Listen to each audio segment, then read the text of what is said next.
Chapter 159, Konoha's Sword Saint 159. Hoshiyomi slowly stood up, rolling his slightly sore shoulders. Even though dropping from a height of 20 meters wouldn't impair his combat ability, it still left his arms aching. As he looked at the few surviving Iwa Jonin who were barely clinging to life amid the cracked ground, Hoshiyomi showed no mercy. 1 slash per person, clean and efficient, he helped them escape their suffering early. Stepping out of the crater he had created, Hoshiyomi casually sliced through the remaining earth spears, clearing a safe path for his team. With the others watching him in awe, he calmly returned to their side. They're all dead. I didn't know Hoshiyomi-sama was this strong. He's way beyond what I imagined for an elite Jonin. Next time someone says Hoshiyomi-sama's reputation is just hype, I'll smash their teeth in. If anyone in the transport team had doubts about Hoshiyomi's strength before, now they were completely convinced. Hoshiyomi found their reactions amusing but kept his expression serious.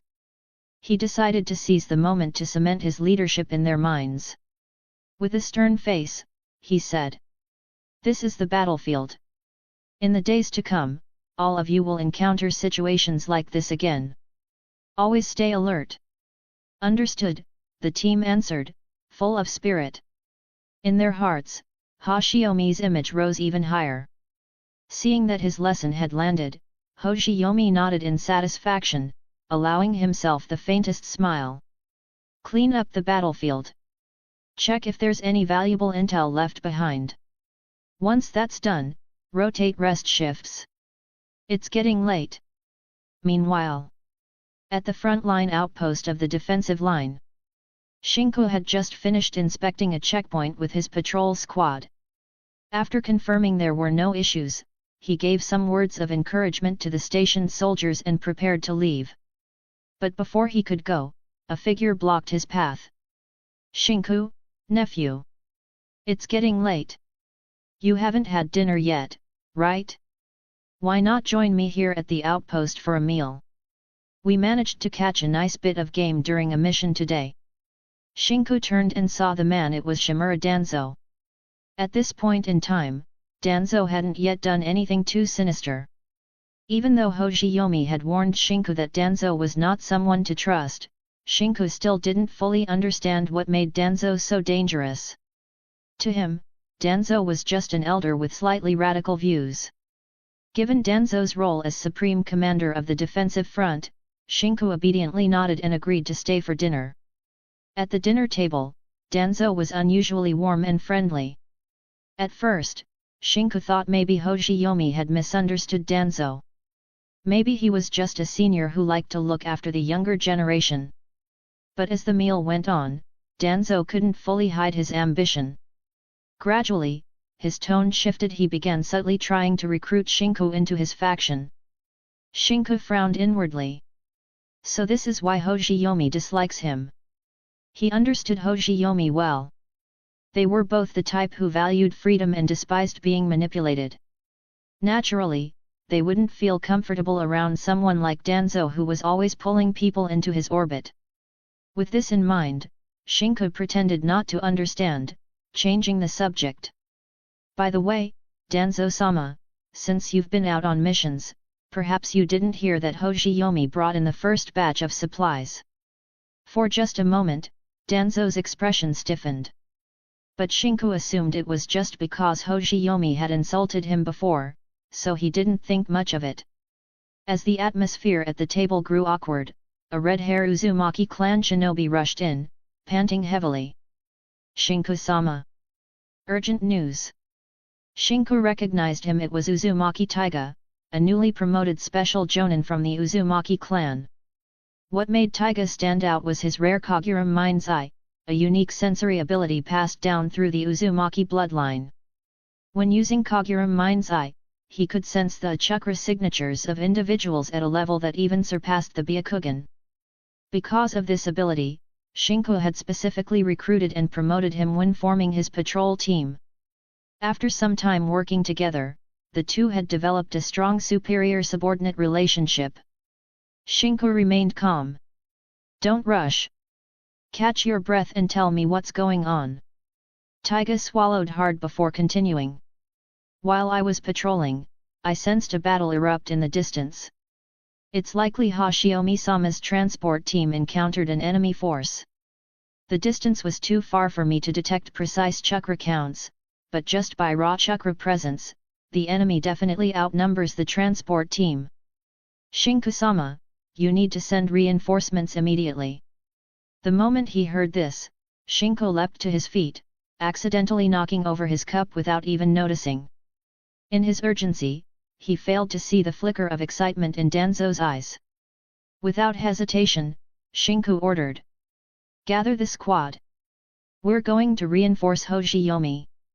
But before he could leave, Danzo's voice came from behind.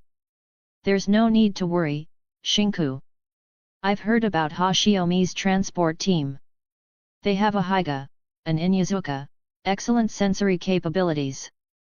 With ninja like that on the team, they'll surely avoid conflict. Shinku shot him a glance, his tone sharp. Better safe than sorry. I'm going to check anyway. He trusted Hoshiyomi's strength, of course. But this was war, anything could happen. Besides, Taiga had already said the enemy chakra signatures far exceeded those of Hoshiyomi's squad. Right now, the outpost was secure and quiet. Naturally, Shinku wasn't going to sit idle. But Danzo spoke again, his tone cool. Think carefully, Shinku. If you take your patrol squad away, and the outpost gets ambushed, then what? Now Shinku was genuinely angry. Was Danzo seriously trying to leave Hoshiyomi to die just because they'd had a personal conflict? So petty. No wonder Hoshiyomi disliked this man. Shinku's opinion of Danzo dropped another notch. Coldly, he replied. We already scanned the perimeter during patrol. There's no enemy activity nearby. And besides, if the outpost falls, we can retake it later. But if something happens to Hoshiyomi, that's a true strategic loss. Danzo heard the tone shift and knew if he pushed any further, he'd risk turning Shinku into an enemy.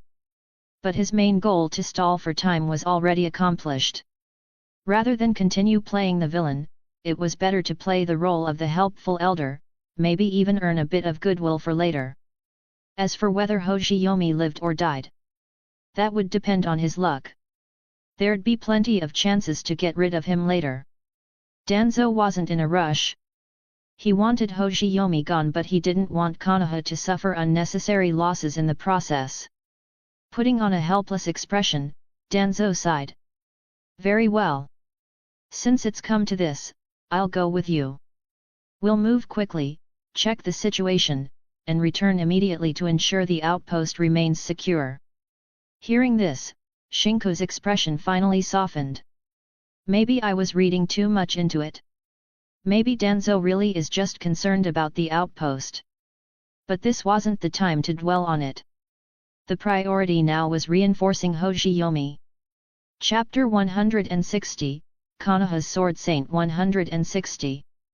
The group rushed toward the location Uzumaki Taiga had indicated. As they approached the site of the earlier battle, everyone instinctively frowned.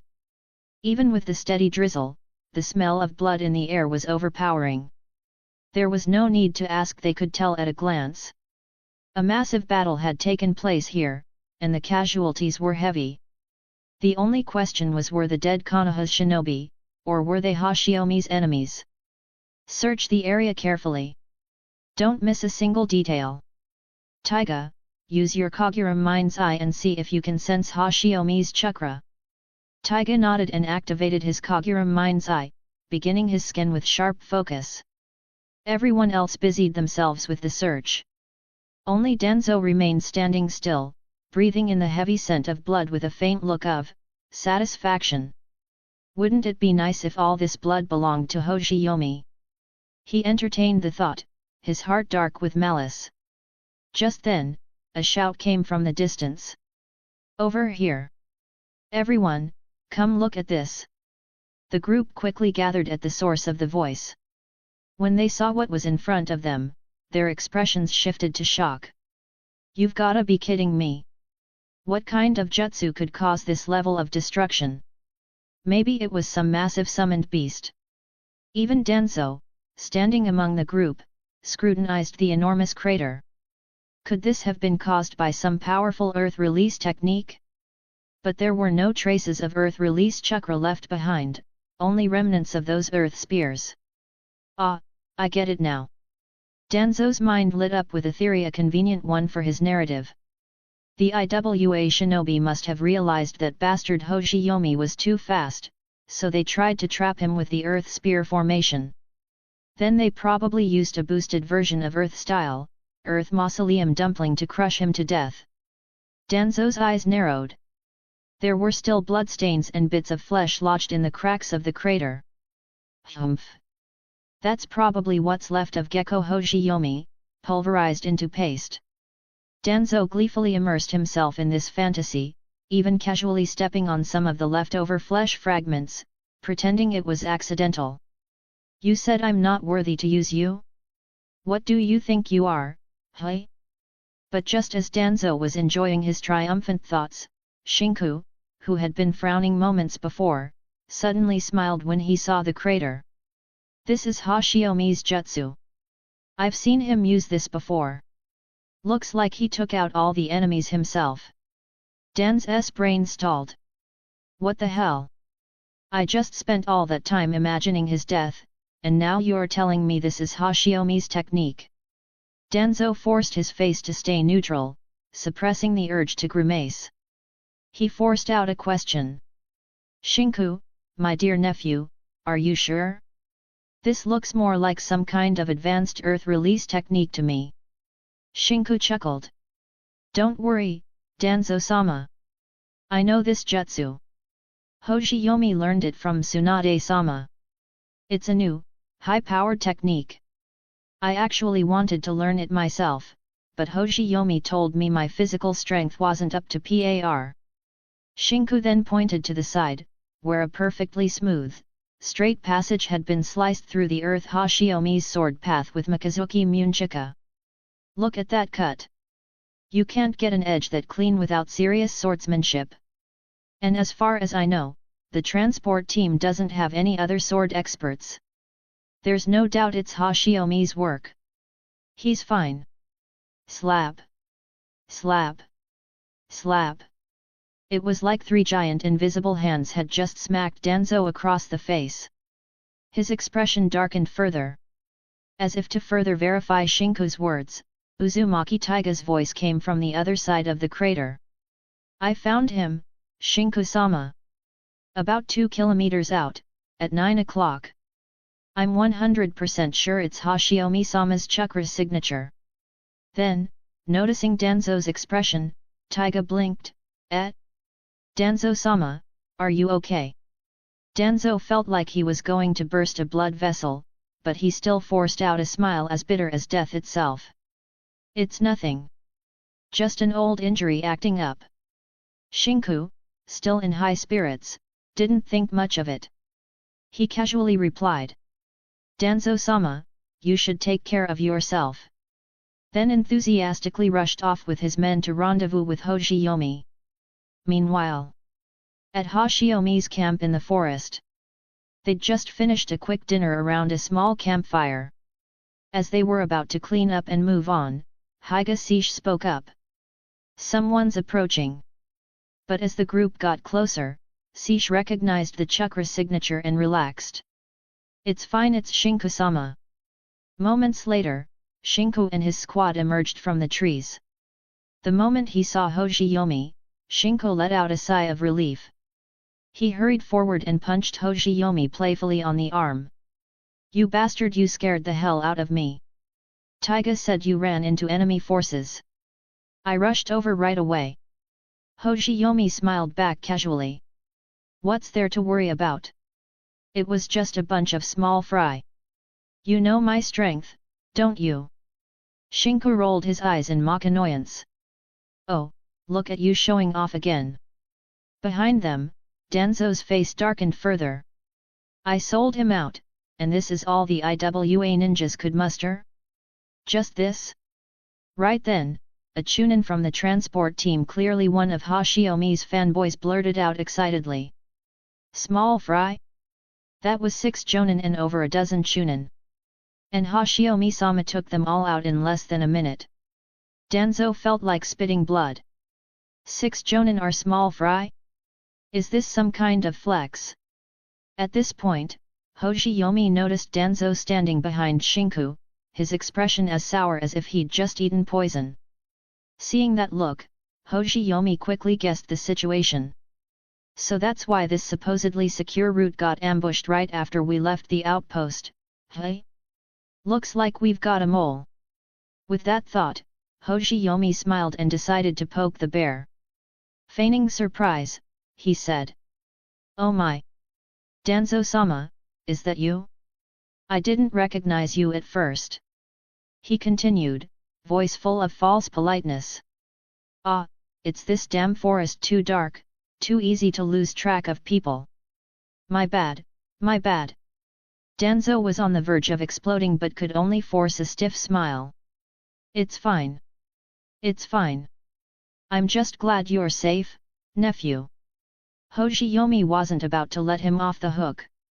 With the precision of a professional troll, he kept piling on the sarcasm. Honestly, it's kind of strange. Why would IWA send just 6 Jonin to attack us? That's basically a free delivery of kills. Then, in a tone dripping with mock innocence. Right, Danzo-sama? I mean, surely no one's stupid enough to think 6 Jonin are enough to take me out. No way, right? No way, no way, no way. Danzo clenched his teeth so hard his jaw creaked, but he still forced out a polite smile. So infuriating. Seeing Danzo's blackened expression, Hoshiyomi went in for the final jab. Danzo-sama, your face doesn't look too good. Everything all right? Danzo's teeth ground audibly. With supreme effort, he squeezed out the words. It's nothing. Just an old injury acting up. Then he turned, his back stiff. I'm not feeling well. I'll return to camp for now. Hoshiyomi, we'll meet again if fate allows. Chapter 161, Konoha's Sword Saint 161. As he watched Danzo's retreating, disheveled figure, Hoshiyomi Gekkō continued to pour salt on the wound. Be sure to take good care of your health, alright? When people get older, they really need to know their limits. Otherwise, well, one day you might just keel over. Ah, no, wait, that didn't come out right. Listen to me running my mouth again. Terrible habit. I ought to slap myself. Danzo-sama, please don't take it to heart. As he spoke, Hoshiyomi exaggeratedly slapped his own face a few times, putting on such an over-the-top performance that the surrounding shinobi couldn't help but stifle their laughter. Who would have thought that the handsome and powerful Hoshiyomi-sama also had this ridiculous side to him? He was being so obnoxious some of them actually wanted to give him a good beating right then and there. As for Danzo, most of the group didn't really pay him much attention. The majority of the shinobi present were only Chunin, and they had no direct dealings with the Hokage's advisory council. They had no idea what kind of person Danzo truly was. The Jonin who had participated in high-level meetings, however, had long since had enough of Danzo's autocratic ways. His reputation among the upper ranks was anything but good. That was probably one of the main reasons he could never become Hokage. Danzo only bothered to put on his fake benevolence for people he found useful. Once he decided someone had no value to him, he wouldn't even spare them a glance. With behavior like that, how could he ever win the hearts of the people? He was destined never to sit in that chair. Danzo, who had originally intended to walk away calmly, nearly coughed up blood when he heard the laughter behind him. He wanted nothing more than to disappear immediately. He didn't even bother calling for Shinku to follow, nor did he care any more about whether the outposts would have problems. He activated body flicker technique, disappearing into the jungle without looking back. Watching Danzo's pathetic retreat, Shinku could only shake his head with a helpless smile. He turned to Hoshiyomi and said, Aren't you going a bit too far, picking a fight with Danzo-sama like that? He was the Hokage-sama's former teammate, after all. And right now, he's technically our superior on this battlefield. Hoshiyomi shrugged nonchalantly. He wasn't about to explain how Danzo had tried to use genjutsu to manipulate him. Besides, with the way things were going in this war, Danzo's shady dealings wouldn't stay hidden forever. So instead, Hoshiyomi just brought up Mito-sama's name. Before she passed, Grandma Mito told me herself her sensory abilities picked up on Danzo's ill intent. She told me to keep my distance from him as much as possible. If he tries to recruit you or drag you into any of his schemes, whatever you do, don't get involved. Shinku thought Hoshiyomi was exaggerating, but knowing his friend's personality, he decided not to argue. Anyway, I still believe, deep down, Danzo-sama does care about Konoha's well-being. And for now, he's still technically our commanding officer here, so try not to push it too far. Oh, by the way, do you want me to accompany you guys for a bit? This stretch of the road isn't exactly safe. Hoshiyomi glanced in the direction Danzo had fled, his tone casual as he replied. No need. We're not that unlucky we won't have someone tailing us the whole way. And even if we did, I can handle it. Shinku rolled his eyes. Yeah, we all know how amazing Hoshiyomi-sama is. After the teasing, he got serious again. Well, if you say you can deal with it, we'll head back. Danzo-sama wasn't wrong about one thing: if we leave the outposts too undermanned, that will cause problems. Take care of yourselves out there.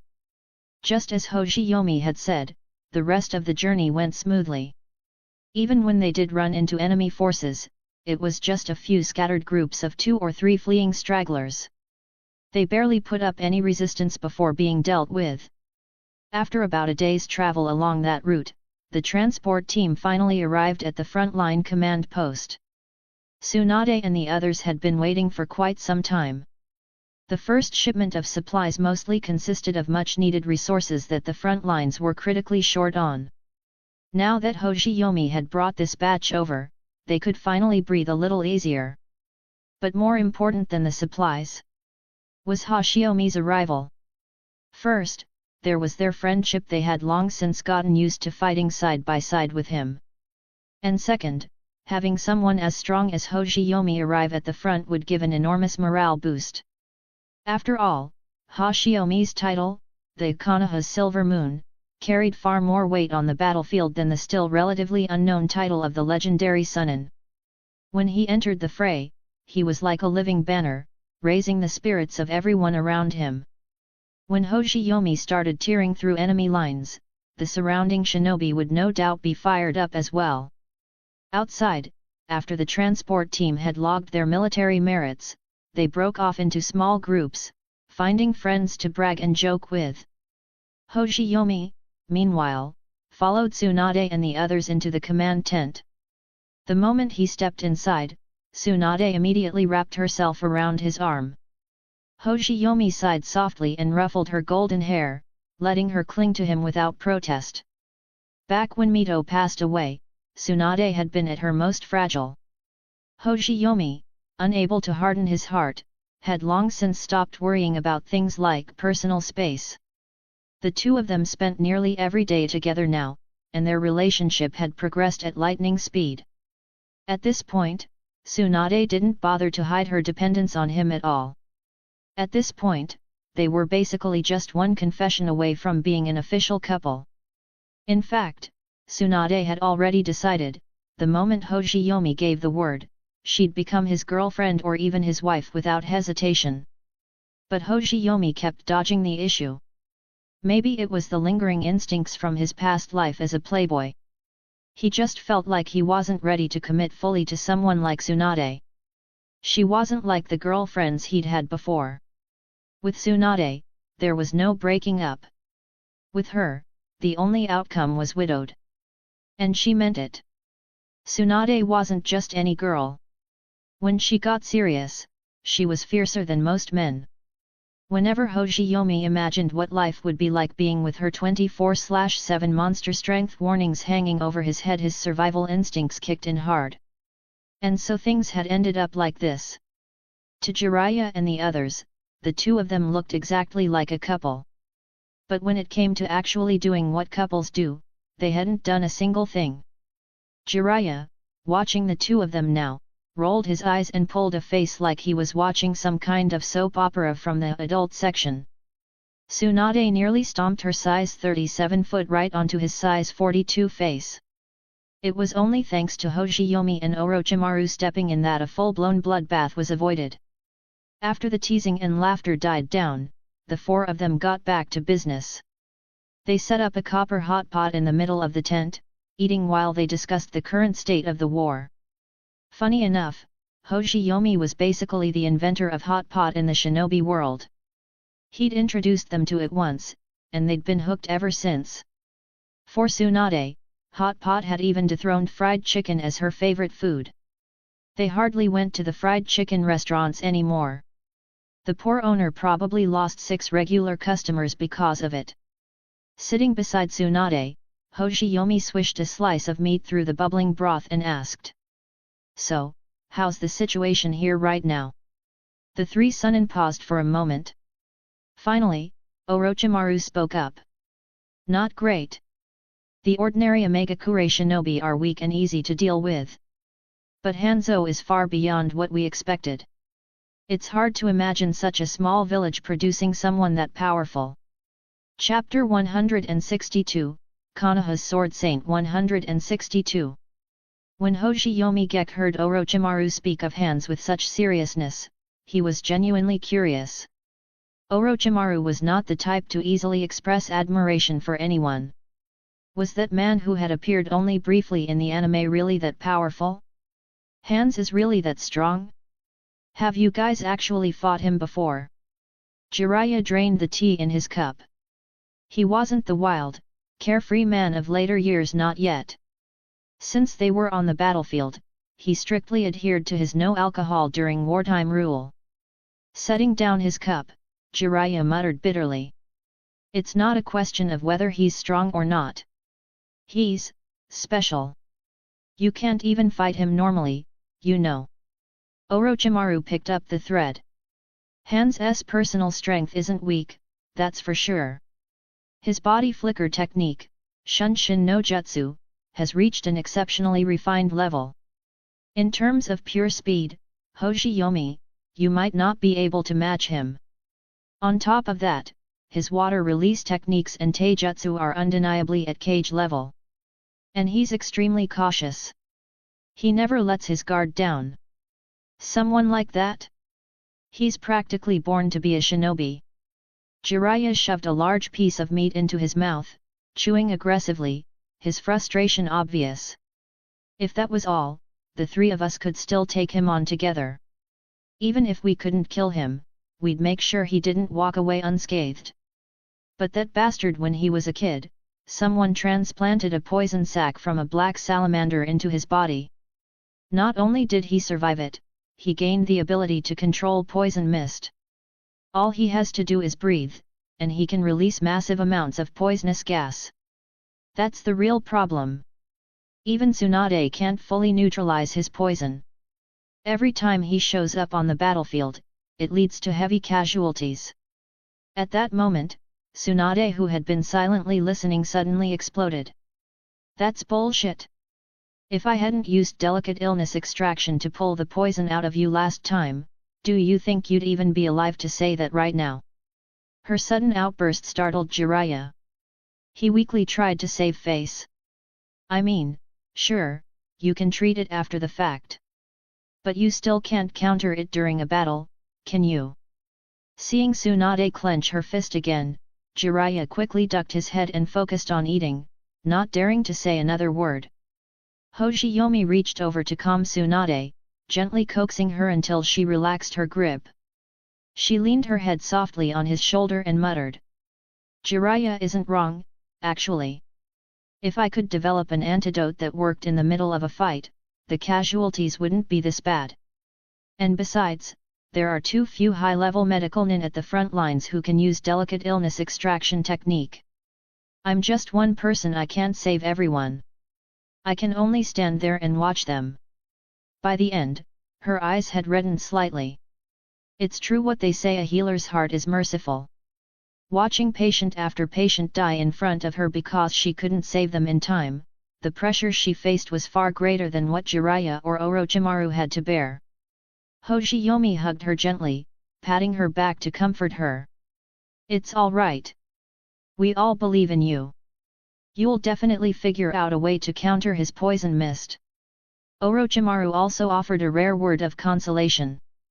Jiraiya scratched his head, embarrassed. Oh, my bad. I said too much. If it helps, you can punch me to let off some steam. Tsunade kept her head buried in Hoshiyomi's shoulder, mumbling. We're on the battlefield right now. I'll remember this for later, don't worry, I will deal with you when the time comes. Jiraiya pulled a comically pitiful face, making everyone laugh and breaking some of the heavy mood in the tent. Hoshiyomi shifted the topic. If creating an antidote will take time, have you thought about just isolating his poison? Using wind release techniques, for example. Orochimaru shook his head. It's not like we haven't tried. But don't forget his body flicker is terrifying. Every time our wind release users try to disperse the poison mist, Hans just uses his speed to instantly close the distance and strike before they can react. It's incredibly difficult to deal with. If we really want to counter Hans with wind release, we'd need an exceptional wind-style shinobi. Maybe Danzo-sama would be a good choice. Hoshiyomi thought about Danzo's wind release skills. It's true Danzo could probably handle the poison mist. But then he snorted. That guy values his own life too much. He'd never engage Hans head-on. Everyone else nodded. Given what they knew about Danzo's personality and his rocky relationship with Hoshiyomi, they quickly dropped the idea. Hoshiyomi also considered the possibility of using gas masks, but after thinking it over, he shook his head.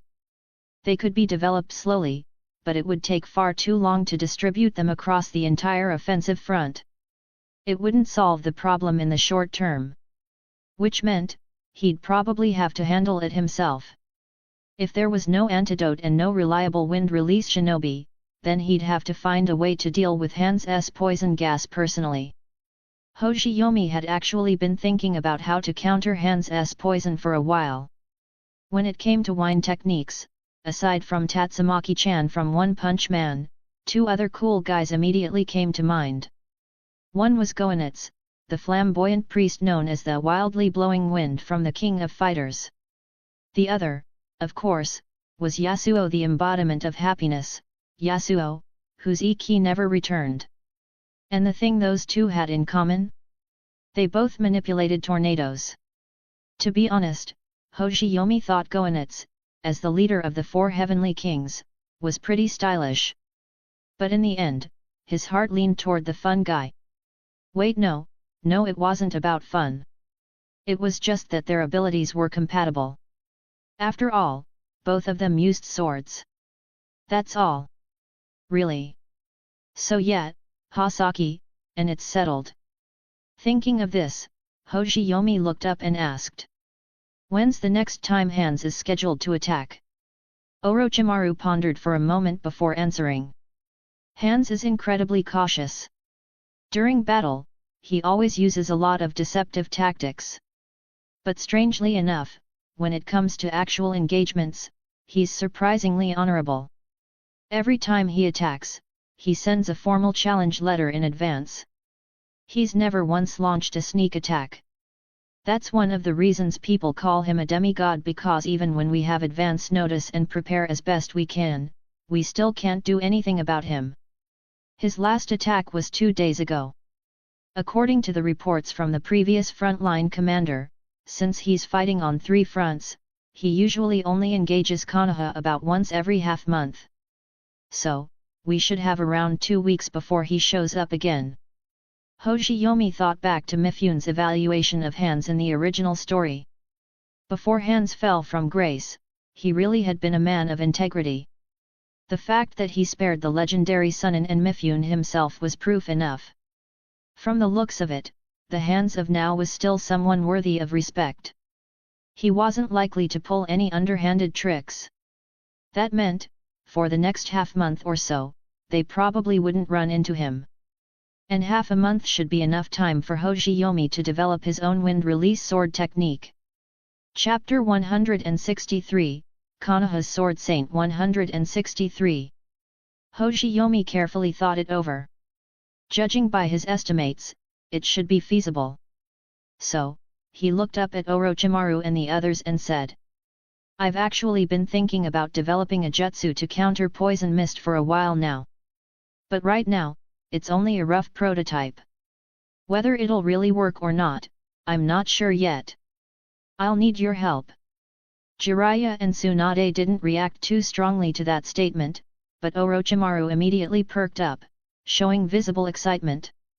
"Hoshiyomi-kun, would you mind explaining your idea in more detail?" Orochimaru asked. Hoshiyomi organized his thoughts and replied. "You just mentioned that large-scale wind release jutsu is difficult to use effectively against hands because anyone casting it becomes an easy target for his attacks. I think this problem comes down to two main reasons. One is that most wind release techniques require continuous chakra output, and the other is that ordinary shinobi simply can't dodge hands' attacks while maintaining such jutsu. So, I'm thinking, what if I develop a wind release technique that can sustain itself for a longer duration? If I personally stay close to the wind release squad to protect them, wouldn't that neutralize Han's advantage? Hans may be confident, but even he can't take on 1,000 people alone. If I can tie him up in battle while you two wipe out the rest of the Omegakure forces, Hans would have no choice but to retreat, right?" Jiraiya's eyes lit up. That actually made a lot of sense. Even if Hoshiyomi's Shunpo wasn't necessarily faster than Hans' body flicker, Hoshiyomi's swordsmanship was top tier. He definitely had the skills to stall Hans or even go one-on-one. And if Hans tried to break away with body flicker, Hoshiyomi could use Shunpo, flash step, to chase him down, ensuring the wind release users wouldn't get wiped out. As for the regular Omegakure ninja, between Jiraiya and Orochimaru, sweeping them aside would be simple. Based on what they knew about Hans' personality, if his troops suffered heavy losses, he'd likely choose to retreat rather than risk further casualties. If they could repeat this tactic a few times, Omegakure didn't have the reserves to sustain it. Hans might end up surrendering outright. The thought had Jiraiya's eyes practically sparkling. But before he could speak, Tsunade immediately cut in, glaring at Hoshiyomi. "No way! Did you even consider that you'll be affected by the poison mist too? If we don't have a proper antidote, fighting Hans is basically just a slow death. Unless you can show me a technique that actually protects you from the poison, I won't agree to let you risk yourself like that." Hoshiyomi understood that this was Tsunade's way of showing she cared. He gently squeezed her hand to calm her down, then explained. "Of course I've thought of that. I wouldn't bring it up otherwise. The wind release technique I'm planning is more of a ninteijutsu hybrid. It'll definitely protect me from the poison."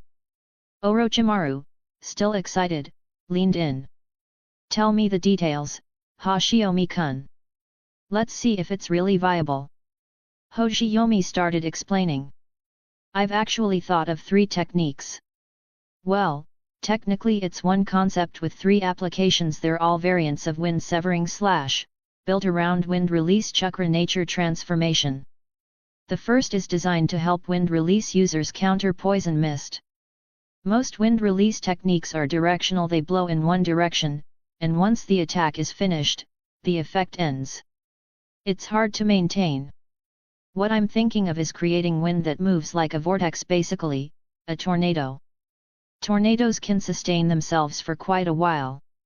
As long as there's enough kinetic energy or temperature difference, they'll keep spinning.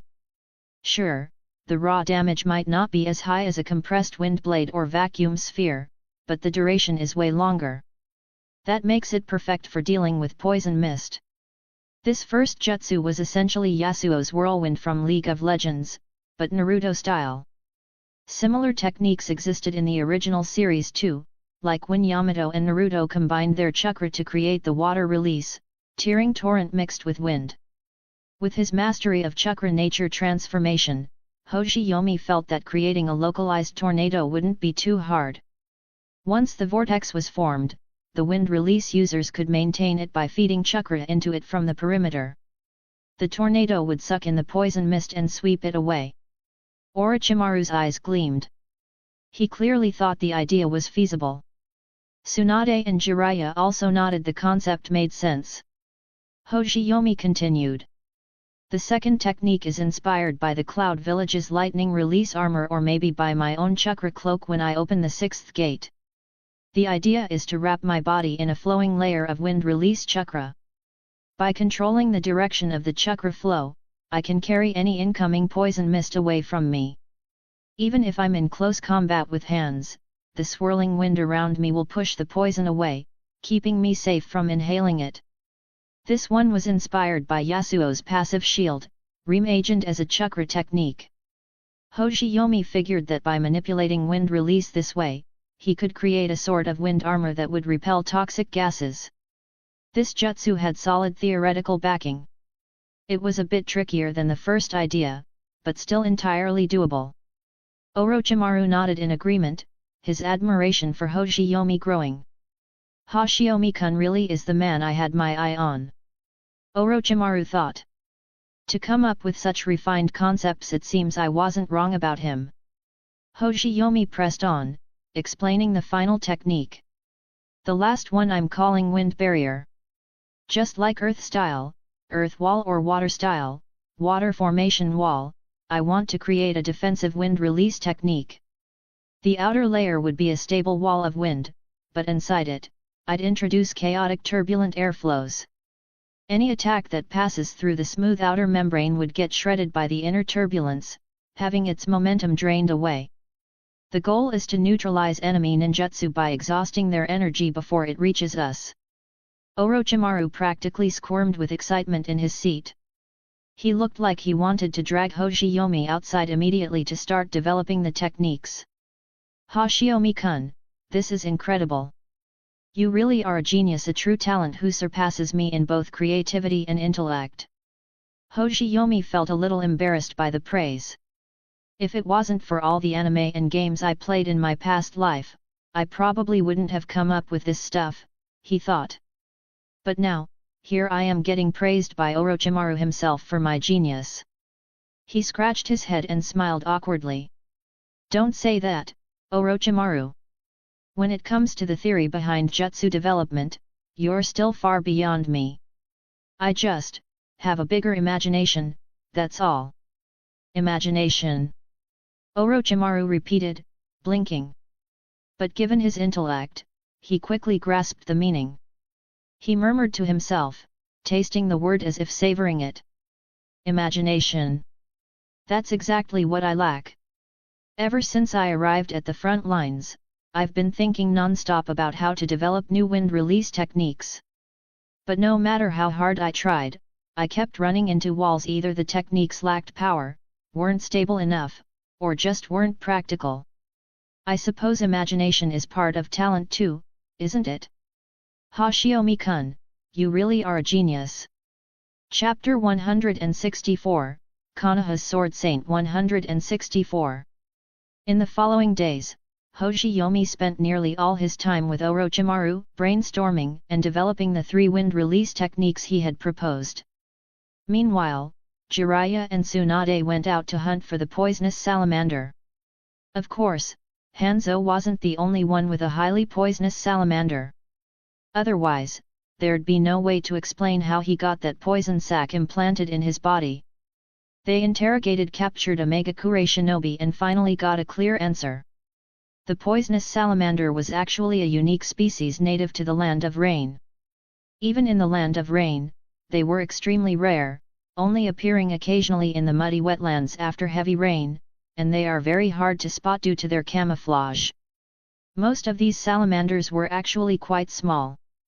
The one under Hanzo's feet was clearly a genetic mutation both in size and toxicity.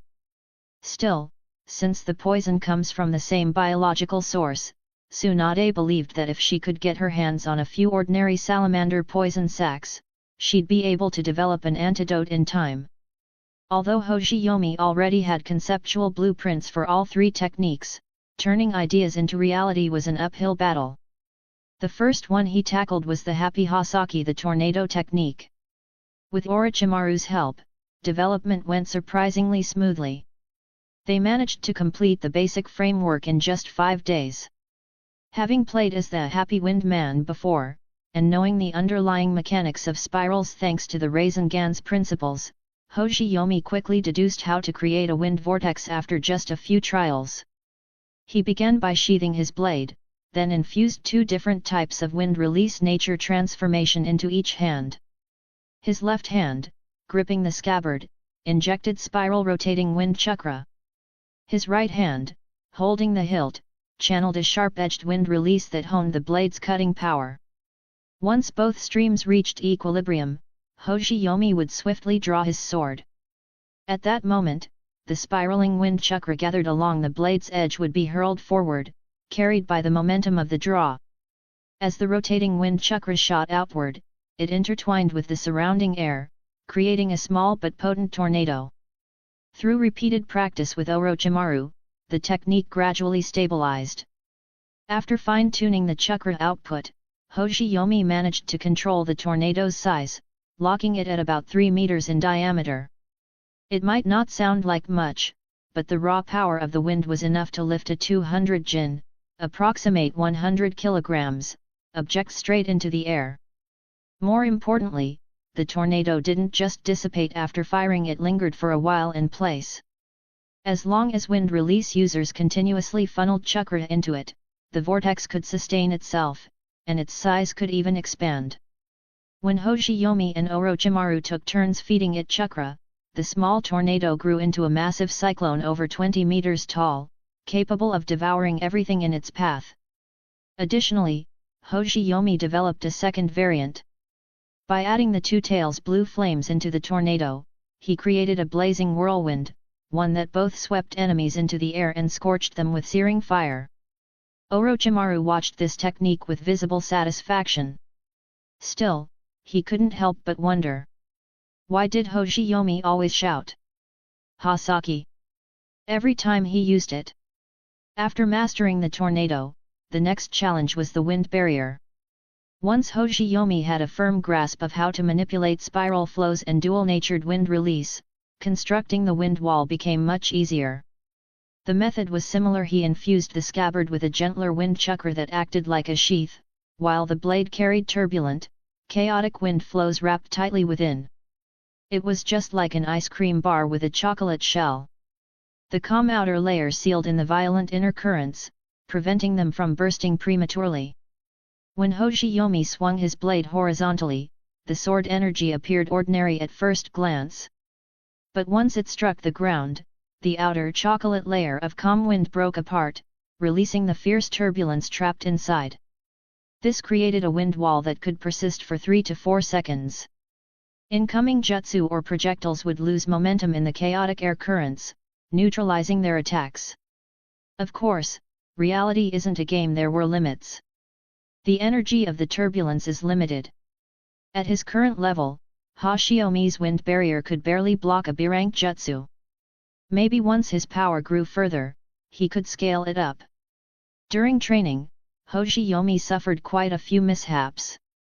If he injected too much turbulence, the outer layer would shatter before he even finished the swing, causing a premature detonation and injuring himself.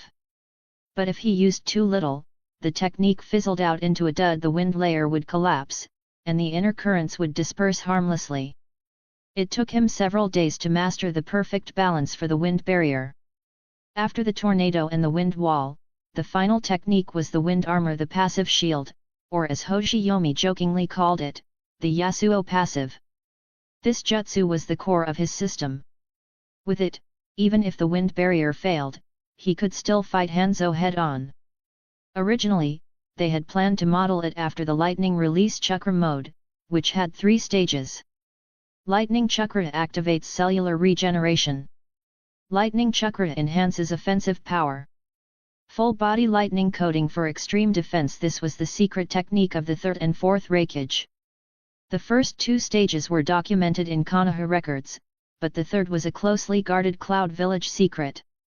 They tried applying the same method to wind, but it didn't work. Wind release and lightning release have fundamentally different properties. Lightning can stimulate cells with microcurrents, but wind only slices, it destroys. Just like Naruto's wind release, Rasen Shuriken, letting wind chakra into your body is basically self-harm. So, internal infusion was impossible. If you can't reinforce from the inside, then the only option is to focus on external defense. That's when Hoshiyomi recalled Boruto Stream, the move from the Boruto anime. The principle was simple. Boruto combined Gale Palm with spiral rotation. 2 shadow clones maintained the cyclone, while Boruto used the spiraling wind as a launching pad, stepping on the vortex and firing himself like a projectile. While Hoshiyomi thought Boruto's combat method was questionable, he did recognize the development potential. If you can concentrate spiral wind chakra underfoot, there's no reason you can't extend it across your whole body. After converting all his chakra into pure wind nature, Hoshiyomi prepared for his first trial. He didn't dare experiment directly on his own body at first, so he tested on his faithful sword, Mikazuki Munchika, instead. Chapter 165, Konoha's Sword Saint 165. Hoshiyomi drew his Mikazuki Munchika, meeting Orochimaru's gaze. Orochimaru gave him a small nod. A few tiny snakes peeked out from his sleeves, flicking their tongues. If anything went wrong during development, Orochimaru would use hidden shadow snake hands without hesitation to pull Hoshiyomi to safety. Hoshiyomi nodded back, then began his first trial. At first, things seemed easier than expected.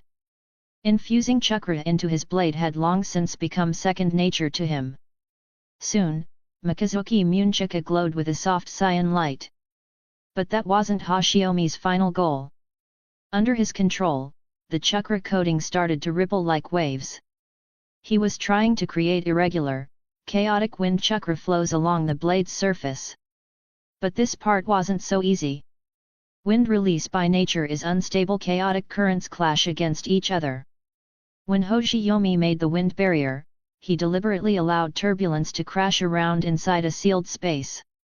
Since it fired off immediately afterward, he didn't need to worry about the internal conflict of chakra flows. But this was different. The wind barrier was meant for short-term defense. The wind armor, however, needed to maintain continuous flow. When different currents of wind chakra cancelled each other out, it wasted chakra unnecessarily. And trying to stabilize multiple opposing wind flows at once was like trying to control a bunch of silk threads, each pulling in different directions, without letting them tangle. Even with Hoshiyomi's top-tier chakra control, it required extreme concentration to pull off. It was miles away from what he'd imagined. A simple, passive defensive armor that would automatically blow away poison gas, reduce incoming attacks, and even boost his movement speed. Orochimaru quickly saw the problem and called out. "Stop! This method won't work." Hoshiyomi dispersed the chakra coating from his blade and nodded. "You're right. This is nothing like what I had in mind." Orochimaru frowned in thought. "If chaotic turbulence doesn't work, maybe we should try another approach." Hoshiyomi glanced at him. "Like what?" Orochimaru tapped his chin, his eyes narrowing. "Turbulence is out. Trying to control multiple currents like that isn't practical. At that point, it'd be easier to just use a standard chakra cloak or stick with spiral rotation." "Wait, spiral?" His voice trailed off as something clicked in his mind. Hoshiyomi noticed the shift immediately and kept silent, waiting patiently. After a long moment, Orochimaru's eyes lit up. He looked at Hoshiyomi with excitement. "I've got it! Hoshiyomi-kun, the answer is still spiral flow." We need to build around that. Hoshiyomi blinked. What do you mean? Orochimaru raised his hand and performed a series of hand seals. It was the seal sequence for Gale Palm, but when the jutsu activated, a small cyclone formed in his palm. This was the same principle as Boruto's Boruto stream, except Orochimaru was using it directly, creating a rotating air current in his hand. He picked up a small stone with his other hand and smiled. This stone represents you, Hoshiyomi-kun. He tossed the stone into the cyclone.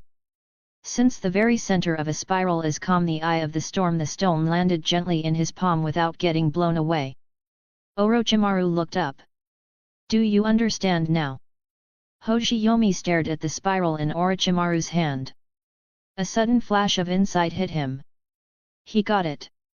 Rather than forcing chakra to directly coat his body, he should create a spiraling barrier of airflow around himself like the rotation, Kaiten, technique of the Gekkō Clan. This would let him deflect Hanzo's poison gas through pure air current manipulation.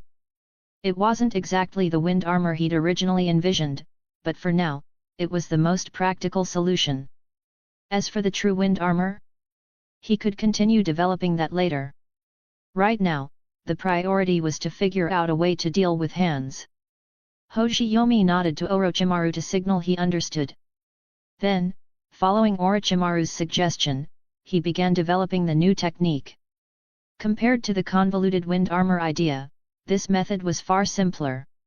In essence, it was just an expanded variant of Boruto stream amplified to a large area. Using his mastery of chakra nature transformation, Hoshiyomi converted his chakra into pure wind release without even needing hand seals.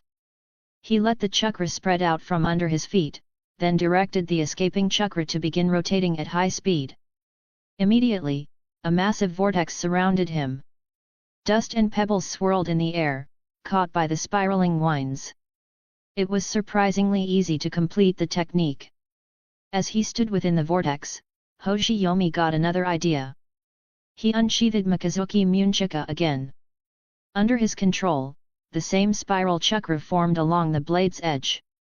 After a moment of hesitation, he thrust the sword forward toward a nearby grove of trees. The swirling wind around the blade actually shot out like a spear, a rotating wind spear that drilled through a tree, leaving a hole the size of a fist. It continued piercing through 4 or 5 trees in a row before finally losing momentum and dispersing. Well, that's another new jutsu added to the list. It wasn't that different from sword energy, but the piercing power was on a whole other level. Who knew? It might come in handy at the right time. For now, Hoshiyomi set the wind armor aside. He named the new defensive technique Wind Protection, the spiraling vortex that protected him from poison gas. As for the offensive spear, he called it Wind Spiral.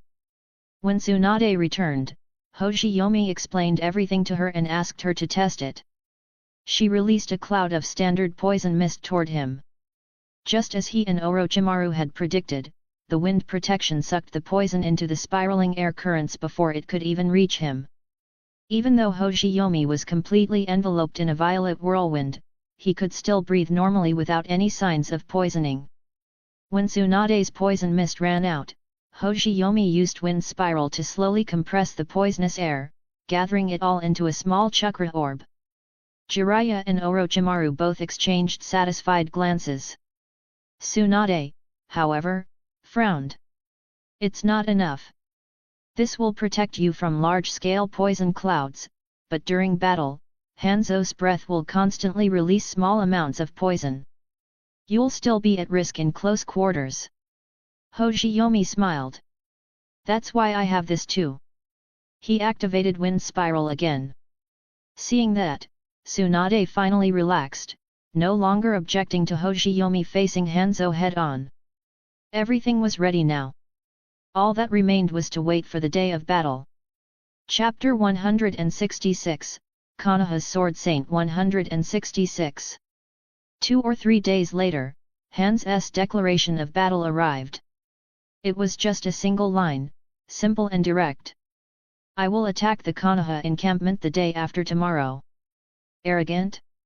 Certainly. But at the same time, it carried a certain weight. No wonder someone like him could be called a demigod in this chaotic era where strength varied wildly from shinobi to shinobi. That said, Orochimaru and the others weren't worried this time. With Hoshiyomi's 4 new techniques in place, the threat of Hans' poison gas had been drastically reduced. Without the advantage of poison, Hans was just another high-tier cage-level shinobi. Orochimaru, Jiraiya, and Tsunade were confident that, together with Hoshiyomi, they could not only contain him, they might even defeat him outright. Don't underestimate those 3. While their raw power might be a step behind Hoshiyomi's right now, they were all genuine elite genin, and years of seamless teamwork gave them the ability to restrain even cage-level opponents. The 4 of them exchanged a glance, then decisively burned the challenge letter to ash. Pass the word down. Other than essential patrols, cancel all remaining missions in camp. Have everyone rest and conserve their strength. In 2 days, we'll take the initiative. We'll meet Hans head-on. Time flew by. In the blink of an eye, the appointed day arrived. On the road leading to Konoha's front-line encampment, Hans of the Salamander marched steadily forward with his subordinates. The shinobi following him showed little sign of anxiety. After all, they'd been at Hans' side for years, and had always come back alive. None of them believed today's battle would bring any real losses. As far as they were concerned, Hans-sama was invincible. All they had to do was endure Konoha's first wave of resistance, then let Hans teleport into the enemy formation and release his poison mist. That simple 2-step process was how they'd won time and time again. Since the war began, it had always gone this way. Without exception. Some of the younger shinobi were already quietly chatting, their voices laced with suppressed excitement. We'll probably get another haul of explosive tags this time. Damn, Konoha's tags are just so good. Last time, I used a single tag and blew a Tsunagaku Urchinin to pieces. Another shinobi chimed in, proudly patting the sword strapped to his back. Look at this, snagged it off an Uegaku corpse last time. Let's see if we can find something even better today. A third joined in, his tone more serious. Forget the tags and blades, the real prize is Konoha's supply stores. I heard they just got a massive shipment of rations. If we can seize that, we'll have enough food to last the winter. Our families won't have to starve. Hearing the hushed conversations of the younger shinobi, Hans let a faint smile curve his lips. But after the smile, his eyes clouded with sorrow. In a world like this where the strong devour the weak, being born in the land of rain was nothing but misfortune.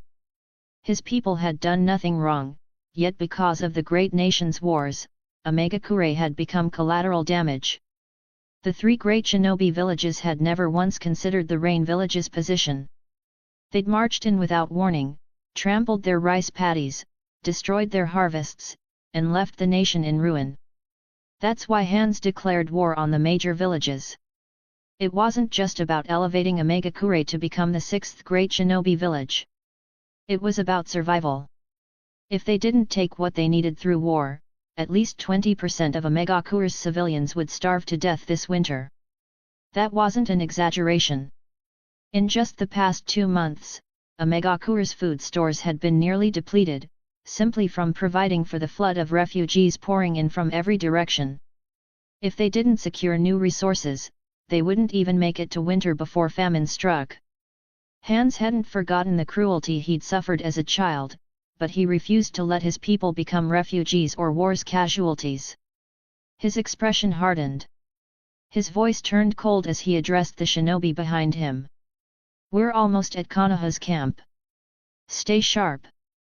If you die here, no one's coming to save you. At his words, the chatter ceased immediately. The rain shinobi fell silent, tightening their grips on their weapons as they pressed forward at full speed. They advanced a bit further, and before they even reached Konoha's camp, Hans let out a soft humph. Though others called him a demigod, Hans had never grown arrogant. He was a man who never underestimated his opponents.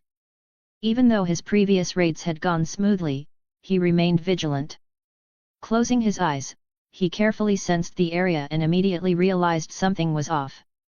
Looking toward Konoha's camp in the distance, Hans smirked and swiftly formed a series of hand seals. Nin, 1000 Rain Senbon. A simple C-rank ninjutsu, but under Hans' control, it carried a different weight. Without even needing an oil paper umbrella, he opened his mouth and spewed forth a torrent of water. The water twisted and transformed in midair, turning into countless sharp water senbon, which rained down toward the forest ahead. Earth release, Earth-style wall. Multiple voices rang out at once. From the seemingly empty forest, towering earth walls suddenly rose, arching upward and blocking the barrage of water senbon completely. Only then did the rain shinobi behind Hans realize there was an ambush ahead. They drew their weapons and braced themselves for battle. Hans let out a cold snort. "Come on out." So, the Konoha shinobi have grown bold. Not only did you not run away, you even dared to set up an ambush. As Tsunade, Jiraiya, and Orochimaru led a group of shinobi out from the trees, Hans' eyes flickered with a hint of appreciation. Sometimes, I really do envy Konoha's vast resources. Such fertile lands always seem to nurture stronger, more talented shinobi. Of all the shinobi I've faced in these wars, you three are the ones I admire most. As he spoke, Hans' sharp gaze locked onto the unfamiliar young man standing beside Tsunade, a swordsman with a ninja blade at his side. He studied Hoshiyomi for a moment, then asked curiously. "Your new reinforcement, are you? Care to give your name?" Hoshiyomi met Hans' gaze, clearly feeling the powerful aura radiating from him. In his prime, Hans truly was a formidable opponent. But Hoshiyomi's tone remained calm as he answered. "I am Gekkō Hoshiyomi." Hans was no stranger to Konoha's intelligence reports. Upon hearing the name, he immediately pieced together Hoshiyomi's identity. He gave Hoshiyomi an appraising look and said, "Ah, so you're the famed Konoha's Silver Moon. You do have a bit of presence about you. But let's see if that's just for show or something real." Hoshiyomi casually placed his hand on the hilt of his Mikazuki Munchika, his voice tinged with eager provocation. "Why don't you come try me? Then we'll both know." The first clash between Konoha and the demigod of the rain was about to ignite. Chapter 167, Konoha's Sword Saint 167. Hans smiled as he looked at Hoshiyomi across from him. "Interesting, young one. Let me weigh your strength for myself." The moment the words left his mouth, Hans' figure flickered. In an instant, he appeared right in front of Hoshiyomi, his chain sickle slicing straight toward Hoshiyomi's face. The Konoha shinobi behind them didn't even catch the movement. Even Jiraiya and the others beside Hoshiyomi could only barely keep up with Hans' speed. But none of them were worried about Hoshiyomi. When it came to swordsmanship talent, Hoshiyomi was undoubtedly the number one in Konoha. Even Sakumo was a step behind him. And sure enough, under their watchful eyes, Hoshiyomi calmly drew his Mikazuki Munchika, precisely intercepting the sickle's blade with his own sword. A clear clink rang out as steel met steel. Only then did the surrounding Konoha shinobi realize the two had already clashed once before anyone even noticed. Their weapons locked in midair. Hans saw Hoshiyomi effortlessly stop his full-speed strike and let out a quiet murmur of admiration. So the name Konoha's Silver Moon wasn't an exaggeration after all. "I'm impressed." Though his words sounded complimentary, Hans' hands told a different story. He steadily increased the force of his sickle, clearly trying to drive the blade downward and cut into Hoshiyomi's shoulder. For a sword specialist like Hoshiyomi, an injured shoulder would severely impact his ability to fight. Tsunade, standing nearby, called out in warning. "Careful! It's not just the poison mist. Hans' weapons are coated in poison too. Even a scratch will be trouble." Hoshiyomi gave a slight nod, signaling that he understood. Matching Hans' strength, he tightened his grip on his blade and pushed back without yielding. A silent contest of raw power unfolded between the two. Both kept increasing their strength, neither willing to back down. The ground beneath their feet sank under the pressure, leaving 2 deep sets of footprints in the dirt. In the end, Hoshiyomi, who had long trained his body through rigorous conditioning, proved stronger. With both hands gripping his blade, he forcefully swept Han's sickle aside. Hoshiyomi then leveled his sword at the retreating Han's, his voice calm but sharp. "This is a battlefield, Hans-senpai. There's no need for empty words here." Hans, having his weapon knocked away, didn't seem angry. Instead, he chuckled lightly. "If we met under different circumstances, I'd enjoy sparring with you. But as you said, this is war. Let's skip the formalities." His smile faded. Hans raised his chain sickle high, a clear signal. The battle between Konoha and Omegakure had officially begun. Hans' body flicker technique activated again, and he lunged toward Hoshiyomi. If his last attack had demonstrated his strength, this time he showed his terrifying speed. Even Hoshiyomi had to admit without opening the 8 gates, Hans' body flicker was faster than his own Shunpo, instant step. In fact, Hoshiyomi estimated that Hans' current speed was equivalent to his own 4 gates Shunpo. In this era where the second Hokage was dead and Minato hadn't yet mastered Flying Thunder God, this speed could only be ranked beneath the 3rd Raikage. It was no small matter. However, speed wasn't everything. Hans' swordsmanship was, at best, average. His strikes were vicious, but Hoshiyomi's advanced swordsmanship easily spotted their weaknesses. The two of them clashed like streaks of light, blades ringing out in rapid succession. To the onlookers, it was impossible to follow their movements. Not that anyone had the time to pay attention anyway. By now, both sides were fully engaged in battle. The battlefield was in chaos as Konoha and Omegakure forces collided. To be honest, shinobi battles like this were always a bit absurd. Or rather, open-field shinobi warfare was full of contradictions from the start. But the standard process usually went like this. First, long-range ninjutsu bombardment. Then, everyone throws ninja tools at each other. And finally, it devolves into close-quarters combat. That's the typical shinobi battle sequence. However, today's fight didn't exactly follow that pattern. Konoha only launched 1 volley of ninjutsu before the Omegakure side started to buckle. There was no helping it. Konoha's ninjutsu arsenal was simply too deep, and under the command of Orochimaru and Jiraiya, they regularly unleashed dazzling combination techniques. Omegakure's shinobi, by comparison, were severely lacking in this area. Most of their techniques were water-based jutsu. After just 1 round of ninjutsu exchange, casualties had already begun appearing on Omegakure's side. Normally, this would be the point where the commander orders the rear lines to cast jutsu while the front lines charge. But Orochimaru didn't do that. They'd fallen into this trap too many times before. Every time they fought hands, it was the same. Omegakure couldn't hold out in a frontal clash. Then Hans would unleash his poison mist, forcing Konoha to retreat in chaos, and they'd lose despite having the upper hand. This time, seeing that the rain shinobi were starting to suffer losses, Orochimaru silently raised 3 fingers. That was the signal to prepare a wind release jutsu. The wind release users quickly gathered and began forming seals. Hans, still fighting Hoshiyomi, narrowed his eyes. In the next instant, he relaxed his grip, letting Hoshiyomi's attack force him back. At the same time, he slammed a hand onto the ground and performed a summoning. "Come forth, Ibus!" With a loud bang, a massive plume of smoke erupted from the ground. When it cleared, a massive grey-brown salamander over 10 meters long appeared. This was Hans' signature summoning beast, Ibus the salamander. Nin, poison mist eruption. Hans formed a seal, and both he and Ibus began spewing a thick cloud of poison gas. The deep purple mist rolled forward, rapidly spreading toward Konoha's forces. Seeing the deadly poison gas, many of Konoha's shinobi paled. Those without wind release quickly retreated, while the wind release users stepped forward in unison. Hans scoffed at the sight.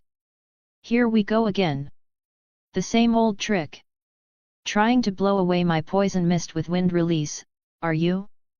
Well then I won't be polite. Let's see, which side should I cut into first? Just as Hans was deciding where to strike, his eyes suddenly caught sight of a figure standing at the very front of the wind release formation. It was none other than Hoshiyomi, the man he had just been fighting. Hoshiyomi stood in a classic batjutsu stance, his hand poised over his sword. Hans' eyes narrowed in curiosity. Hey? Isn't this guy supposed to be a pure taijutsu type? Don't tell me he's actually hiding wind release proficiency. Or maybe, he planned to cut down Ibus with a single draw? Hans snorted inwardly. Don't make me laugh. If Ibus dies, the burst of concentrated poison will kill everyone. Even I would barely survive that. Still, he was curious to see what Hoshiyomi was planning. At that moment, the Konoha wind release shinobi all shouted in unison. Hasaki. Chapter 168, Konoha's Sword Saint 168. What the hell? When Hans heard all the Konoha wind release shinobi shouting Hasaki, he froze for a moment. Hasaki? What kind of jutsu name is that? While Hans stood there full of question marks, Hoshiyomi Gekkō suddenly opened his eyes at the front of the wind release formation. Gripping Mikazuki Munchika, Hoshiyomi raised his arm in a sharp motion, drawing his blade in an upward arc. With that strike, a 2-meter-wide tornado shot out from his sword. The small twister ripped into the poison mist with lightning speed. At the same time, the wind release ninja behind Hoshiyomi followed up, expelling their own wind techniques from their mouths. But instead of targeting the spreading poison mist, they focused their jutsu on Hoshiyomi's tornado. Under Hans' astonished gaze, the little tornado devoured the wind release jutsu like a glutton, growing larger with each gust absorbed. What had started as a mere 2 to 3 meter whirlwind quickly expanded into a massive 30-meter wide behemoth. The enormous tornado roared toward Hans and his summoned salamander, Ibus, sucking up all the surrounding poison mist as it spun. Even someone as powerful as Hans couldn't keep a straight face at this point. If I get caught in that thing, even with my speed, I might not get out alive. Realizing the danger, Hans' pupils shrank. He stopped hesitating. Using the body flicker, he grabbed Ibus and vanished from his original spot. But his destination wasn't back toward the rain ninja. Instead, Hans appeared right in the middle of Konoha's wind release formation. If a Megakure wanted any chance of winning this battle, they had to cripple this wind release unit. So rather than retreat, Hans chose to go all in. Not just breaking through, but intending to poison them all to death. In the next instant, Hans and Ibus came crashing down from the sky, aiming to crush a dozen wind release shinobi underfoot. But from afar, Jiraiya and the others didn't panic, they were thrilled. Got him! Hans had taken the bait. This was exactly the core of Orochimaru's strategy. The reason they chose to fight Hans outside the camp wasn't random, it was deliberate. Orochimaru had anticipated that once the tornado suppressed Hans, he'd use body flicker directly into their center to wreak havoc.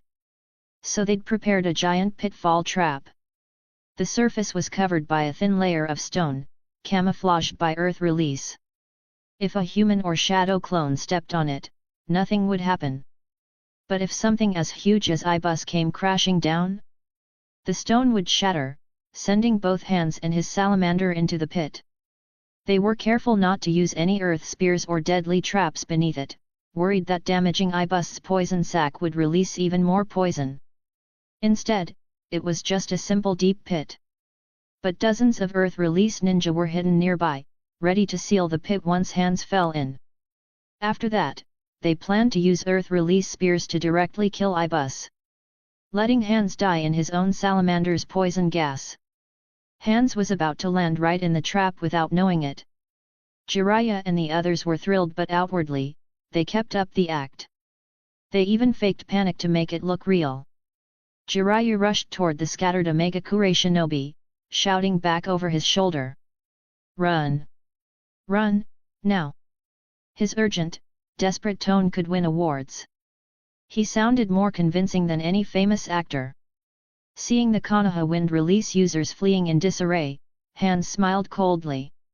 Feel despair. But just before landing, Hans's instincts screamed that something was wrong. The wind release shinobi were indeed scattering. Yet they all kept sneaking glances in the same direction. That alone set off alarms in Hans's mind. Even more suspicious, he suddenly spotted two people in the crowd who looked exactly alike. Most people wouldn't have noticed. They might have assumed it was just a pair of twins. But Hans wasn't most people. His entire life had been built on extreme caution. Whenever he sensed even the slightest irregularity, he was willing to abandon his entire strategy on the spot. Just like now. Without hesitation, Hans cancelled his attack in midair. Hans's scheming bastard instincts saved him.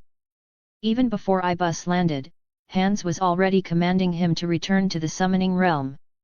At the very instant Ibus's feet hit the disguised stone, the stone shattered. But before Ibus could fall, he dissolved into smoke and vanished. Meanwhile, Hans was already prepared. He swung his chain sickle, hooking the edge of the pit. Kicking off the wall of the pit, he shot out like a bullet and escaped. This was the perfect demonstration of both Hans's strength and his paranoia. The surrounding wind release shinobi froze.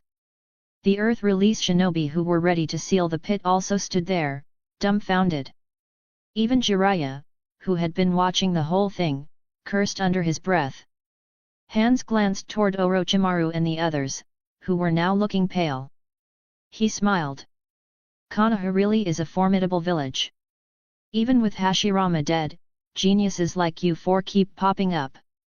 Such cunning and talent truly impressive. Why is it that we in Omegakure can't produce shinobi like you? Orochimaru didn't respond to Hans's compliment.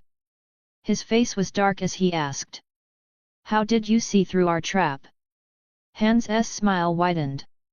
There was nothing more satisfying than exposing someone else's scheme. Your plan was flawless. You even nailed my psychology. I'm guessing this was your handiwork, Orochimaru. He clicked his tongue. Sacrificing a few ordinary Chunin and Jainin to kill the leader of a village? That's a bargain. Too bad you missed your chance. Hans raised a finger, pointing at Orochimaru, and wagged it. You're still too young. Or maybe too soft. You told your subordinates the plan, didn't you? That's why they only used shadow clones to lure me in. If you'd been ruthless. If you'd kept the entire plan to yourself and used real people as bait, I probably would have fallen for it. His tone was casual, but his words cut deep. Such a perfect opportunity to end the war. But your mercy ruined it. Hearing this, Orochimaru's expression wavered. He couldn't help but doubt himself. Was I wrong? Was Dan's right all along? If he had been more ruthless, if he hadn't told the others the full plan, maybe Hans would already be dead. Maybe the war would already be over. Did he really just personally throw away the chance to end the conflict? Orochimaru looked down at his own hands. His heart twisted in a tangle of regret and confusion. At that moment, a metallic clang rang out beside him, so loud that Orochimaru's ears buzzed. Hoshiyomi's voice cut through the air. Don't listen to him. That's all just manipulation. He's trying to make you slip up so he can kill you. Hoshiyomi wasn't about to let Hans's words shake Orochimaru's resolve. A tactical error could be corrected. But if Orochimaru became the cold, ruthless monster he was in the original timeline, that was something Hoshiyomi never wanted to see happen. That's why he spoke up immediately, cutting off Hans's psychological games. Orochimaru snapped out of it. He looked at Hoshiyomi, then at Hans, momentarily speechless. Meanwhile, Hans showed a faint expression of regret. What a shame! Such a good opportunity missed. Chapter 169, Konoha's Sword Saint 169. Hoshiyomi gave Orochimaru a small smile, then turned back, keeping his focus on Hans while saying casually. That trap? It was just a bonus. If you'd fallen for it, great, we'd profit. But if you didn't, we lost nothing. Facing Hoshiyomi, Hans' lips curled into a faint smile, but his eyes grew sharper. Such composure and talent. If you don't die young, your name will one day shake the entire ninja world. And those weren't empty words. At Hoshiyomi's age, being able to stand toe-to-toe with someone like him was already remarkable. But even more impressive was his mindset and insight. Hans couldn't help but believe this boy might surpass him someday, perhaps even become one of the strongest in the entire shinobi world. And precisely because of that, Hans' heart stirred with the intention to kill. He wasn't shy about acknowledging genius. But the ones he cherished were always the geniuses who posed no threat to him. That's why he let the likes of the legendary Sunin and Mifune walk away alive, yet ruthlessly eliminated the early Akatsuki. It wasn't about talent, it was about control. Mifune, for example, adhered strictly to the code of the samurai, bound by the neutrality of the Land of Iron. He'd never invade the Land of Rain. Orochimaru's inherent coldness and darkness would ensure he stayed on the fringes of Konoha's political system. Jiraiya was too carefree, Tsunade too emotionally fragile. Even if they rose to power in the future, they were unlikely to ever pose a threat to Omegakure. But Yahiko was different. From the very beginning, Yahiko's goal had been to seize Hans' position and carve out a piece of the pie for himself. That was unacceptable. So Yahiko had to die. Even if Dans hadn't interfered, Hans would have found a way to destroy the Akatsuki regardless. But Hoshiyomi? He was another matter entirely. With Hoshiyomi, the problem wasn't his current strength. It was the fact that Hans couldn't read him. There were too many variables. Too many unknowns. Hoshiyomi was like a ticking time bomb, and Hans had no idea when or where he'd explode.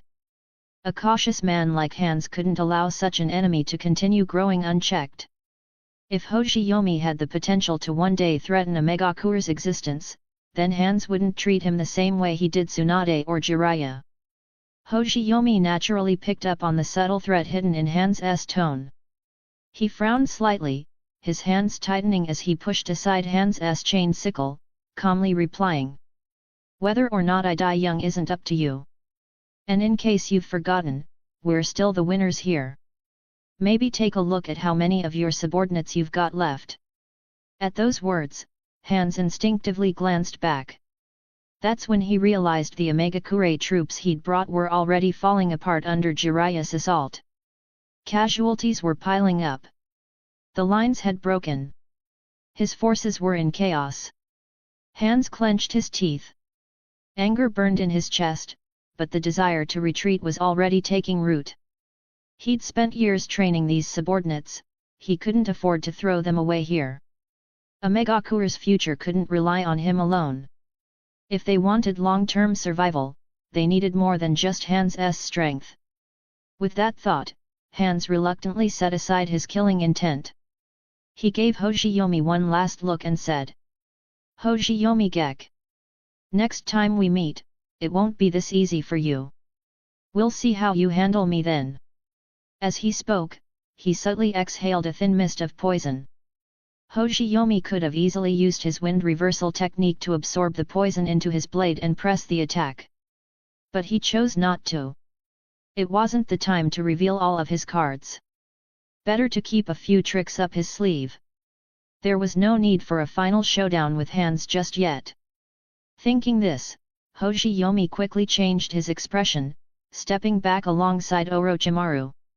Hans seized the moment, activating Shunshin and vanishing from sight. In just a few flickers, he reappeared beside his remaining rain shinobi, swiftly dispatching several nearby Konoha ninja with a few well-placed strikes. Then he released a large cloud of poison mist and shouted, "Fall back!" With that, Hans led his subordinates into a hasty retreat. Jiraiya didn't pursue. Instead, he focused on using his needle jizz technique to save as many people as possible. And just like that, The battle ended in an abrupt, unsatisfying way. Thanks to Hoshiyomi's tornado, Tsunade and the medical corps had an unusually light workload afterward. Very few people were poisoned this time. Only about a dozen ninja had inhaled poison while pursuing the rain shinobi, but Tsunade quickly used delicate illness extraction technique to draw the toxins from their bodies. This battle marked the smallest loss of life for Konoha since entering the Land of Rain. Konoha suffered only 20 to 30 casualties. On the other hand, the Rain side lost over 100 men. Konoha's first major victory in the war against Omegakure. With this success, the front lines would likely have at least 2 weeks of relative stability. And that gave Tsunade time to continue her research into Salamander's poison.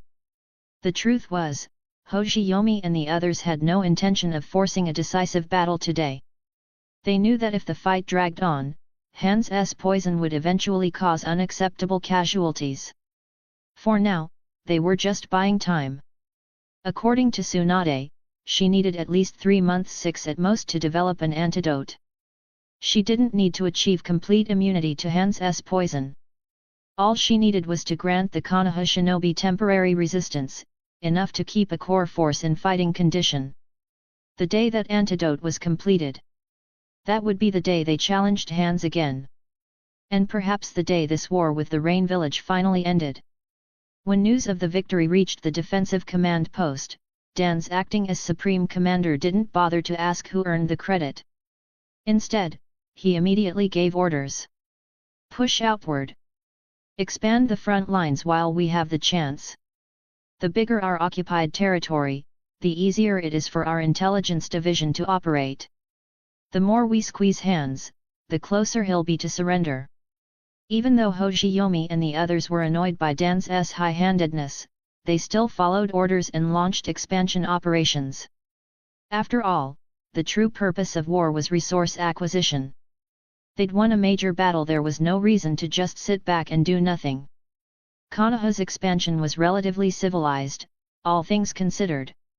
They went from village to village, searching for any remaining enemy ninja.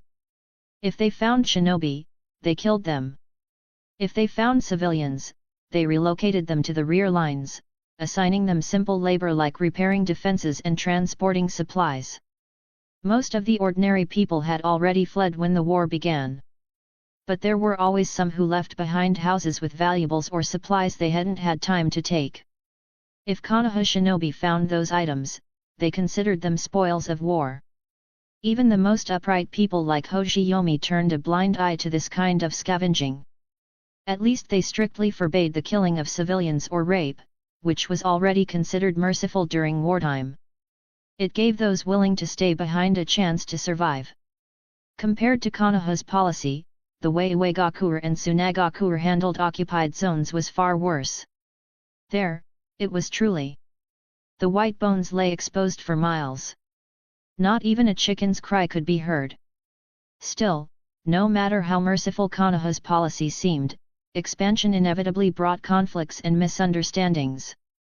That was just the reality of war. Chapter 170, Konoha's Sword Saint 170. Damn this weather! It was fine just a moment ago, why the hell is it suddenly thunder and pouring rain again? A Konoha ninja wearing a forehead protector sprinted through the storm, loudly complaining to his companion up ahead. Man, I really miss life back in Konoha. If we were home right now, we'd be sitting in an izakaya, drinking sake and watching the rain. Not running around like drowned rats in this goddamn war. His teammate in front of him could only shake his head helplessly and call back. Complaining won't get us back to Konoha. Come on, let's pick up the pace. I remember there's a village up ahead. We can find an empty house to shelter from the rain.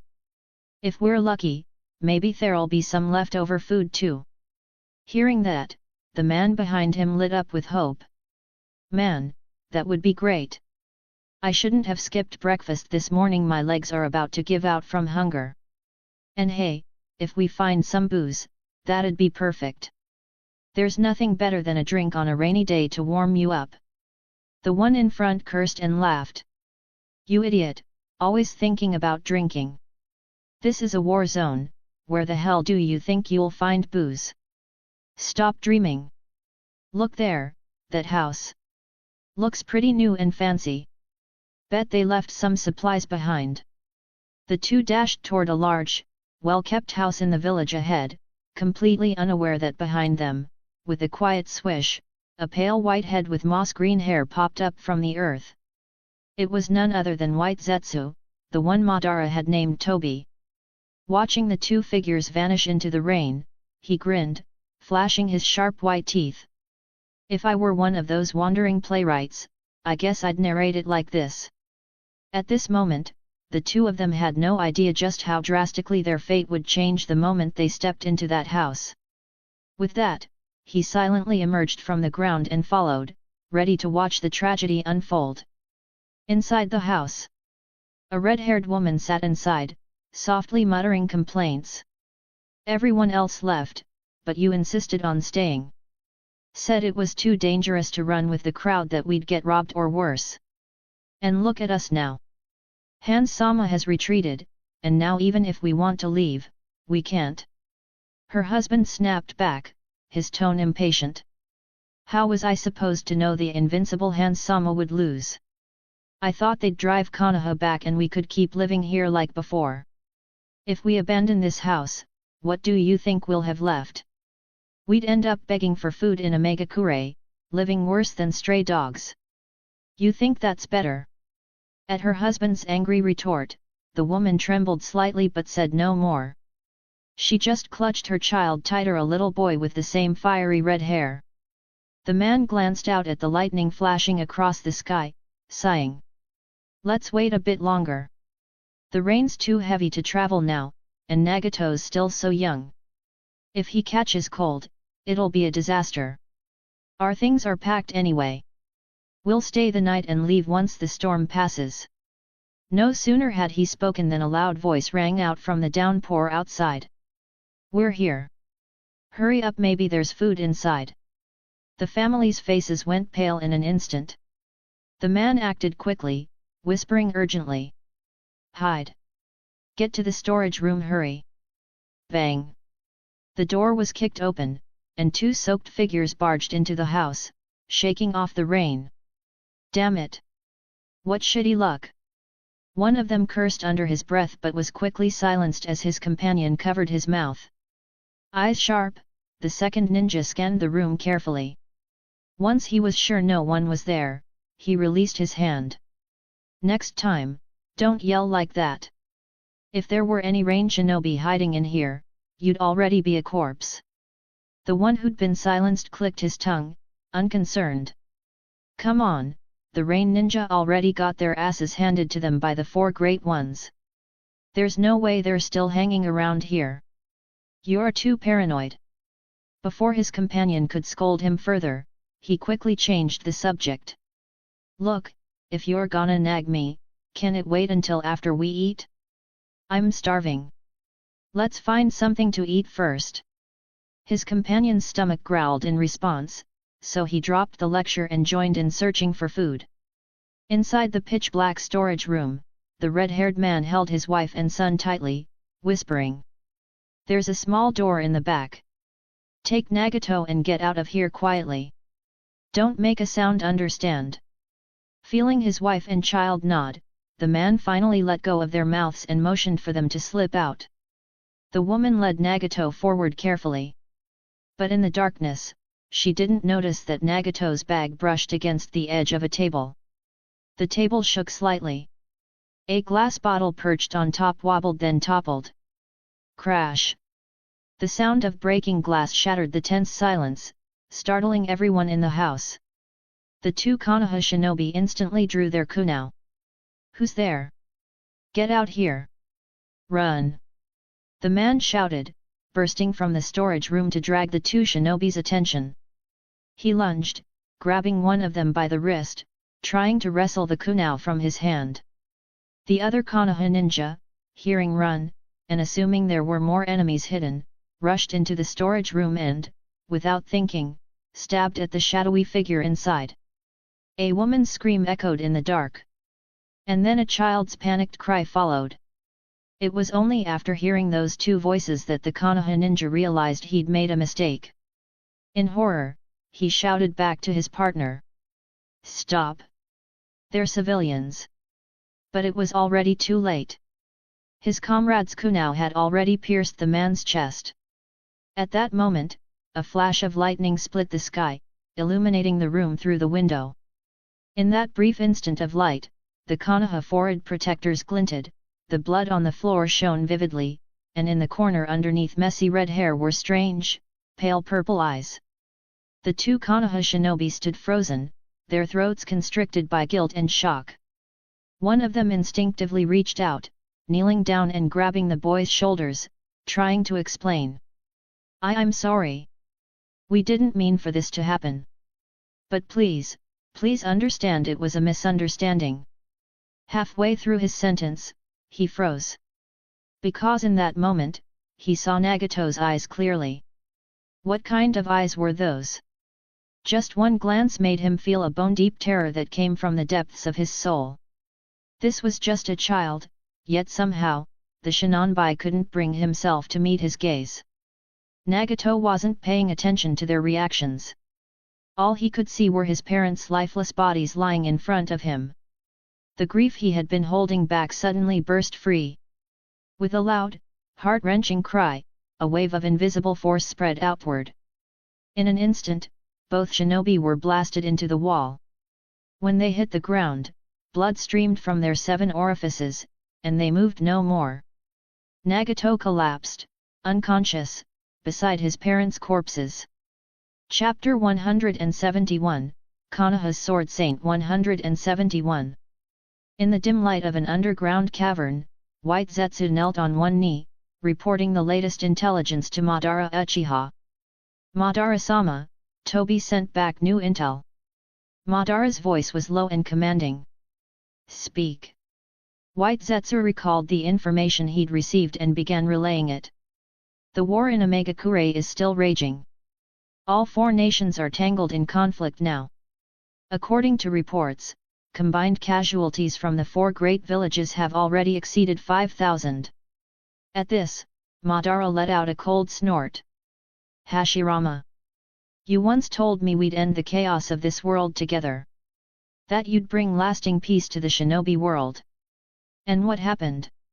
You've barely been dead a few years, and wars even more brutal than the Warring States era have already broken out twice. Reality has proven your ideals to be a failure. In the end, it's only my Eye of the Moon plan that can bring true peace."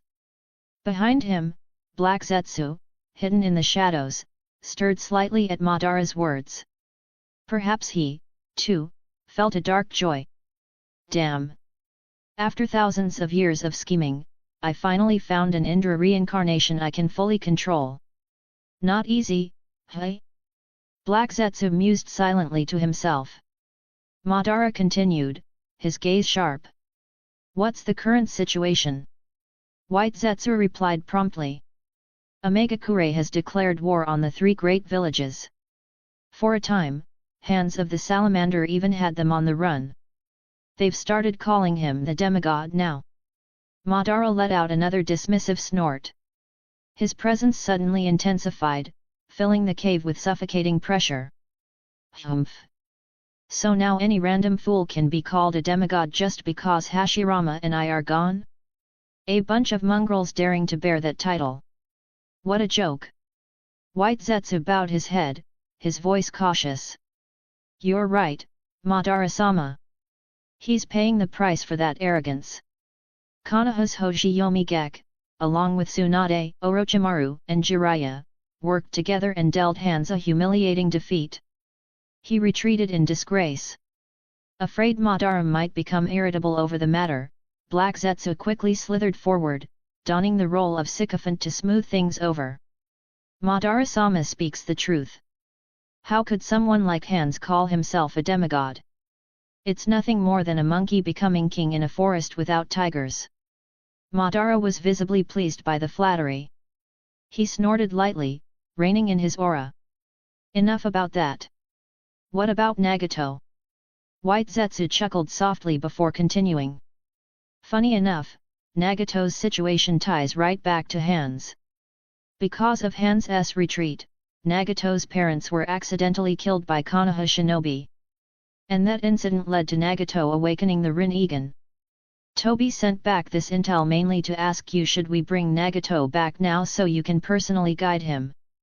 Of course, guidance was just a polite way of saying indoctrination. Upon hearing this, Madara's lips curled into a smile. The Rinnegan's awakening was perhaps the most crucial piece of his Eye of the Moon plan.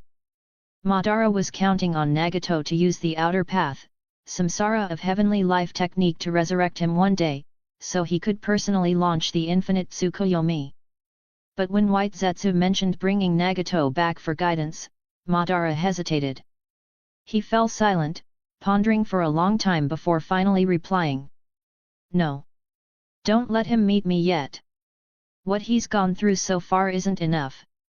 He needs to experience true despair before he'll have the will and courage to destroy this world. Tell Toby to let Nagato stay in Omegakure. And don't give him any help. I want him to see the darkness of this world with his own eyes. Meanwhile, when Nagato finally stirred awake, he wasn't sure how much time had passed. His head throbbed as he slowly sat up from the floor. The thunderstorm was over. Sunlight streamed through a large hole in the wall, falling upon the corpses of his parents and the two Konoha shinobi. Nagato looked down at his own hands, his expression confused. I'm still alive? He couldn't remember exactly what had happened after his parents died. Why were those Konoha shinobi dead? He had no answer. He stared at his parents' cold, lifeless bodies. His lips parted slightly, but no tears came. His mind was blank except for one thing. His mother's final words, whispered in his ear before she died. Stay alive. Murmuring those words again, Nagato's eyes finally grew misty. He wiped his face, picked up his small bag, and began walking toward the horizon. The Konoha shinobi had come from the south. If he wanted to avoid more encounters, he should go north. Repeating his mother's last words like a mantra, Nagato set his sights north and pressed on. The sky darkened again. A cold drizzle began to fall, soaking him through. The icy rain gnawed at his already empty stomach, making his hunger even worse. As he trudged past a shallow pit, his foot slipped. He stumbled hard to the ground. His body was too weak, he could barely stand, let alone walk. His vision blurred, his consciousness fading. But just then, he felt something wet licking his face. Opening his eyes, he saw a small, scruffy dog with tawny fur gently licking his cheek. Thank you. If it weren't for you, I probably wouldn't have woken up. Nagato managed a faint smile, his trembling hand reaching out to stroke the little dog's head. The dog, sensing no threat, wagged its tail and leaned closer, acting playfully affectionate. Nagato carefully picked up the dog and whispered. You don't have a family either, do you? From now on, let's live together, okay? The dog tilted its head in confusion but then barked twice, as if to respond.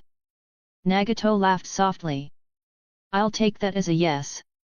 Since we're going to live together, I should give you a name. You're so small. Let's call you Chibi. The dog barked again, wagging its tail. Inside a small cave, Nagato hugged Chibi tightly, whispering. Sorry. Even if you stick with me, I can't give you anything right now. I don't have any food. Hearing Chibi whimper quietly, Nagato hesitated for a moment, then resolved. Let's walk a bit farther. Maybe we'll meet someone kind enough to share. But ideals are always more beautiful than reality. Nagato knocked on every door he could find, but no one was willing to give him even a scrap of food. His legs felt as heavy as lead. The rain, once cold, now felt almost warm compared to the hollow ache in his stomach. Finally, he collapsed. Even Chibi's frantic barking couldn't stop his vision from fading into blackness. Am I going to die? Just as the thought crossed his mind, a hand reached into his blurred field of vision. A gentle voice spoke. Here, eat this. Whether it was the food or the voice, Nagato couldn't tell. But somehow, a sliver of strength returned to his body. He looked up with great effort and saw a blue-haired girl, holding an oiled paper umbrella, smiling at him. At that moment, Nagato's mind filled with a single thought. If the angels from Mom's bedtime stories really exist, they must look just like this. The girl spoke softly. Come on, eat up. After you're done, I'll take you to meet Yahiko. She reached out her hand, gently helping him up. Nagato's voice trembled. Thank you. What's your name? Her smile was warm. No need to thank me. Just call me Conan. Chapter 172, Konoha's Sword Saint 172. At the Konoha's main command camp on the front lines, Hoshiyomi was currently engaged in his daily spar with Jiraiya. However, because of Hoshiyomi's sheer speed, Jiraiya barely had any chance to unleash large-scale ninjutsu. The fight had hardly begun before Jiraiya found himself completely overwhelmed in close combat. His taijutsu was already considered excellent, but against Hoshiyomi, it simply wasn't enough. In frustration, Jiraiya activated Needle Jizz, shooting out a barrage of hardened hair senbon while latching onto a tree behind him to quickly put distance between them. But Hoshiyomi casually raised a hand and summoned a wind barrier, effortlessly blocking the rain of needles. Jiraiya clicked his tongue, waving his hand dismissively. All right, that's enough. I give up. You're a monster, seriously. Fighting you is just asking to get beaten up. There's no joy in this at all. Might as well spend my time gathering material for my book. With that, Jiraiya grabbed his notebook and walked away. Now, unlike in the original timeline, the material gathering he referred to wasn't that kind of research yet. Although Jiraiya still loved to peep on women, he hadn't started writing erotic novels. Recently, he'd been inspired by his experiences on the battlefield to write a different kind of book, a novel about ninja life, tentatively titled The Tale of the Utterly Gutsy Ninja. He said he wanted to document the things he'd witnessed during the war, and imagine a more hopeful ending. A story that could inspire future generations, a work that would stand the test of time. Of course, he'd been pestering Hoshiyomi and the others for their stories, but they weren't very interested. Hoshiyomi, for one, knew this book was doomed to flop. Otherwise, Jiraiya wouldn't have eventually switched to writing smut novels later. As for Orochimaru and the rest, they simply thought Jiraiya, the old perv, wasn't capable of writing anything serious, so they flat out refused to let him include their experiences. Watching Jiraiya walk away, Hoshiyomi briefly wondered if he should encourage him to just skip to writing Ika Ika Paradise. That way he could enjoy an early sneak peek of the legendary series. But then he remembered Tsunade's monstrous strength and thought better of it. Forget it. Better stick to sword practice. Speaking of swordsmanship, it was worth mentioning that Hoshiyomi's Swordheart System had made significant progress during the Second Shinobi World War. Though he had only participated in 2 major battles so far, his experience bar had already reached 305/500. When he wiped out the Uegakure squad that Dans had sent after him, the combined total from all enemies in that group had given him about 20 experience points. Coupled with the 3 new wind-style techniques he developed, plus the high-level fight against Hands, which awarded him extra bonus experience.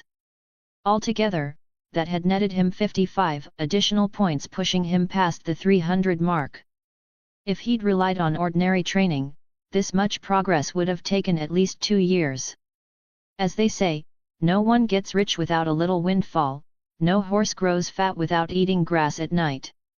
Currently, Hoshiyomi's strength was at the level of an elite Genin when he didn't open the 6th gate.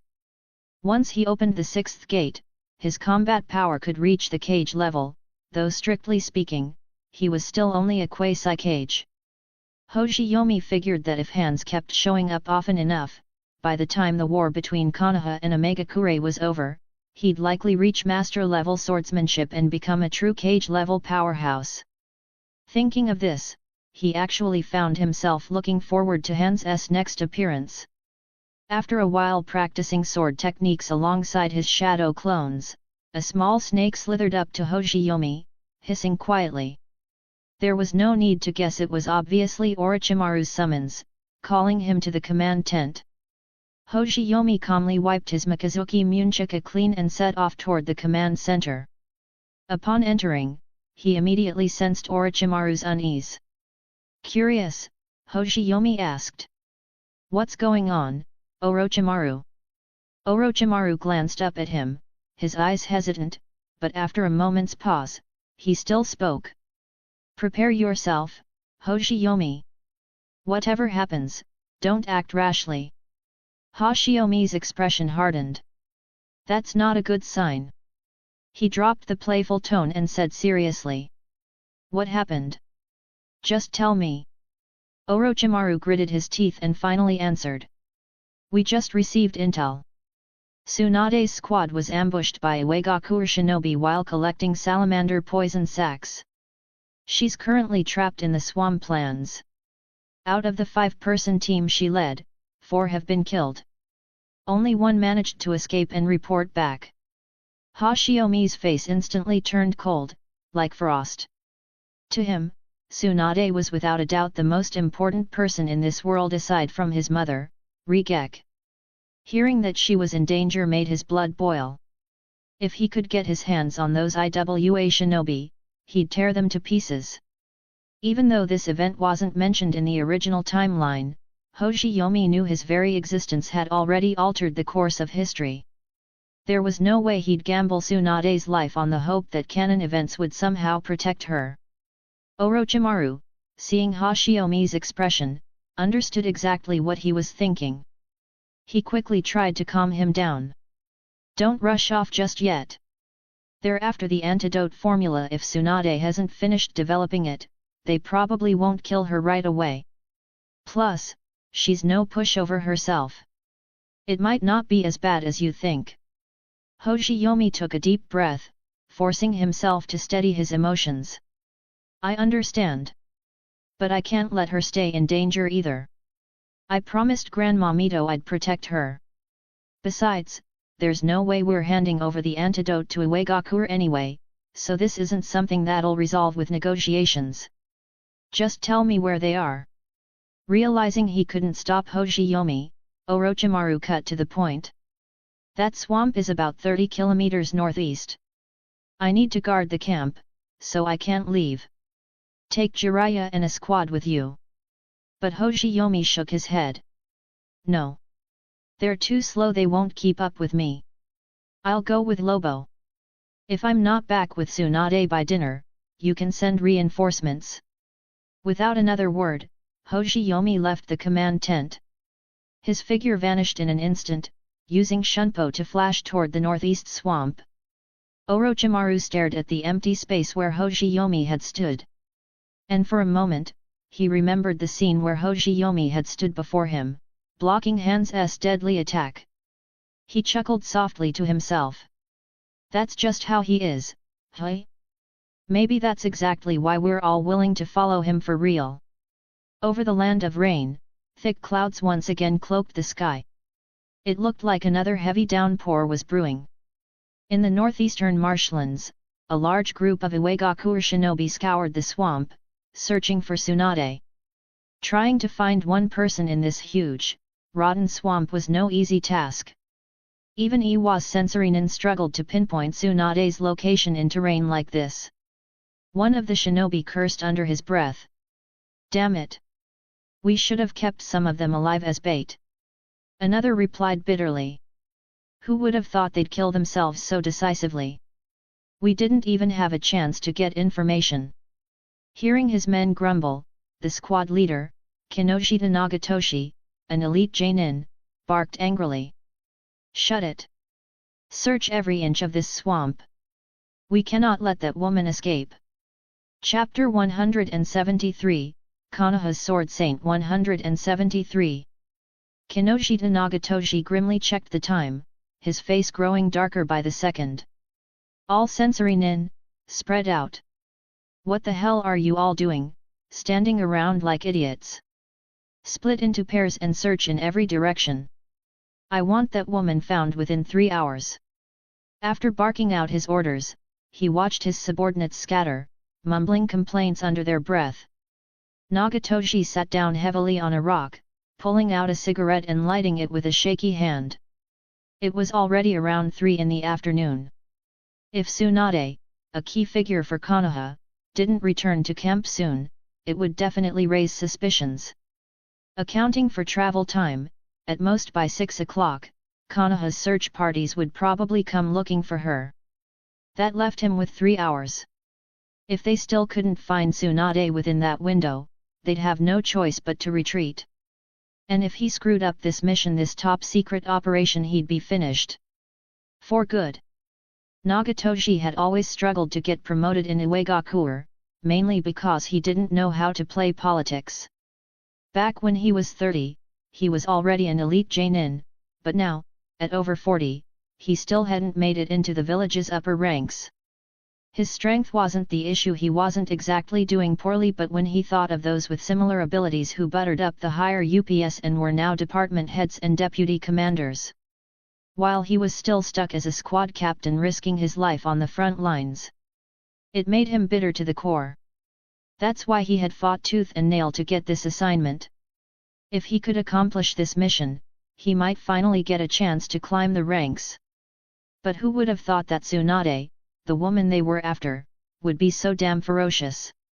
On paper, she was listed as a medical nin. Yet she had killed an elite Genin with a single punch. Nagatoshi had seen it with his own eyes. One of his comrades had been grazed by her fist, and his chest had caved in like crushed paper. Dead on the spot. So far, in the attempt to capture Tsunade, they'd already lost 4 Genin, 2 elite Genin, and more than 10 Chunin. Such heavy casualties, and they still hadn't managed to capture her. They had even caught a few of the Konoha shinobi who tried to break through the encirclement to send for reinforcements. But before they could use them as hostages to force Tsunade to surrender, those shinobi had killed themselves on the spot. Where the hell do I go to complain about that?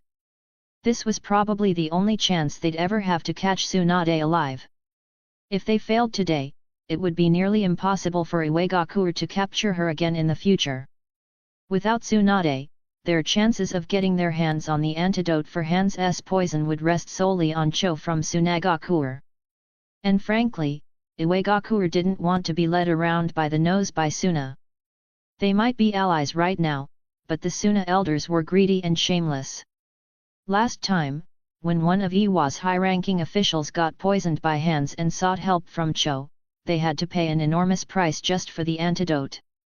And that was just for post-battle detoxification. If they went to her again asking for the antidote formula itself, who knows how much flesh she'd demand to carve off this time. We've already lost so much. If after all this, we still end up empty-handed and Iwagakure has to pay a fortune to Tsunagakure for the antidote, then what the hell is there left to be afraid of? At this point, even keeping my squad captain post will probably be impossible. The more he thought about it, the tighter his chest became. The cigarette in his hand burned all the way down, nearly scorching his fingers. He cursed under his breath. Screw it. If I fail this mission, I might as well die here. Better to die in battle than go back and become the laughingstock of Iwagakure. He flicked the cigarette away angrily and stood up, shouting again at the sensory nin. Still no sign of her? What are you guys doing, hey? Might as well have brought a couple of dogs, they'd be more useful than you. The sensory team clenched their jaws in frustration, cursing quietly among themselves. 40-something years old and still doesn't know how to be a decent human being. No wonder he's just a squad captain at this age. Even though they kept their voices low, Nagatoshi still overheard them. That only fueled another round of shouting. The sensory team captain's face turned green with rage, but he couldn't lash out. Nagatoshi was his superior officer, after all. So he forced himself to speak calmly. Medical nin have extremely refined chakra control. Tsunade, in particular, is a master at it. It's normal that we can't sense her. Besides, she can't run far. Beyond this swamp is the border of Omegakure territory. She wouldn't dare go that deep. Nagatoshi snapped back. You think I don't know that? The problem is time. Do you understand time? Konoha's main camp is about 25 kilometers from here. At most, in 3 hours, their reinforcements will show up. If we've already taken this many casualties and still fail to capture Tsunade, do you really think Noki-sama will let it slide? What you planning to take the blame? Hearing this, the sensory captain fell silent. As much as he wanted Nagatoshi to drop dead, he had to admit the stakes were real. Failure here meant disaster for everyone. Meanwhile, deep in the swamp, in a patch of thick underbrush, a woman covered in mud crouched quietly, cautiously scanning her surroundings. Even though the mud obscured her graceful figure and beautiful face. If Hoshiyomi Gekkō had been there, he would have recognized her immediately. It was Tsunade. Confirming she was safe for the moment, Tsunade took a deep breath, steadying her ragged breathing. She was in terrible shape. After being relentlessly pursued and surrounded by so many enemies, she was at her limit. Her body was covered in wounds, both large and small, but she didn't dare heal herself. Her chakra reserves were running low. At this point, Tsunade still hadn't mastered the full yin seal, nor had she developed the extended version of Byakugo no Jutsu. Using her monstrous strength burned a lot of chakra, and she had used it multiple times during the earlier skirmishes. Now, she didn't have enough left for medical ninjutsu, and healing herself would risk exposing her location through chakra fluctuations. So, she had no choice but to grit her teeth and endure the pain. If it hadn't been for her subordinates buying time with their lives, she would have already been captured. But even their sacrifice had only bought her a little time. This swamp, however vast, was being scoured piece by piece. Tsunade was almost out of places to hide. There were only two options left. Either she tried to sneak into Han's territory and take her chances, or she took advantage of the enemy's scattered formation and tried to break through the encirclement. What should I do? Tsunade hesitated, wrestling with the decision. In the end, she gritted her teeth, reaching into her inner pocket and pulling out a good luck charm. This was something she had bought before coming to the battlefield, a pair of matching charms. One half was with Hoshiyomi, the other with her. She had hoped the charms would protect them both.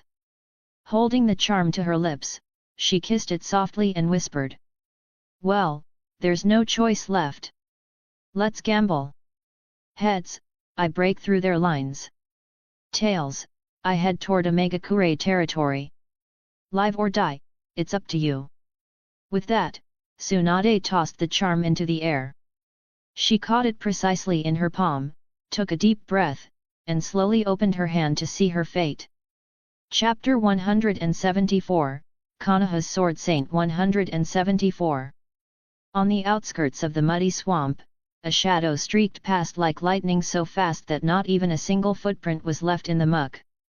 For ordinary people, the speed was unimaginable. Even seasoned shinobi would only be able to catch a fleeting afterimage at best. After pushing himself through a relentless, all-out sprint, Hoshiyomi Gekkō finally reached the perimeter of the swamp. Once he confirmed he was in the right place, Hoshiyomi slowed down. Charging in blindly at full speed wasn't an option now. There were likely large numbers of enemy shinobi ahead. Moving too fast risked exposing himself. He pressed his hands together and summoned Lobo, his trusted wolf companion. When Lobo appeared, he glanced around at the swamp with obvious distaste. "Tch. What now? I was watching the pups." That's right, Lobo had long since become a father. And not just any father, he had 3 wives and 4 concubines. It wasn't because Lobo got lonely. It was because the Inuzuka clan head had come to Hoshiyomi directly after learning of Lobo's strength, graciously offering any ninja hound in the clan let Lobo pick whichever he likes. That was how Lobo ended up enjoying a lifestyle befitting a canine emperor. He kept several of his mates close to him, establishing the beginnings of a personal wolf-dog clan. As part of the arrangement, some of Lobo's pups were sent to the Gekkō clan as elite candidates for future training. Of course, the most gifted pups were kept by Lobo himself, reserved as future summon beasts for Hoshiyomi, his disciples, or his descendants. Given Lobo's bloodline and the talents of his mates, these pups were bound to become top-tier summoning beasts, absolutely first class.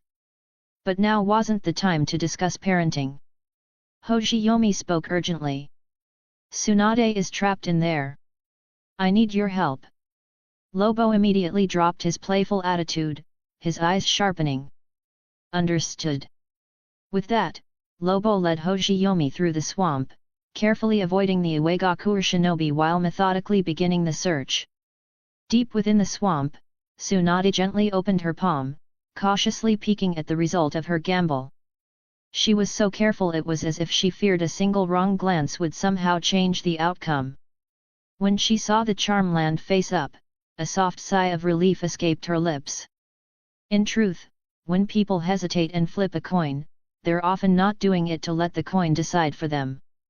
It's because the moment the coin is in the air, they hear the voice of their true desire from the depths of their heart. Tsunade was no exception.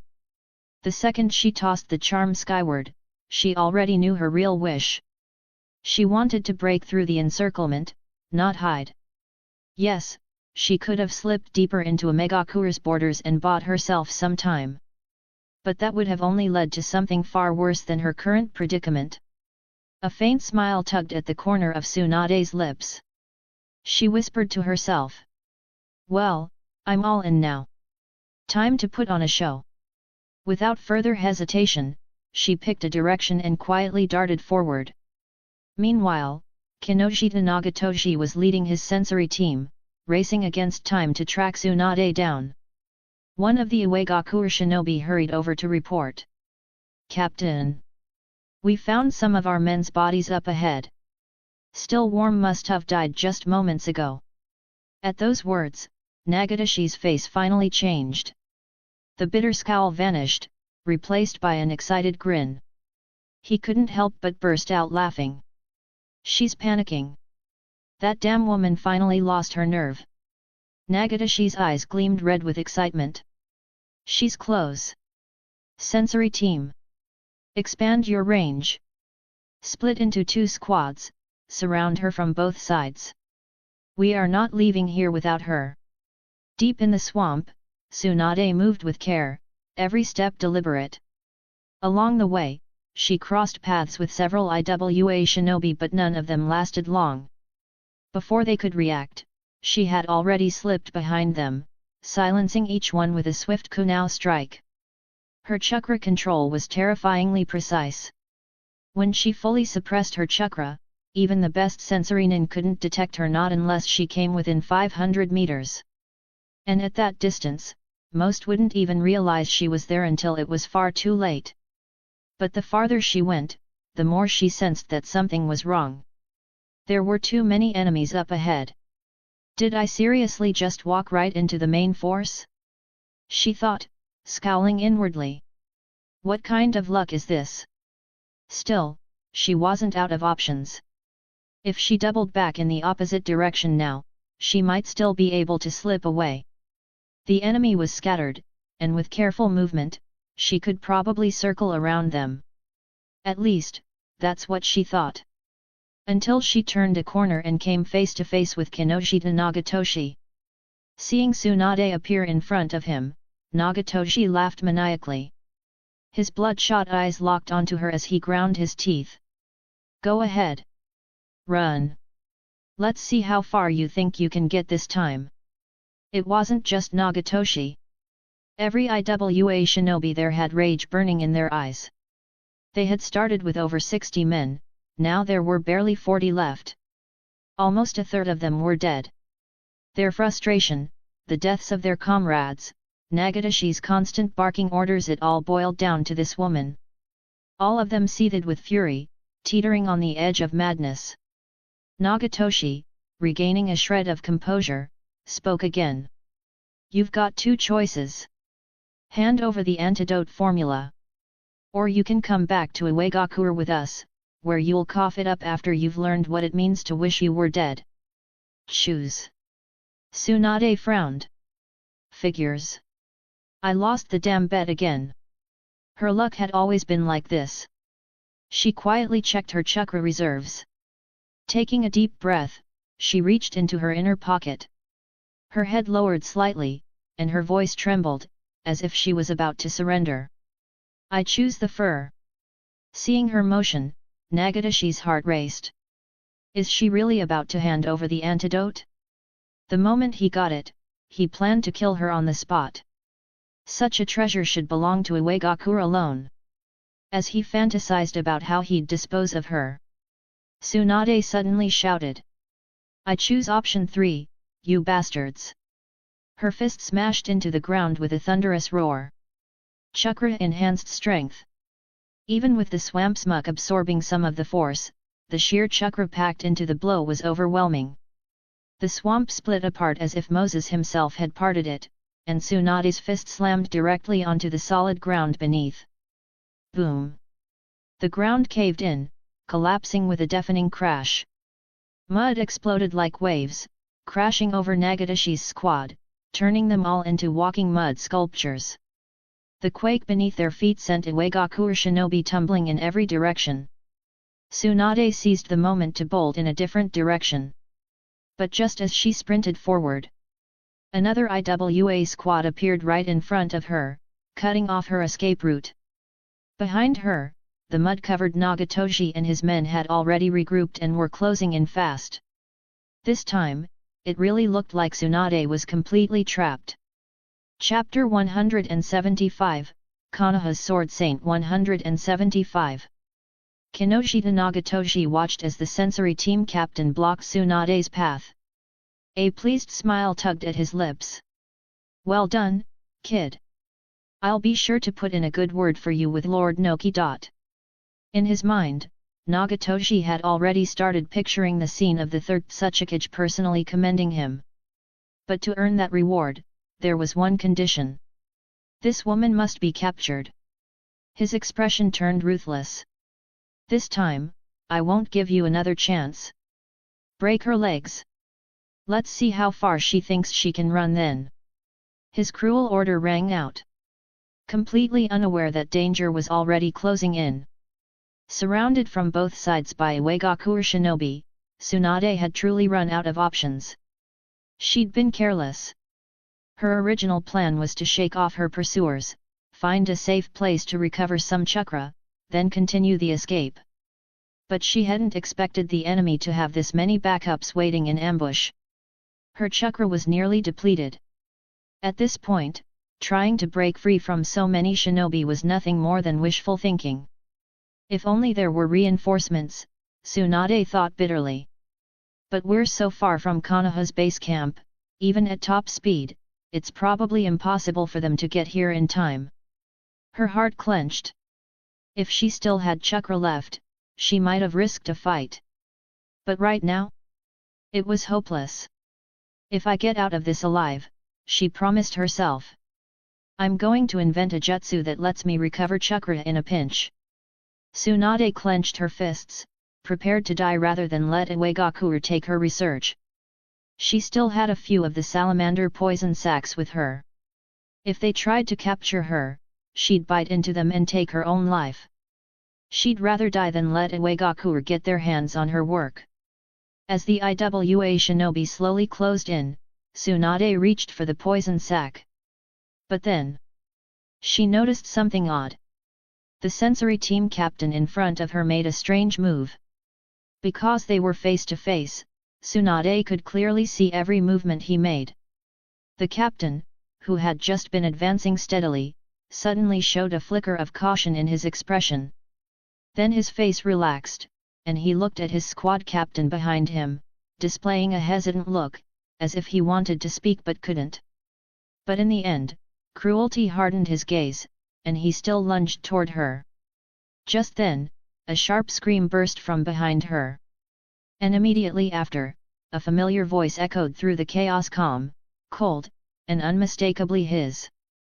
"I heard you want to lay a hand on my woman." Tsunade's body shuddered.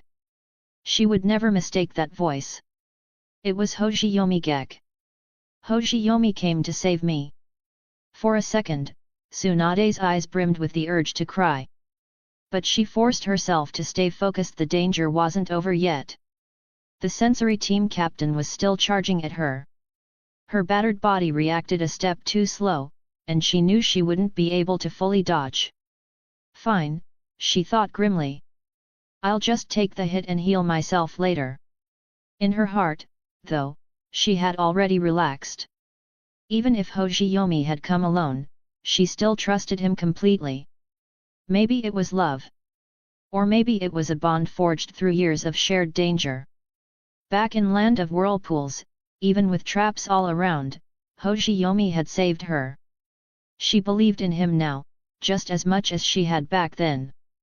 Sure enough, a wind blade shot out from the forest, forcing the sensory team captain to retreat. At the same time, a howl pierced the air, a sharp, wolfish cry. A giant white wolf burst from the trees. It was Lobo, spraying multiple wind blades from his mouth, scattering the IWA shinobi into chaos. Tsunade seized the chance, slipping out of the encirclement. "Are you all right, Tsunade?" Hoshiyomi asked, stepping to her side. "I'm fine." Seeing Lobo's massive form, Tsunade felt even more certain of one thing. With Hoshiyomi here, everything would be all right. Meanwhile, the IWA nin stood frozen, eyes darting between the sudden appearance of one man, one wolf, and the corpse of Kinoshita Nagatoshi lying on the ground. A single sword slash had ended Kinoshita Nagatoshi's life. The strike came silently, unleashed while Hoshiyomi was hidden with the transparent escape technique. By the time the gleam of the blade appeared, it was already too late to dodge. In fact, only the sensory team captain had noticed Hoshiyomi's approach.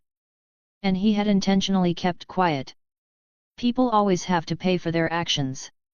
He'd done it on purpose. Why should he protect someone like Kinoshita Nagatoshi?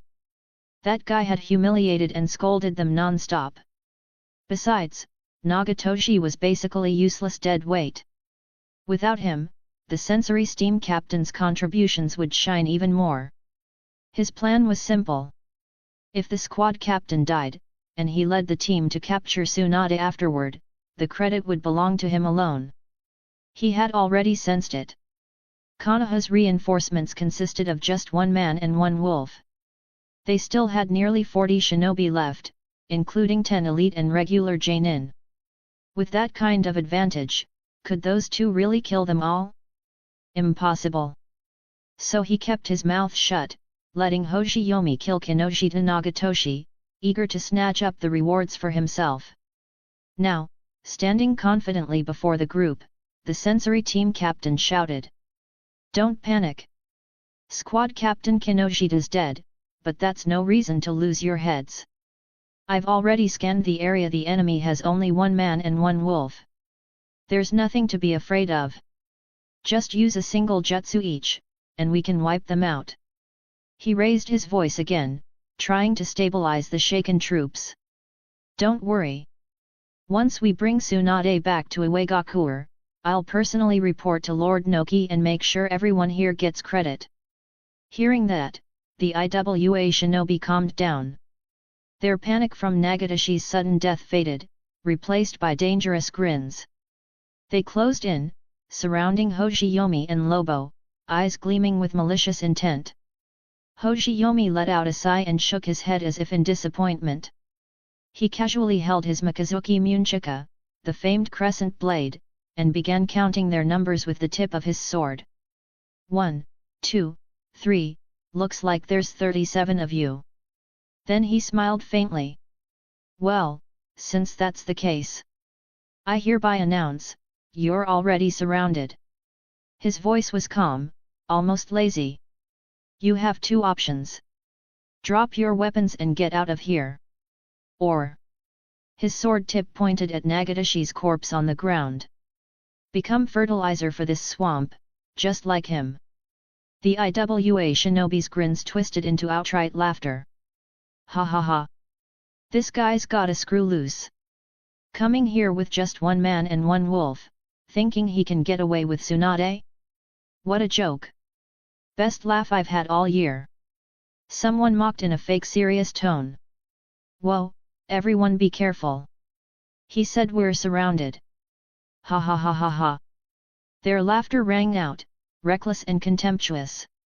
To them, Hoshiyomi was just a strong but delusional madman. But in the crowd, one person's face froze.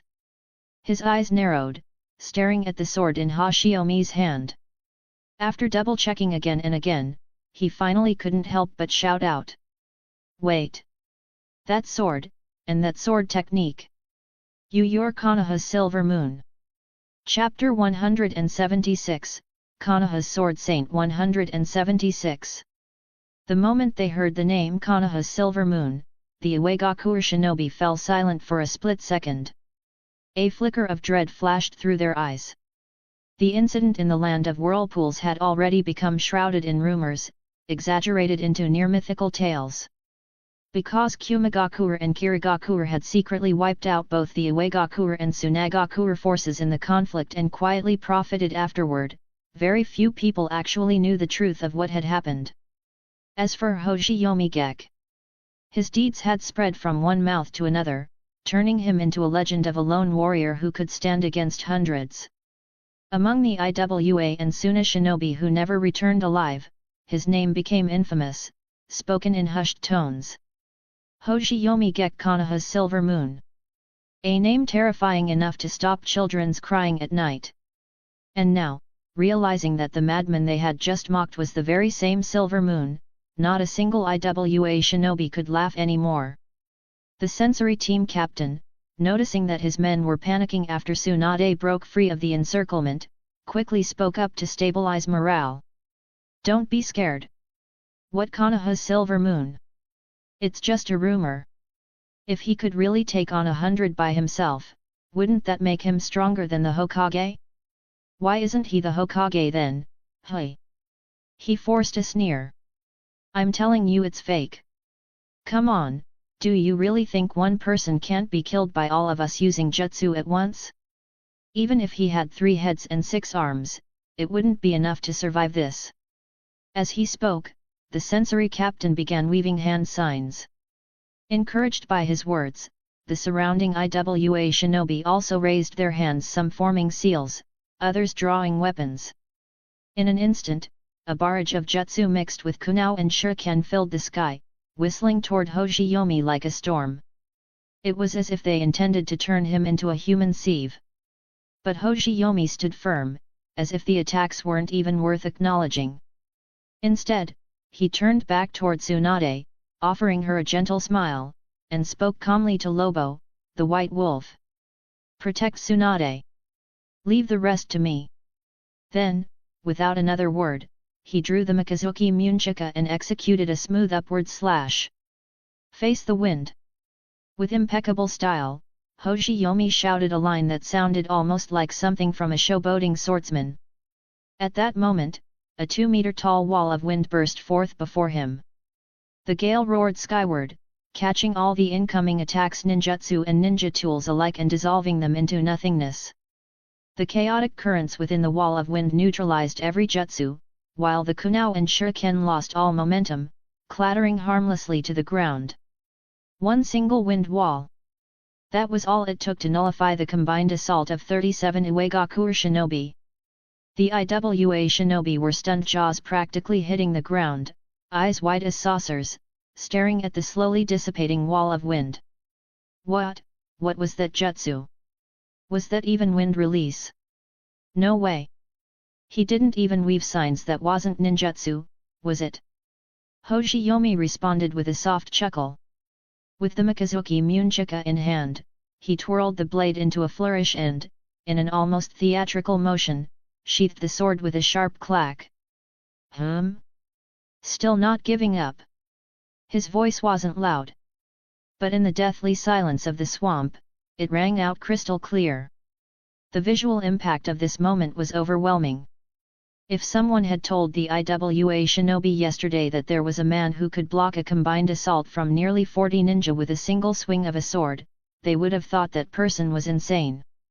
But today, they had seen it with their own eyes. No one could speak. Meanwhile, Tsunade, sitting atop Lobo as she tended to her wounds, gazed at Hoshiyomi with eyes full of deep affection. Her heart felt like it was melting. She thought back to his earlier words. "I heard, you want to lay a hand on my woman." Her cheeks flushed red. No matter how strong or domineering she usually was, Tsunade was still a woman. Even someone like her sometimes wanted to be protected. And Hoshiyomi had appeared right when she needed him most. With his strength alone, he had silenced the enemies trying to capture her. How could she not love a man like that? At that moment, Tsunade couldn't help but let the thought cross her mind. Maybe she really did want to marry him. But while she was thinking of marriage, the IWA shinobi had only one thought in their minds. Escape. Several of them were already considering retreat. But with their superior officers still present, no one dared to bolt outright. The sensory captain, now acting as temporary commander, gulped nervously. He had to admit, Hoshiyomi's strength was terrifying. But he still wasn't willing to give up the rewards dangling right in front of him. This was Tsunade and Konoha's silver moon we're talking about. If he could bring back both Tsunade and Hoshiyomi's head, he would definitely be personally promoted by Lord Noki. He was still young. If only he had more resources, he'd already be more than just a Jainin. If Lord Tsuchikage took him as a personal student, his future would be bright beyond measure. After all, fortune favors the bold. And so far, their side hadn't suffered any real losses yet. With 37 ninja charging all at once, there still had to be a chance.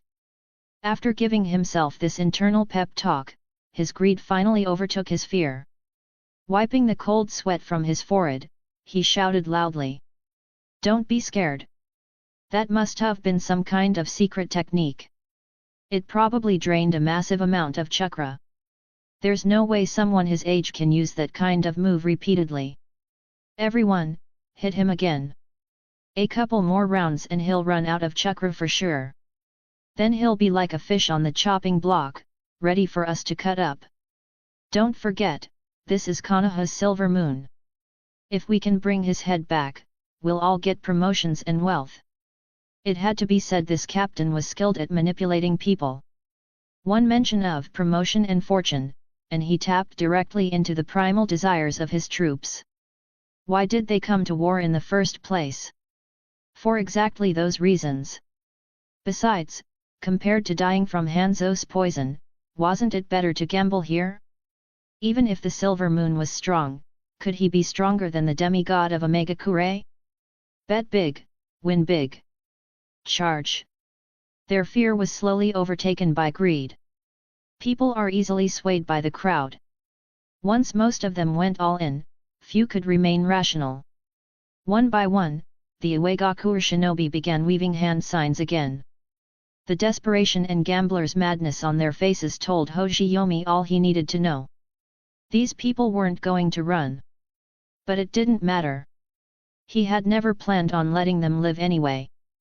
They had threatened Tsunade's life. From the very beginning, Hoshiyomi had no intention of showing mercy. That earlier talk about surrender was just to save some energy. Since words no longer worked, then it was time to kill them all. With that single thought, Hoshiyomi placed his hand back on the hilt of Mikazuki Munchika. "If you're so intent on dying, then I'll grant your wish. Get ready, your journey ends here." As he spoke, he drew his sword. The blade flashed, a brilliant arc of white light slicing through the air. Holding the sword in one hand, Hoshiyomi pressed his other hand together in a gesture of prayer and murmured softly. "Before you die, I'll at least let you die knowing the name of the technique that kills you. This move is called Oboro Urazuki, 11 forms. Hazy Inverted Moon, 11 forms." Chapter 177, Konoha's Sword Saint 177. The moment Hoshiyomi finished speaking, a hazy full moon seemed to rise through the thick storm clouds overhead. It wasn't actually midnight, the illusion was part of the technique. Oboro Urazuki, 11 forms. Soft, silvery moonlight spilled down, bathing Hoshiyomi in an ethereal glow, as though the heavens themselves were casting light upon him. In that instant, he truly did look like a sage monk who had reached enlightenment. To the Uegaku shinobi, it felt like they were hallucinating from overstimulation. The figure of Hoshiyomi, who had just stood there, motionless like a benevolent Buddha, suddenly blurred before their eyes. Then, in a flash, identical images of him appeared directly in front of the Iwa shinobi, as if he had used the shadow clone technique but without any smoke.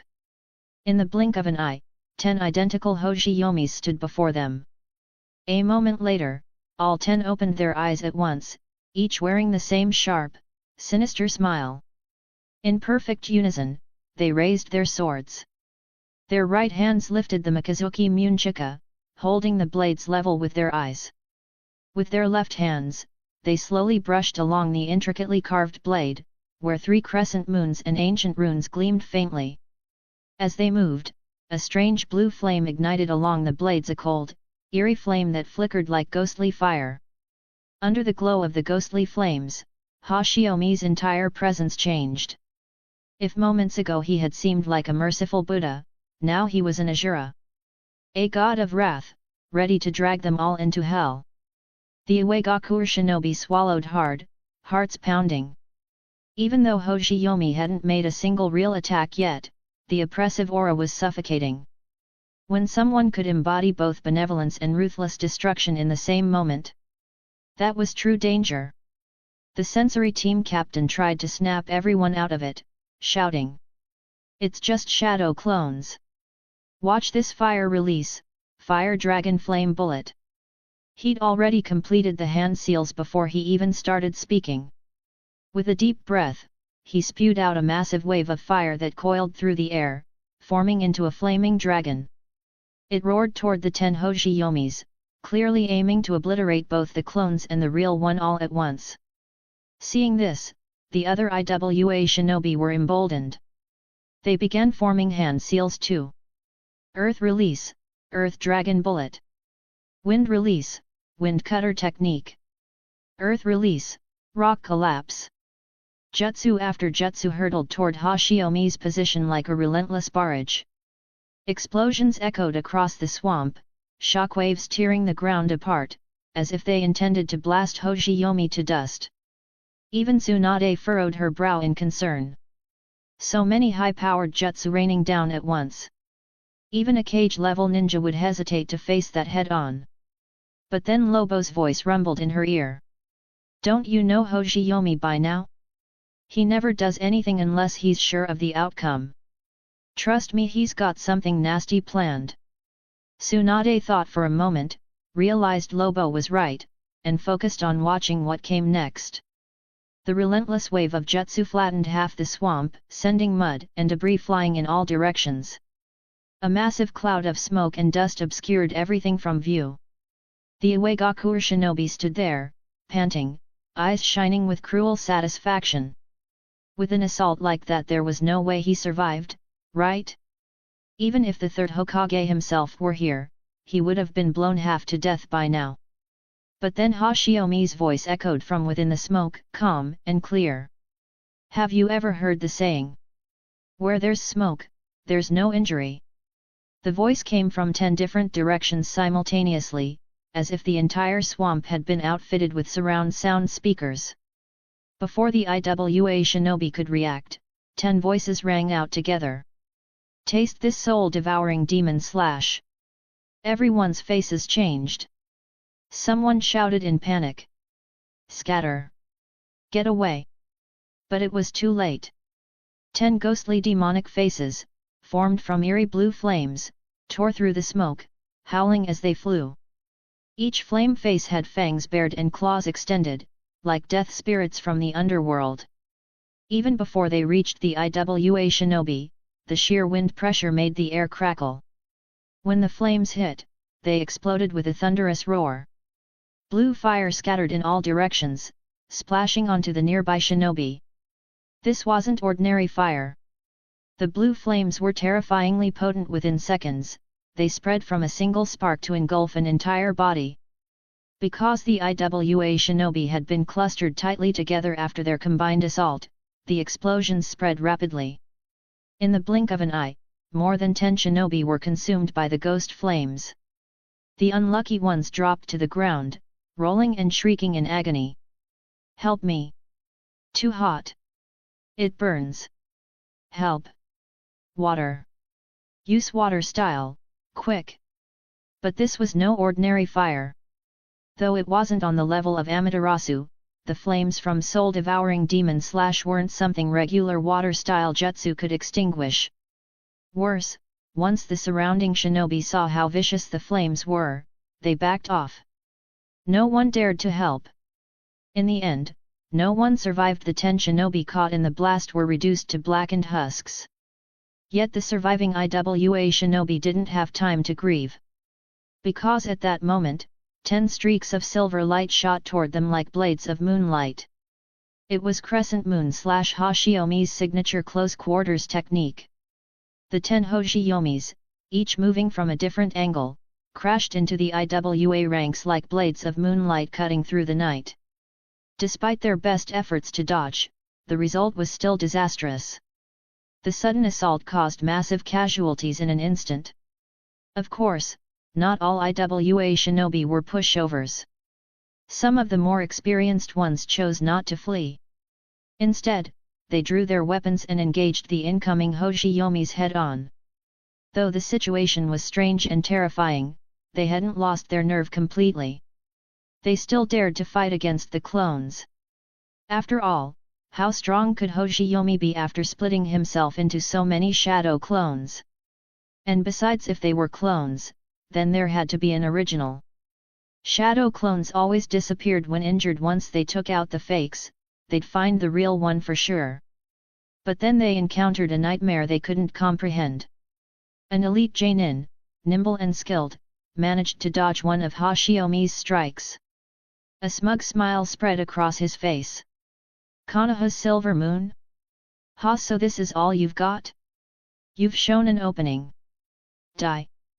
Thinking this, the genin drove his kunai straight into Hoshiyomi's throat, no hesitation. In his mind, there were only 2 possible outcomes.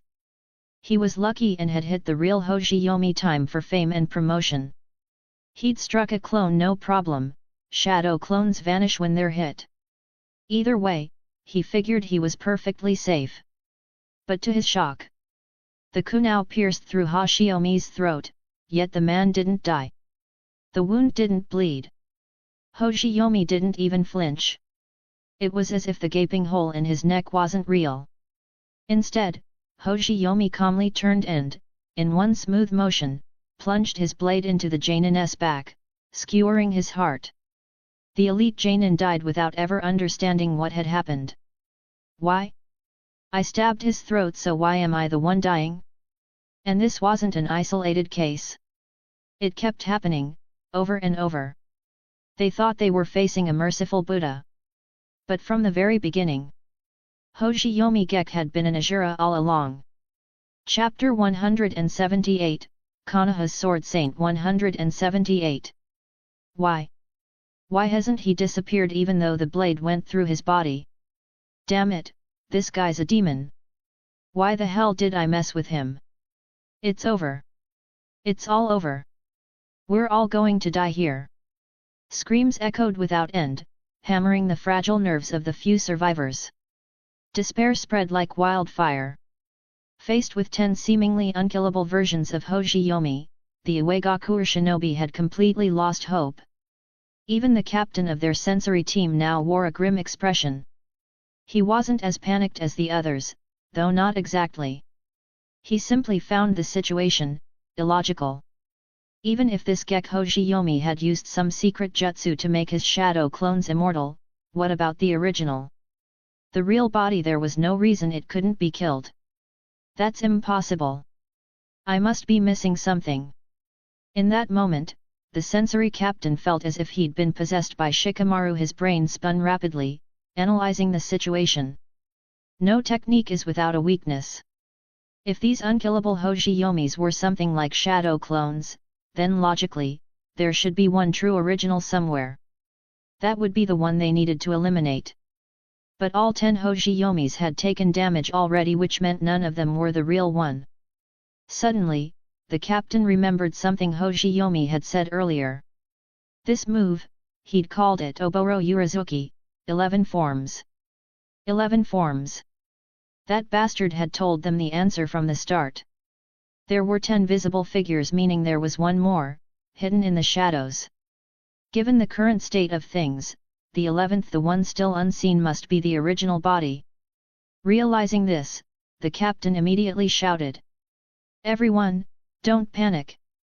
These aren't the real body. That means the original must still be hiding somewhere. If we can find him, if we can take him down, all of this ends. But, it was already too late. Of the original 37 Uegaku shinobi, fewer than 10 still lived. And even those survivors were in varying states of injury. Some had exhausted most of their chakra in the previous barrage of jutsu. Even if they now realized the truth, what could they do? They no longer had the strength to stop Hoshiyomi. Seeing the dazed expressions of the survivors, the captain tried to rally them, grasping at the last shred of hope. If we all sense together, we can still find him, right? We don't have to just sit here and wait to die. He looked around, eyes full of desperate hope, begging for any kind of response. But the only thing he heard was a voice whispering from directly behind him. Soft. Cold. Icy enough to freeze his soul.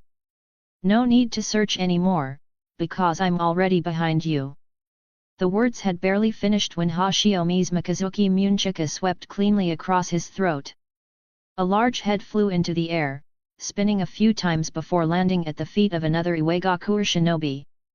And if that severed head still held consciousness, perhaps its final thought would have been, people always have to pay for their actions. Even though the Oboro Urazuki, 11 forms had expired and the clones had vanished with time, the few survivors were still frozen in fear, haunted by the massacre they had just witnessed.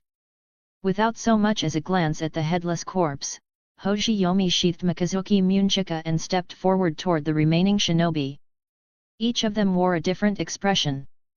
Some had already broken down, slumping to the ground in hopeless surrender.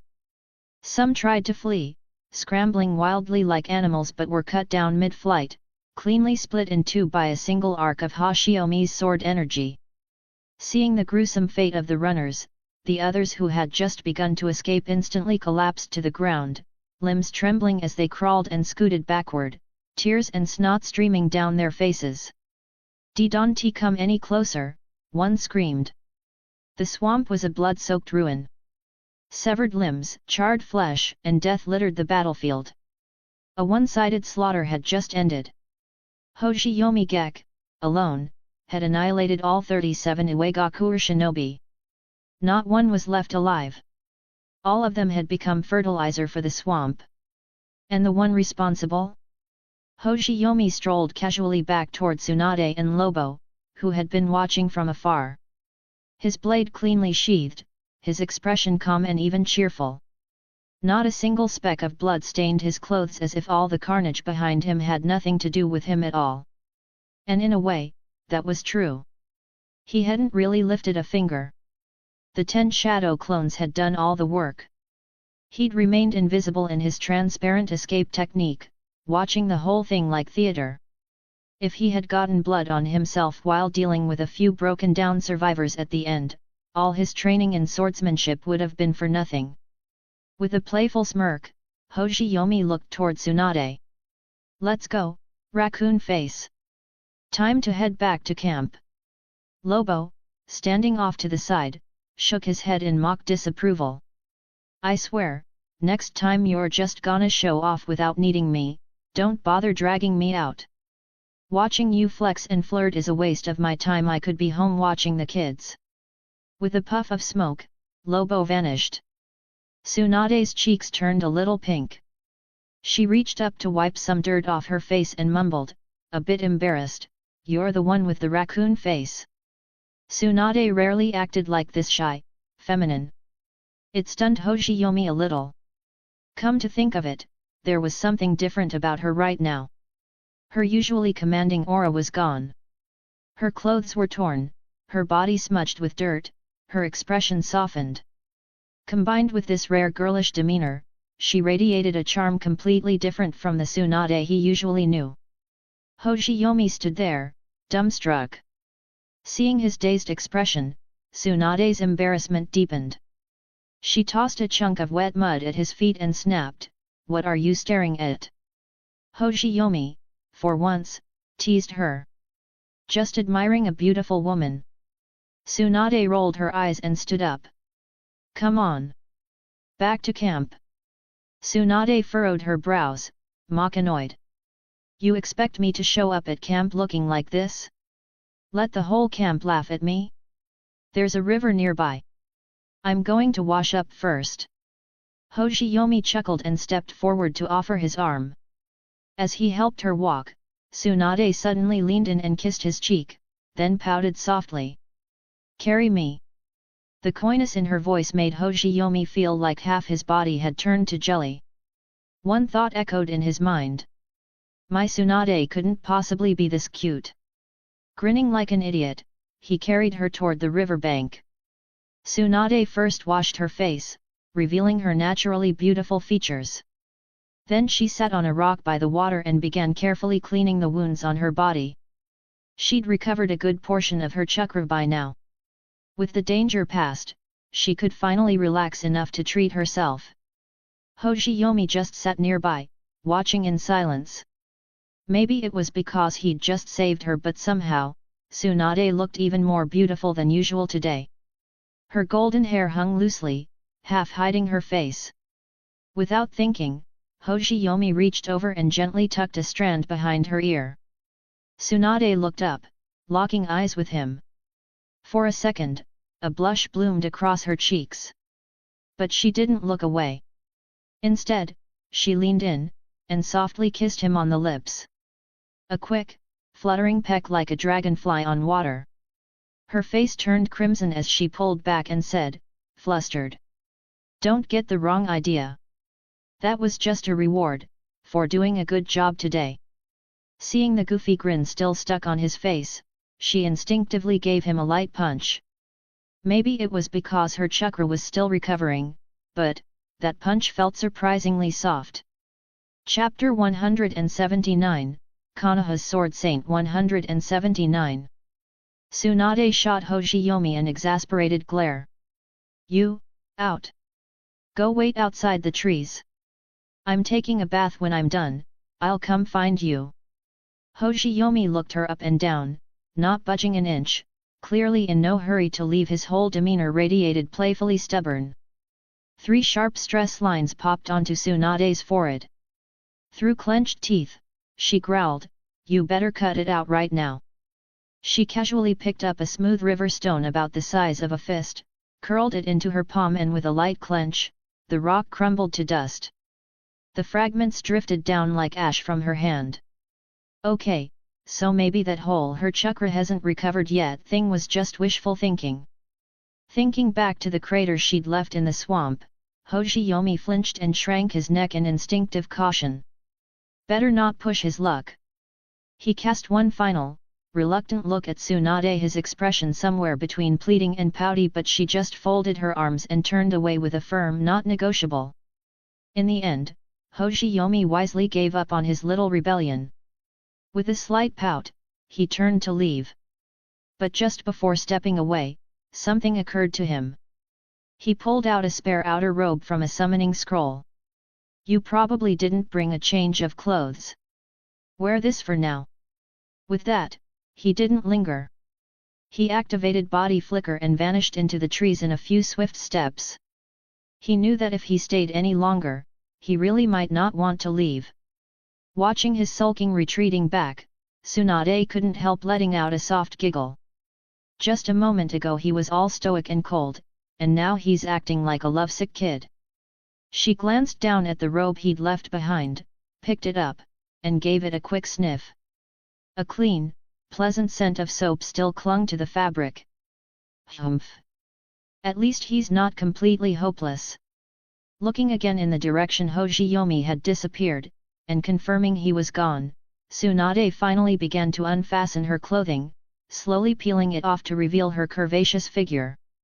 She first took care of some wounds she hadn't been able to address earlier in front of Hoshiyomi. Then, barefoot, she stepped gently toward the water. The stream here seemed to be a tributary leading to the ocean, fresh, flowing water that remained crystal clear despite being near the swamp. It was still spring, and recent rain had left the water slightly cold. As she dipped her toes into the river, a small shiver ran through her. The expression on her face, caught between surprise and delight, was unexpectedly adorable. The cold didn't bother her much though. For a shinobi in wartime, being able to bathe at all was already a luxury. Who had time to be picky? After taking a moment to adjust to the water, Tsunade didn't dive in right away. Instead, she studied her reflection on the river's surface. Did they get bigger again? She lightly poked at her impressive bust and smiled with satisfaction. Vanity wasn't exclusive to ordinary women. Even Tsunade took pride in her well-developed figure. Like a guy flexing in the mirror during a shower, she struck a few poses over the water, admiring her silhouette. She mentally rated herself, evaluating what could use improvement. No woman is completely immune to a touch of self-admiration, and Tsunade was no exception. Once she gave herself a very high score, she slipped into the water, fully content, and began to bathe. Her slender fingers brushed over her body, guiding the cool river water across her skin. The cold gave her a little jolt, and she let out a quiet, unguarded laugh. Elsewhere, just outside the tree-line, Hoshiyomi leaned against a tree with a dark cloud over his head, eyes cast toward the overcast sky. He had to admit it, he was seriously smitten. But Tsunade wasn't giving him a single chance. Damn it all! With a frustrated shake of his head, Hoshiyomi tried to clear away the alluring images swirling in his mind.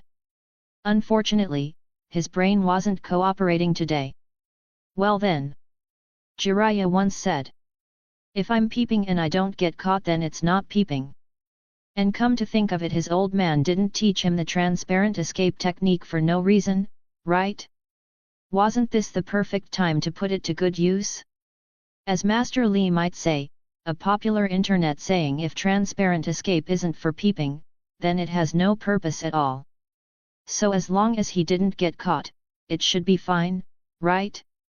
After a long internal battle between desire and reason, Hoshiyomi finally made a major life decision. Just as he was about to activate transparent escape, a massive boom echoed from the direction of the river. Startled, Hoshiyomi didn't even bother with stealth, he immediately dashed toward the source of the sound. Tsunade had just finished rinsing off when she began washing her soft golden hair. As she lowered her head and brushed her fingers through her locks, the water's reflection seemed to flicker, flashing with images of Hoshiyomi's earlier massacre. Thinking about his cold ruthlessness, and the way he'd practically claimed her with that confident line, her heart grew flustered all over again. Her chest fluttered with both sweetness and embarrassment, and for a moment she forgot about everything else, staring dreamily at the water. Until she heard a faint rustle nearby. Snapping back to reality, she immediately assumed the worst, that Hoshiyomi had actually dared to sneak over and peek. But when she turned around, it wasn't him. A large salamander had crawled out of the undergrowth and was now drinking at the river's edge. Poisonous salamanders often lived in swamps, but that didn't mean they liked dirty water. In fact, they were notoriously picky about water quality. The swamp was simply moist and full of food. This one was larger than the ones she'd seen earlier.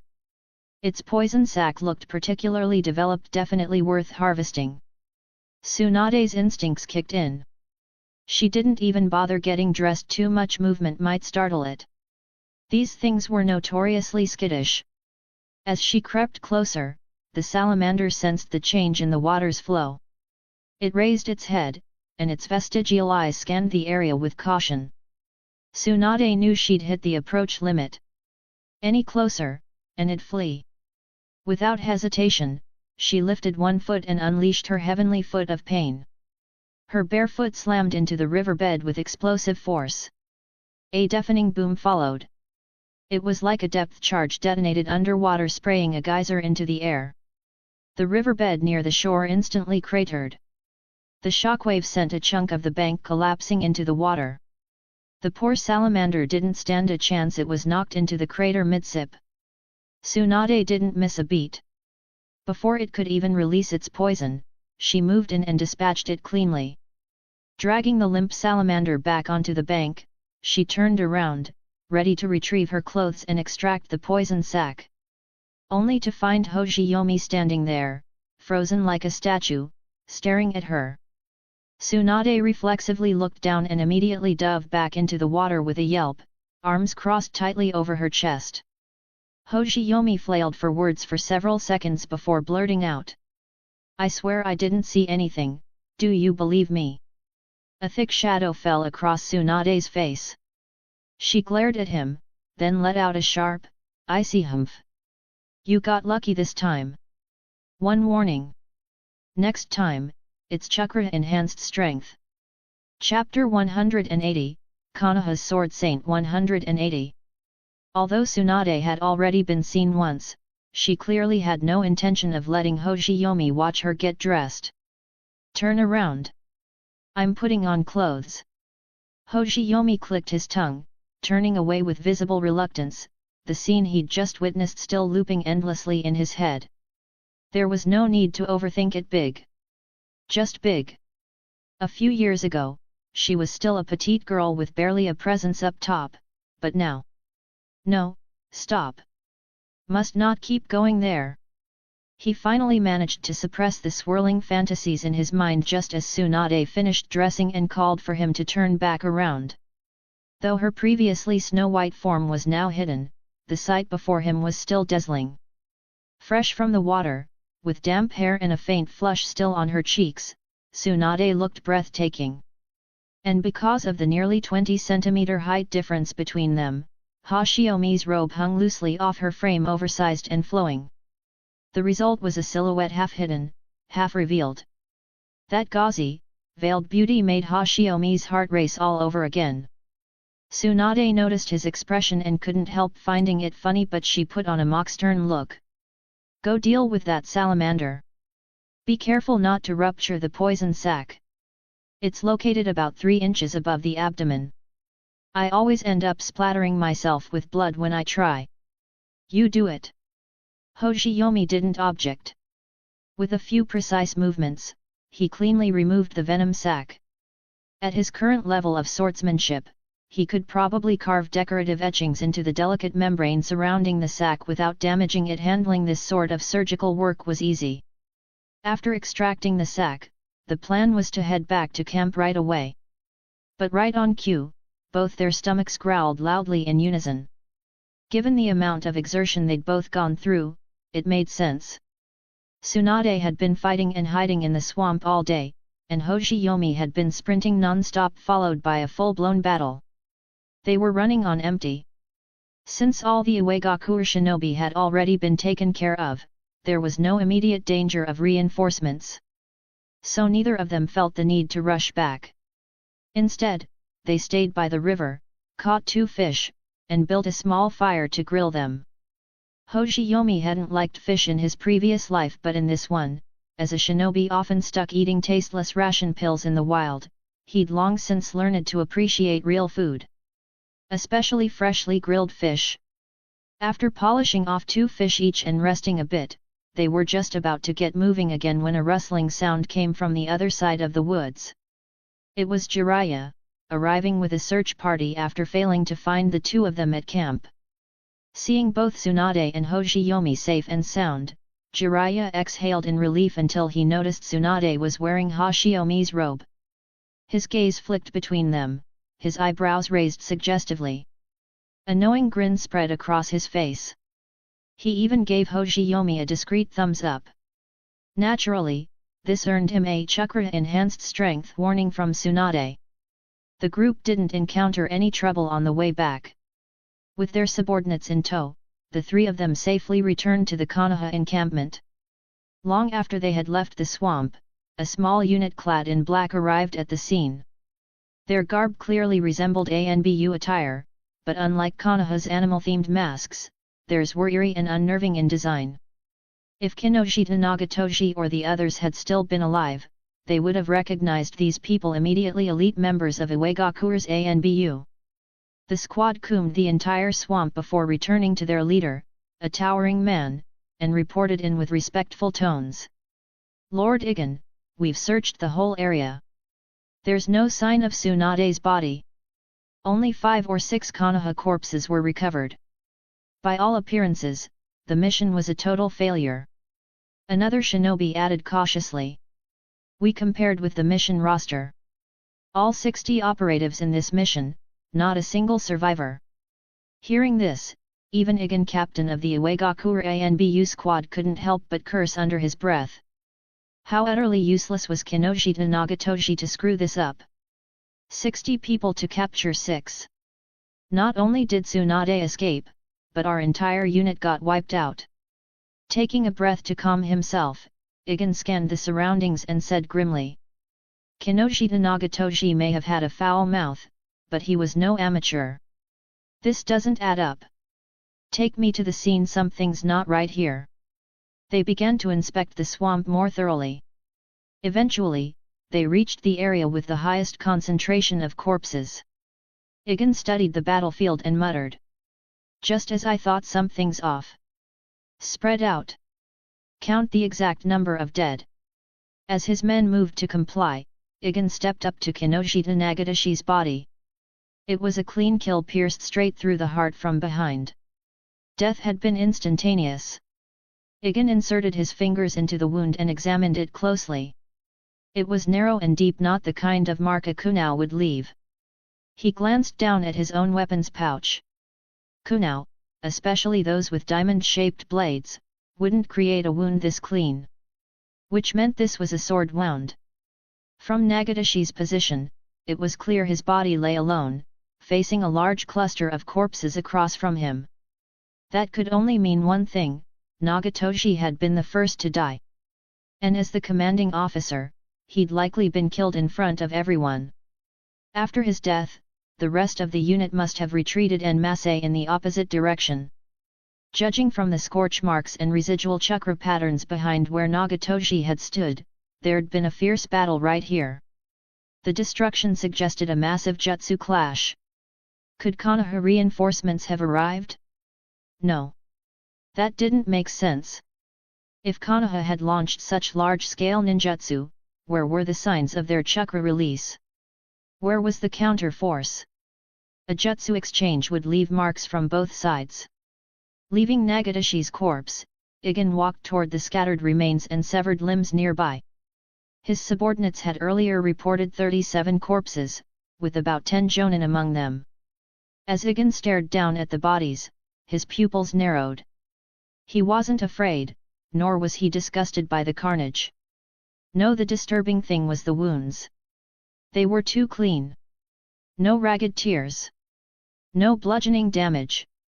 Just smooth, precise slashes. Every one of them had died from sword wounds. Even Kinoshita Nagatoshi. Tsunade was a medical ninja. Her signature style was chakra-enhanced strength taijutsu. They'd already identified the corpses affected by it. Those victims had crushed ribs, caved-in skulls, or limbs that had been outright exploded. That accounted for around a dozen mid-ranked Iwagakure shinobi. But the rest were clean kills from a sword. Even among the Konoha, dead 5 or 6 bodies had fallen here. From the battlefield traces, it was easy to piece together the order of events. During the first wave of fighting, Tsunade's entire escort had died. She'd escaped barely and used her monstrous strength once more during the retreat. After that, no more signs of that technique appeared, most likely because she'd run out of chakra. Then, every other Iwa shinobi had been cut down by a sword. Tsunade didn't use a sword. Which meant someone had come to her aid. But who in Konoha used a sword and could single-handedly annihilate 30+ elite Iwa ninja? Igen felt like he was close to grasping the truth, but the further his reasoning went, the more it chilled him to the bone. If events had really unfolded the way he now suspected, then this was no accident. It was terrifying. Chapter 181, Konoha's Sword Saint 181. Iwagakure Tsuchikige's office. Igen knelt respectfully before a short, middle-aged man whose presence, despite his stature, radiated immense authority. This man was none other than Noki, the third Tsuchikage of Iwagakure. Noki was flipping through the intelligence report in front of him, and with every passing page, his expression grew darker. He'd invested a great deal of effort gathering intel on Tsunade and had believed this ambush operation was all but guaranteed to succeed. Never had he imagined this would be the result. A 60-man ambush unit completely wiped out. Not only had Tsunade escaped, but there were no survivors. Not one. It was humiliating enough that Tsunade had slipped through their fingers. But the fact that the entire squad had been annihilated, that was a catastrophe. Noki wanted to curse the unit for their incompetence, but at the same time, his heart ached for the loss. This wasn't just a bunch of genin, there had been numerous genin and elite genin among them. Each of those shinobi represented years of resources, training, and investment by the village. And now, all of it was gone with nothing in return. Damn it! Why is Konoha's backup always so damn fast? Noki slammed a palm onto his desk. The dull boom that followed shook the room. This wasn't the fragile old man who threw his back out in the later years. No, when angered, this Noki was downright terrifying.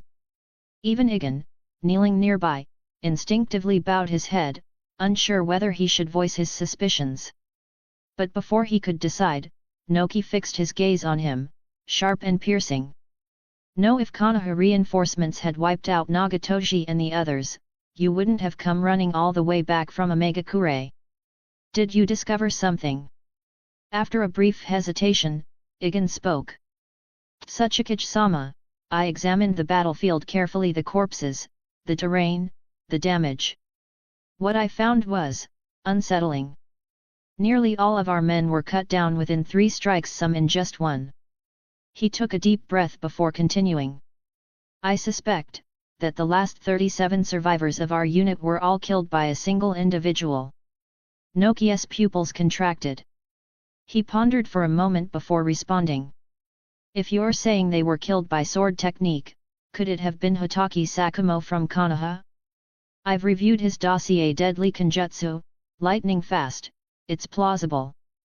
Igen slowly shook his head. Hatake Sakumo's kenjutsu is fused with lightning release. None of the bodies showed any signs of electrical burns or nerve disruption. That's why I suspect the culprit was Gekkō Hoshiyomi, the one they call Konoha's Silver Moon. The name Silver Moon of Konoha made Noki's eyes narrow dangerously. That title reminded him all too vividly of Iwagakure's humiliating losses during the assault on Uzushiogakure. TCH. Konoha sure is overflowing with talented seeds, he sneered. But no matter. However many seeds they have, I'll see to it that they're crushed before they take root. He turned back to Igen with icy determination. Whether or not it was this Gekkō Hoshiyomi who killed Nagatoshi and the others, any shinobi of his caliber is one I won't allow to live. Noki stepped away from his desk, his voice growing darker. Omegakure's recent offensives have grown weaker. That bastard Hans dared to declare war against the 3 great nations? Arrogant fool. Even with no antidote, his salamander won't last much longer. Once Omegakure falls back, that's when the real war begins. And when it does, we'll make sure Konoha remembers the price of crossing us.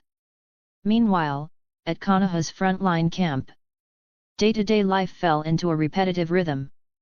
There were skirmishes here and there, but no large-scale operations were launched. Hans had attempted 2 more attacks on the Konoha forces, but both had ended in defeat for Omegakure. It had become clear that Omegakure's shinobi simply lacked the endurance. If Hans was delayed or distracted, the rest of his forces quickly crumbled. As long as Hoshiyomi opened with a wide-range tornado using his steel slash, it would blow away Hans's initial poison gas. From there, the battles became one-sided victories for Konoha. Victory after victory, only the margin differed each time. The synergy between Orochimaru and Hoshiyomi had become a nightmare for Omegakure. Their coordination was so seamless, it was nearly unbeatable. Every battle followed a similar pattern. Hands summoned his salamander. Hoshiyomi unleashed the tornado.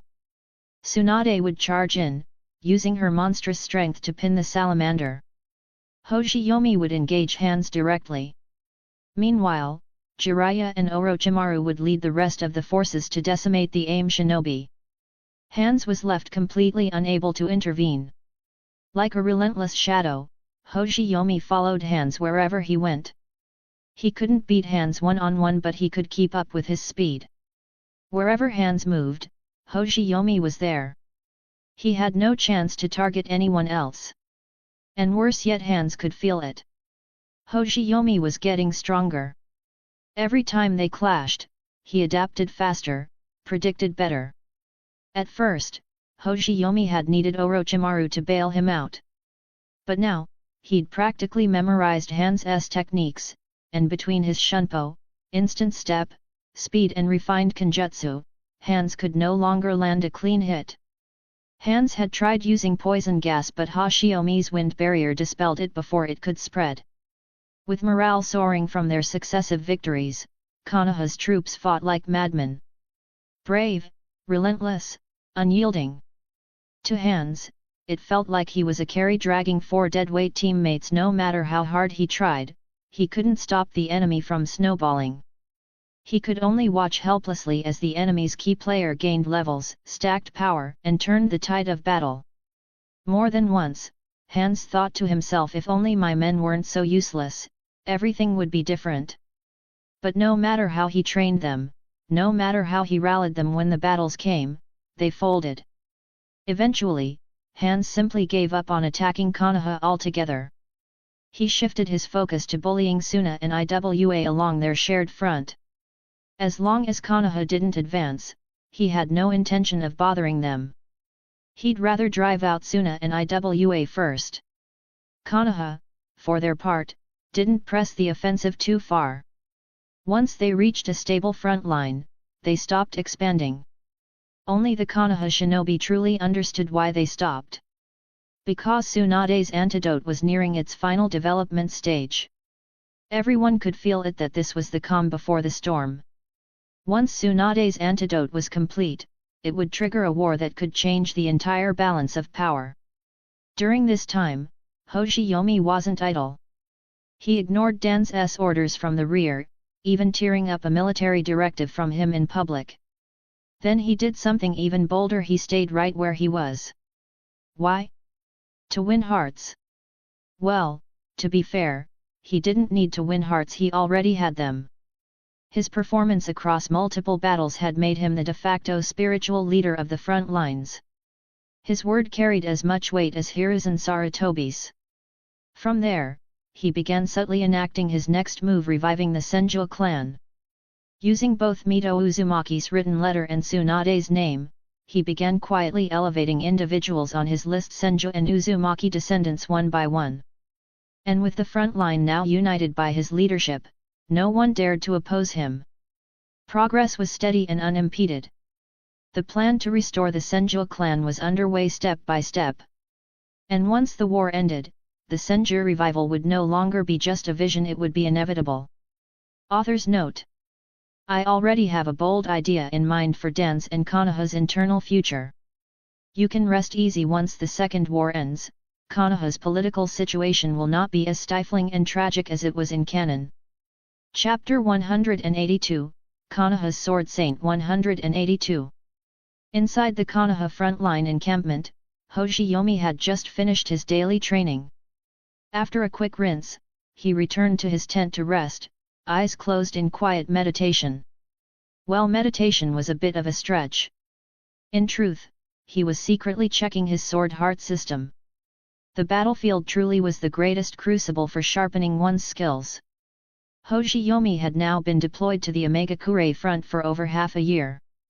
And in those 6 months, his experience points had skyrocketed. After all, Chances to engage in real combat were endless, slaying Genin and elite Genin, multiple direct encounters with hands of the salamander. Each of those battles had poured vast amounts of experience into his system. The last time he checked, he was at 305/500 EXP. Now? He was sitting at a staggering 430/500. A gain of 125 EXP in just a few months, an astronomical figure. If he were just grinding through daily training, he wouldn't rack up that much XP even by the end of the war. Saving Tsunade alone had given him 60-70 points. As for those 37 IWA shinobi he wiped out, they were practically walking EXP bundles. Not understanding the mechanics of his Oboro Urazuki, 11 forms, they died without a clue, serving him fat stacks of EXP on a silver platter. Then there were his repeated clashes with hands. Each one netted him 10-20 points, which felt ridiculously satisfying. The system, rigid as ever, still classified him as an elite Genin, even though he now had enough combat power to challenge a cage-level opponent when going all out. That meant every time he went up against someone like Hands, the system considered it a higher-tier challenge and rewarded bonus EXP accordingly. Plus, Hands, concerned about protecting his underlings, never fought Hoshiyomi with full force. Every fight ended prematurely, denying Hands the upper hand. So the system always registered those fights as Hoshiyomi victories, generously handing him EXP for free. And on top of that, "Lord Hoshiyomi, your dinner has arrived." A Konoha shinobi stepped in, head lowered, holding a food tray. Hoshiyomi glanced at him briefly and said casually, "Leave it there. I'll eat in a bit." The shinobi's expression seemed to stiffen for a moment, but he quickly bowed and replied respectfully, "Understood, then I'll take my leave." He began backing away, but as he did, he subtly edged toward the wall where Mikazuki Munchika rested. Hoshiyomi gave no indication of noticing. Seeing this, the fake Konoha shinobi's heart surged with glee. Suddenly, he lunged forward, grabbed the sword, and bolted out of the tent without a word. Perfect! He'd actually succeeded in stealing Mikazuki Munchika, Hoshiyomi's treasured sword. Without it, the famed Konoha Silver Moon would lose most of his strength. He couldn't kill him, sure, but bringing back the sword would still count as mission success. As the Konoha shinobi disappeared into the night, Hoshiyomi simply shook his head and muttered under his breath, "Another one of these brainless idiots." The moment those words left his lips, the thief holding Mikazuki Munchika suddenly felt a scorching heat in his hand. Instinctively, he looked down only to see ghostly blue chakra flames erupting from the blade's surface. His face drained of color. Terrified, he dropped the sword and tried to run. But it was far too late. The chakra flames from Mikazuki Munchika had already climbed up his arm. In the blink of an eye, the blue fire engulfed his entire body, turning him into the shinobi world's own version of Brand, the Burning Vengeance. But unlike Brand, he wasn't in control of the flames. He could only scream as the ethereal fire devoured him, spreading relentlessly across his body. He writhed in agony, trying to smother the flames as they clung to him like maggots to flesh, but it was useless. In the end, he was reduced to a pile of charred remains. Even in death, he never understood what kind of terrifying being he had dared to provoke. Hoshiyomi stepped out of his tent, calmly picked up Mikazuki Munchika, wiped it clean, and waved nonchalantly to the subordinates rushing over in alarm. "Go eat. And when you're cleaning up later, make sure you get rid of that mess too. Kind of an eyesore." A kunoichi from the Uzumaki clan looked at the scorched corpse and spoke awkwardly. "Apologies, Lord Hoshiyomi. There are so many people coming and going on the battlefield, lots of new faces every day. Even I can't keep track of everyone. I'm sorry for letting this happen." Hoshiyomi smiled and waved it off. "It's a small matter. I can handle it myself. Go eat, cold food doesn't taste good." With that, he turned and went back into his tent. "Ah!" The Uzumaki kunoichi stared dreamily after him. Lord Hoshiyomi is still as gentle as ever, even though it was my negligence, he's more concerned about whether I've eaten. Next to her, a teammate also stared at the tent, eyes full of reluctant admiration. She nudged the starry-eyed girl with an elbow. Snap out of it. Lord Hoshiyomi already has Lady Tsunade. Give up the fantasy. The Uzumaki Kunoichi pouted at her companion. Come on, a girl's allowed to dream, isn't she? You never know, it might come true someday. Her teammate rolled her eyes, exasperated. She glanced over the girl's shoulder and sighed toward the figure behind her. Lady Tsunade. I did my best. The Uzumaki girl turned in alarm just in time to see Tsunade standing there, smiling, a food tray in hand. She immediately bowed at a 90-degree angle. I sincerely apologize, Lady Tsunade. I was out of line. Tsunade chuckled lightly. It's fine. I trust him. Oh, by the way, Jiraiya is still single. If you're interested, give it a shot. Might help with all that extra energy he has. With a grin, she walked into Hoshiyomi's tent, leaving the two girls behind. Inside the tent, Tsunade glanced at the food tray and remarked. That makes what, 7 now? Hoshiyomi sighed. 9. Has Noki lost his mind? He actually had the nerve to issue an assassination mission on me. I've had to deal with Iwagakure shinobi and black market mercenaries back to back the past few days. I'm really starting to lose patience. The reason Hoshiyomi had been able to detect the imposters so quickly was standing right before him, Tsunade. Ever since he rescued her during that previous mission, they'd stopped hiding their feelings. While they hadn't taken that final step, they shared nearly every meal together in Hoshiyomi's tent. Pretty much everyone in the Konoha camp knew by now who else would be delivering his meals. Tsunade smiled. Just wait a few more days. Once we rotate to the next front line, these little annoyances will stop. Hoshiyomi's ears perked up. You mean? Tsunade nodded. The antidote is ready. We can finally have our decisive battle with hands. Chapter 183, Konoha's Sword Saint 183.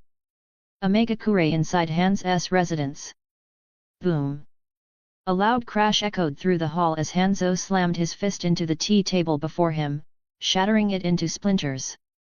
His chest heaved with rage, as though he might tear apart everything in his sight the very next second. With each breath he exhaled, a faint mist of pale violet poison leaked from his mouth, sending a chill through the assembled shinobi. Their faces turned pale with fear. Unforgivable. Truly unforgivable. Do those little brats think they can trample over me just because they pushed me back twice?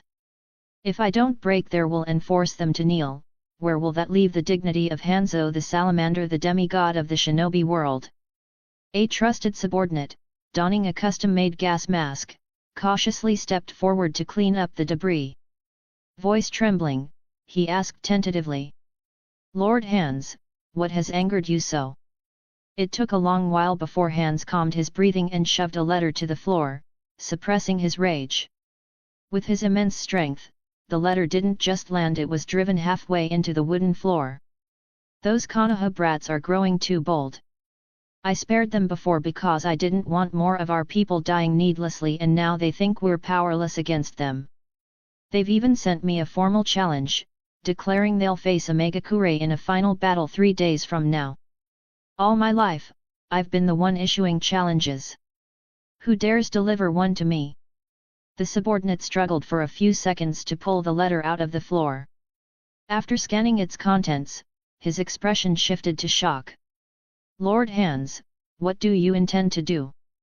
Hans glanced at him sharply, and the man instantly felt as if he'd been dropped into a pit of ice. Are you suggesting I can't handle a bunch of Konoha brats?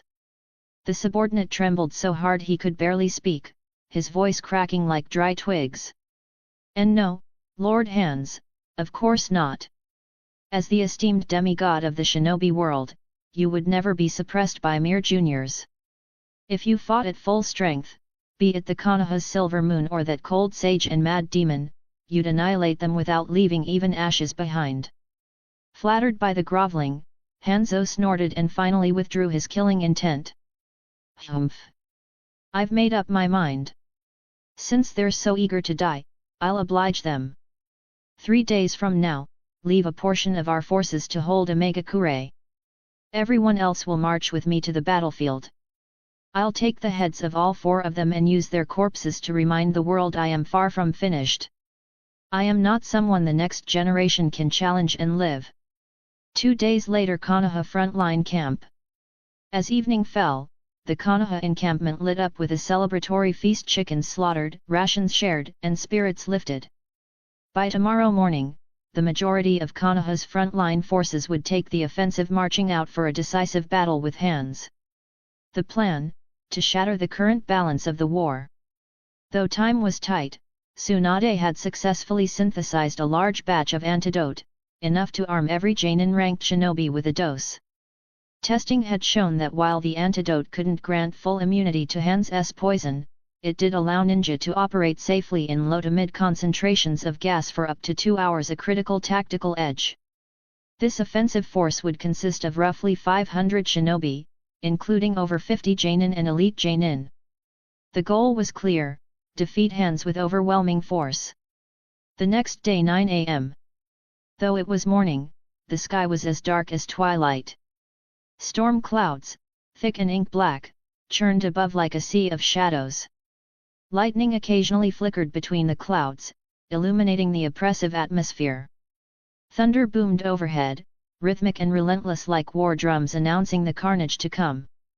On a muddy plain within the land of rain, a massive Konoha unit was marching swiftly toward the hills. At the front of the formation were Hoshiyomi, Jiraiya, Tsunade, and Orochimaru leading the spearhead toward the battlefield Hands had agreed upon. Among the crowd, Hoshiyomi was easily the fastest. Even without using Shunpo, his pace outstripped everyone else. Behind him were Jiraiya and Tsunade. Thanks to training under Fukasaku and Shima of Mount Maiboku, Jiraiya, though not yet capable of Sage Mode, had gained several movement techniques, sharpening his speed. Orochimaru trailed slightly behind, though not due to lack of strength. On the contrary, in terms of pure power, he was arguably the strongest. Having already developed the prototype of his soft physique modification, Orochimaru's raw power easily matched Jonin-level combatants and may have already crossed into quasi-cage territory. His lagging pace was simply because taijutsu was never his specialty. As they reached the increasingly steep terrain, looking at the forest before them, Hoshiyomi slowed his pace and raised his right hand simultaneously, signaling for everyone to stop. Everyone rest for 5 minutes. Orochimaru, scout the terrain. No one protested. Even the usually irreverent Jiraiya didn't treat the order as excessive. In a battle of this scale, caution was vital. Orochimaru nodded and formed hand seals. Ninja art, snake net gathering technique.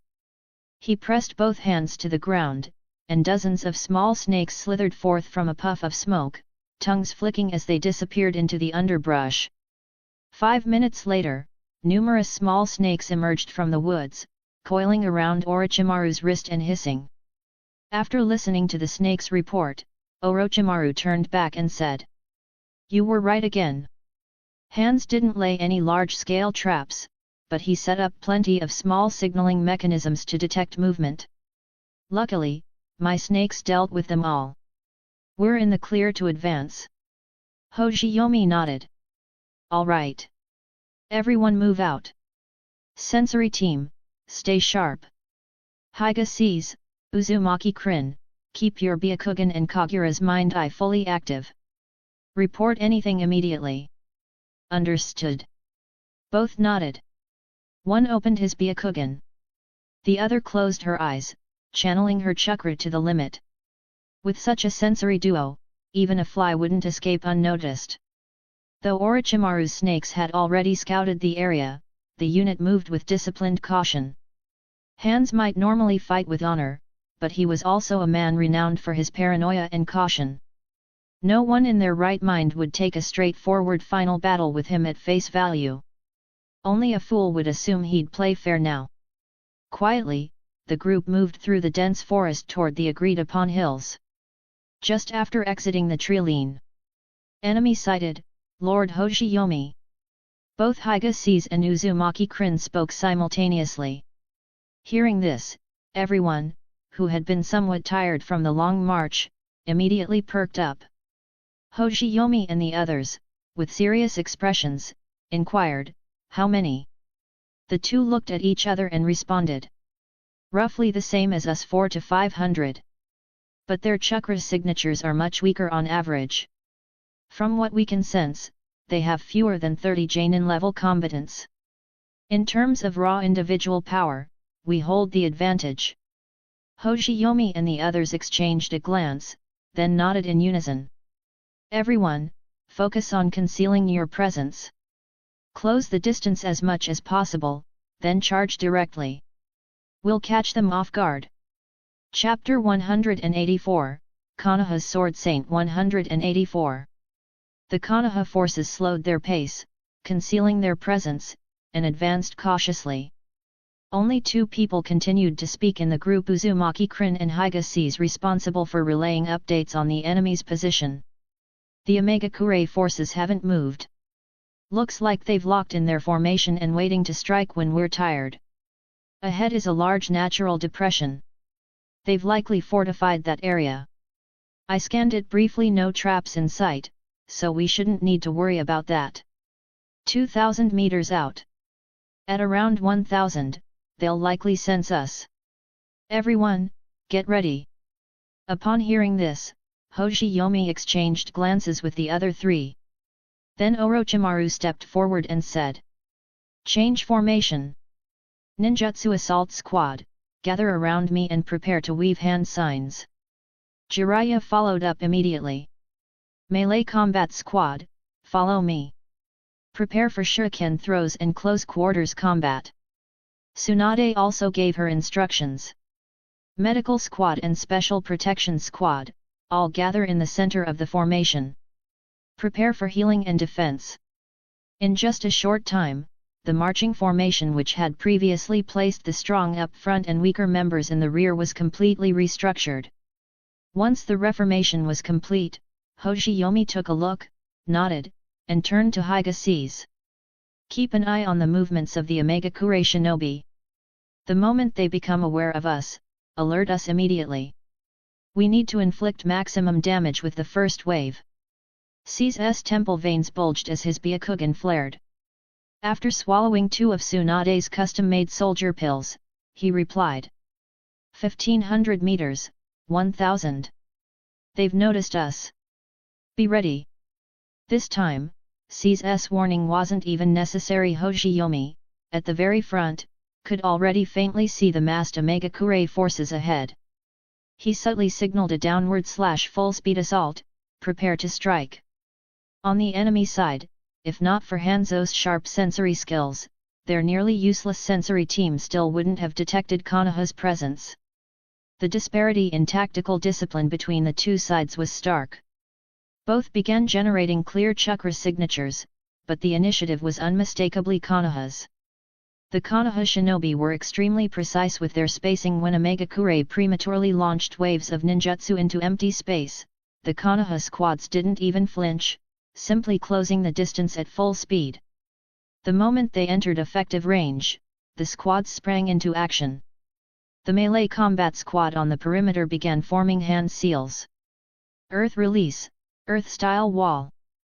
Massive earth walls erupted ahead, cleanly blocking the scattered long-range jutsu launched by the enemy.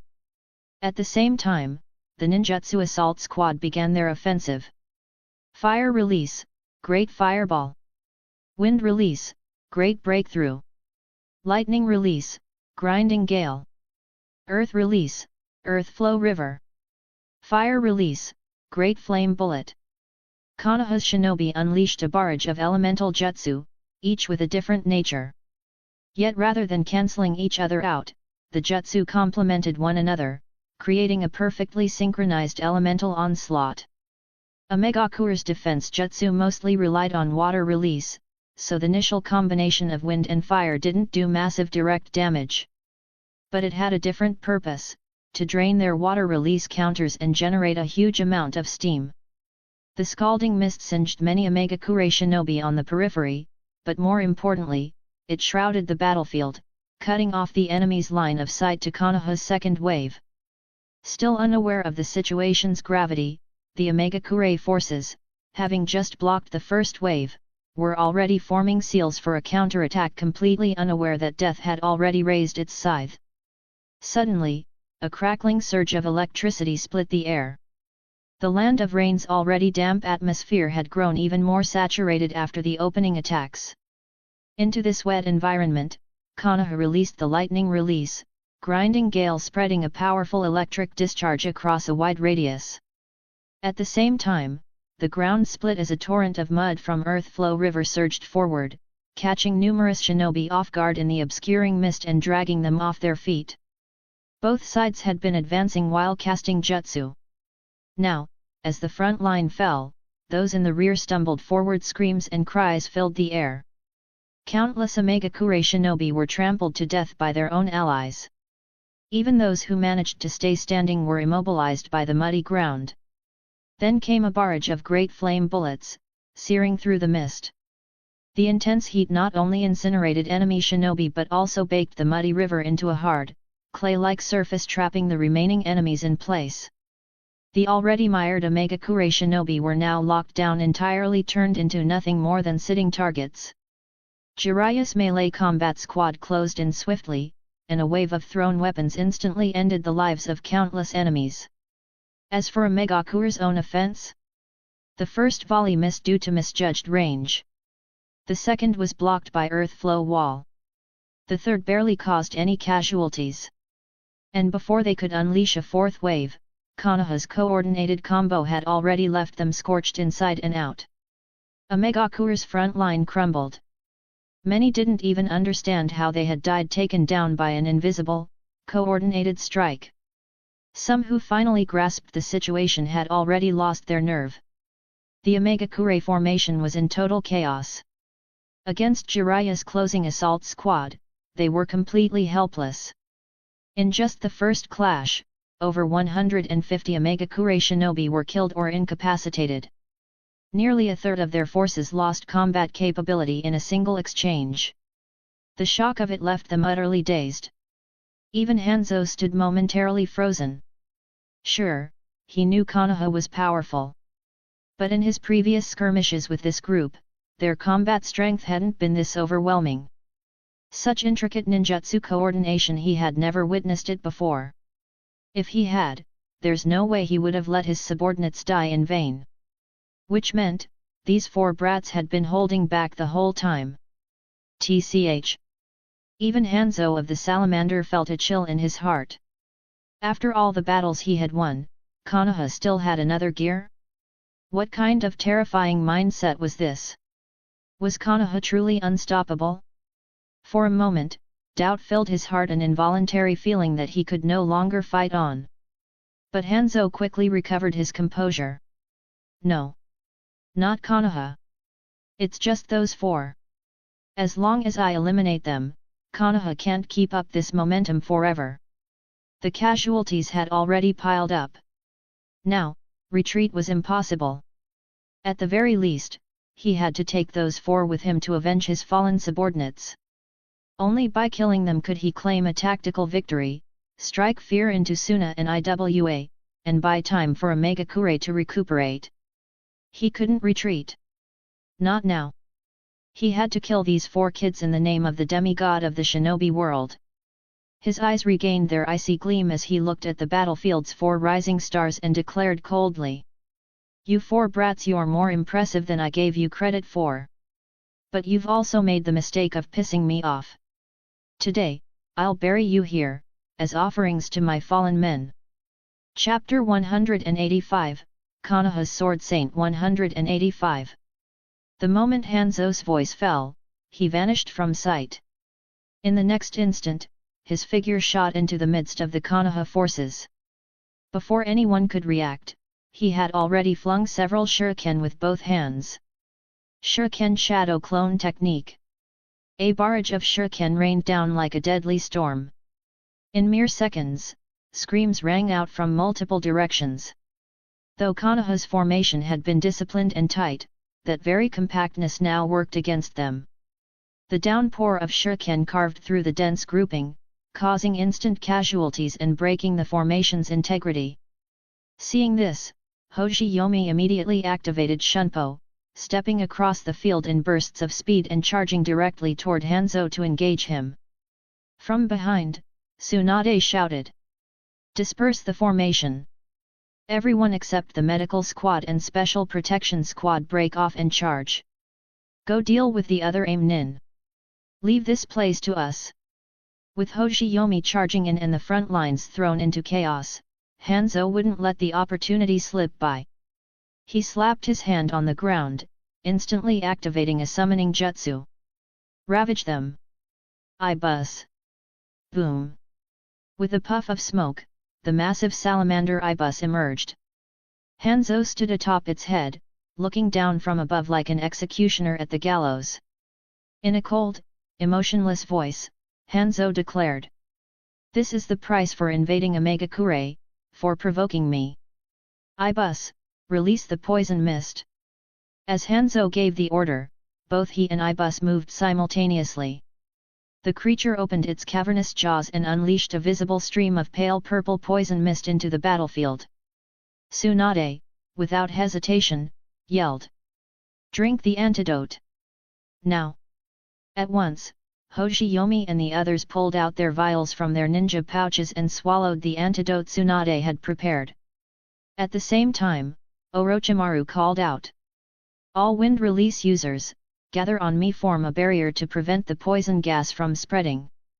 Hanzo watched their swift response with veiled admiration, but his face twisted into a cold sneer. "Futile. Of course I knew your little trick was an antidote, why else would you have the nerve to challenge me head-on? But you really think my poison can be neutralized so easily? Every antidote has its limits. If the poison sac in my body ruptures, even I can't survive the toxin. Let alone your little concoction. And I don't even need to go that far. Ibus alone is enough to wipe you all out." As if understanding his words, Ibus stretched its jaws even wider. The poison mist, once a pale violet haze, now turned into a thick, viscous deep purple fog. Chunin, who hadn't received antidotes due to limited supply and weren't fast enough to retreat, immediately began turning pale blue after just one breath. They collapsed instantly. Within moments, their breathing slowed, and then stopped altogether. Even the Jainin who had taken the antidote began to suffer. After inhaling the gas several times, they felt dizzy, their limbs weak and numb, and their chakra flow disrupted. Their combat ability dropped by at least 30% and was continuing to decline. Hoshiyomi retreated 2 steps and slashed his sword, conjuring 3 wind walls in succession to block the mist. But against the torrent of poison spewing from Ibus, it was like tossing sand at a tidal wave. The poison mist claimed life after life among the Chunin ranks. By the time the wind release unit finally assembled, nearly 200 Chunin had already died in the poison gas. If the rest hadn't reacted fast enough to retreat, the toll would have been even higher. In an instant, all the momentum Konoha had built was erased. Their numerical advantage vanished. Hoshiyomi and the others stood frozen, eyes burning red.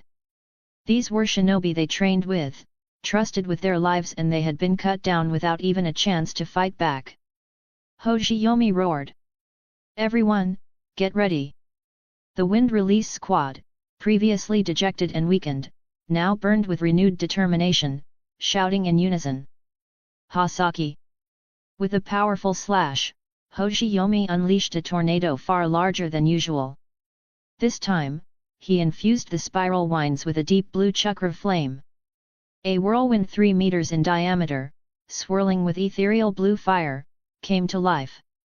But it didn't stop there. Upon seeing this, the wind release squad behind Hoshiyomi also exhaled a barrage of wind release jutsu into the air.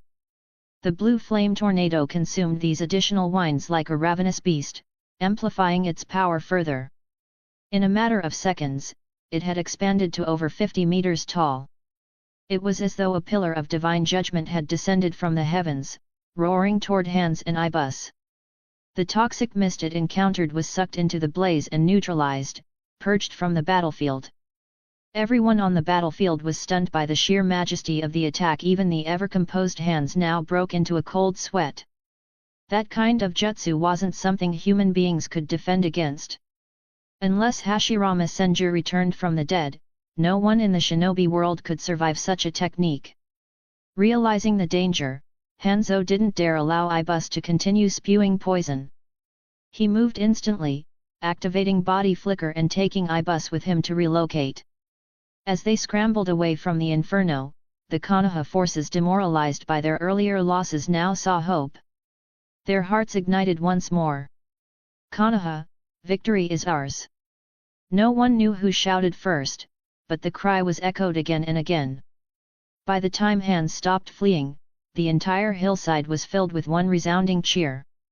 Konoha will prevail. In contrast, the Omegakure shinobi under Hans stood in dead silence, as if already defeated. Unacceptable!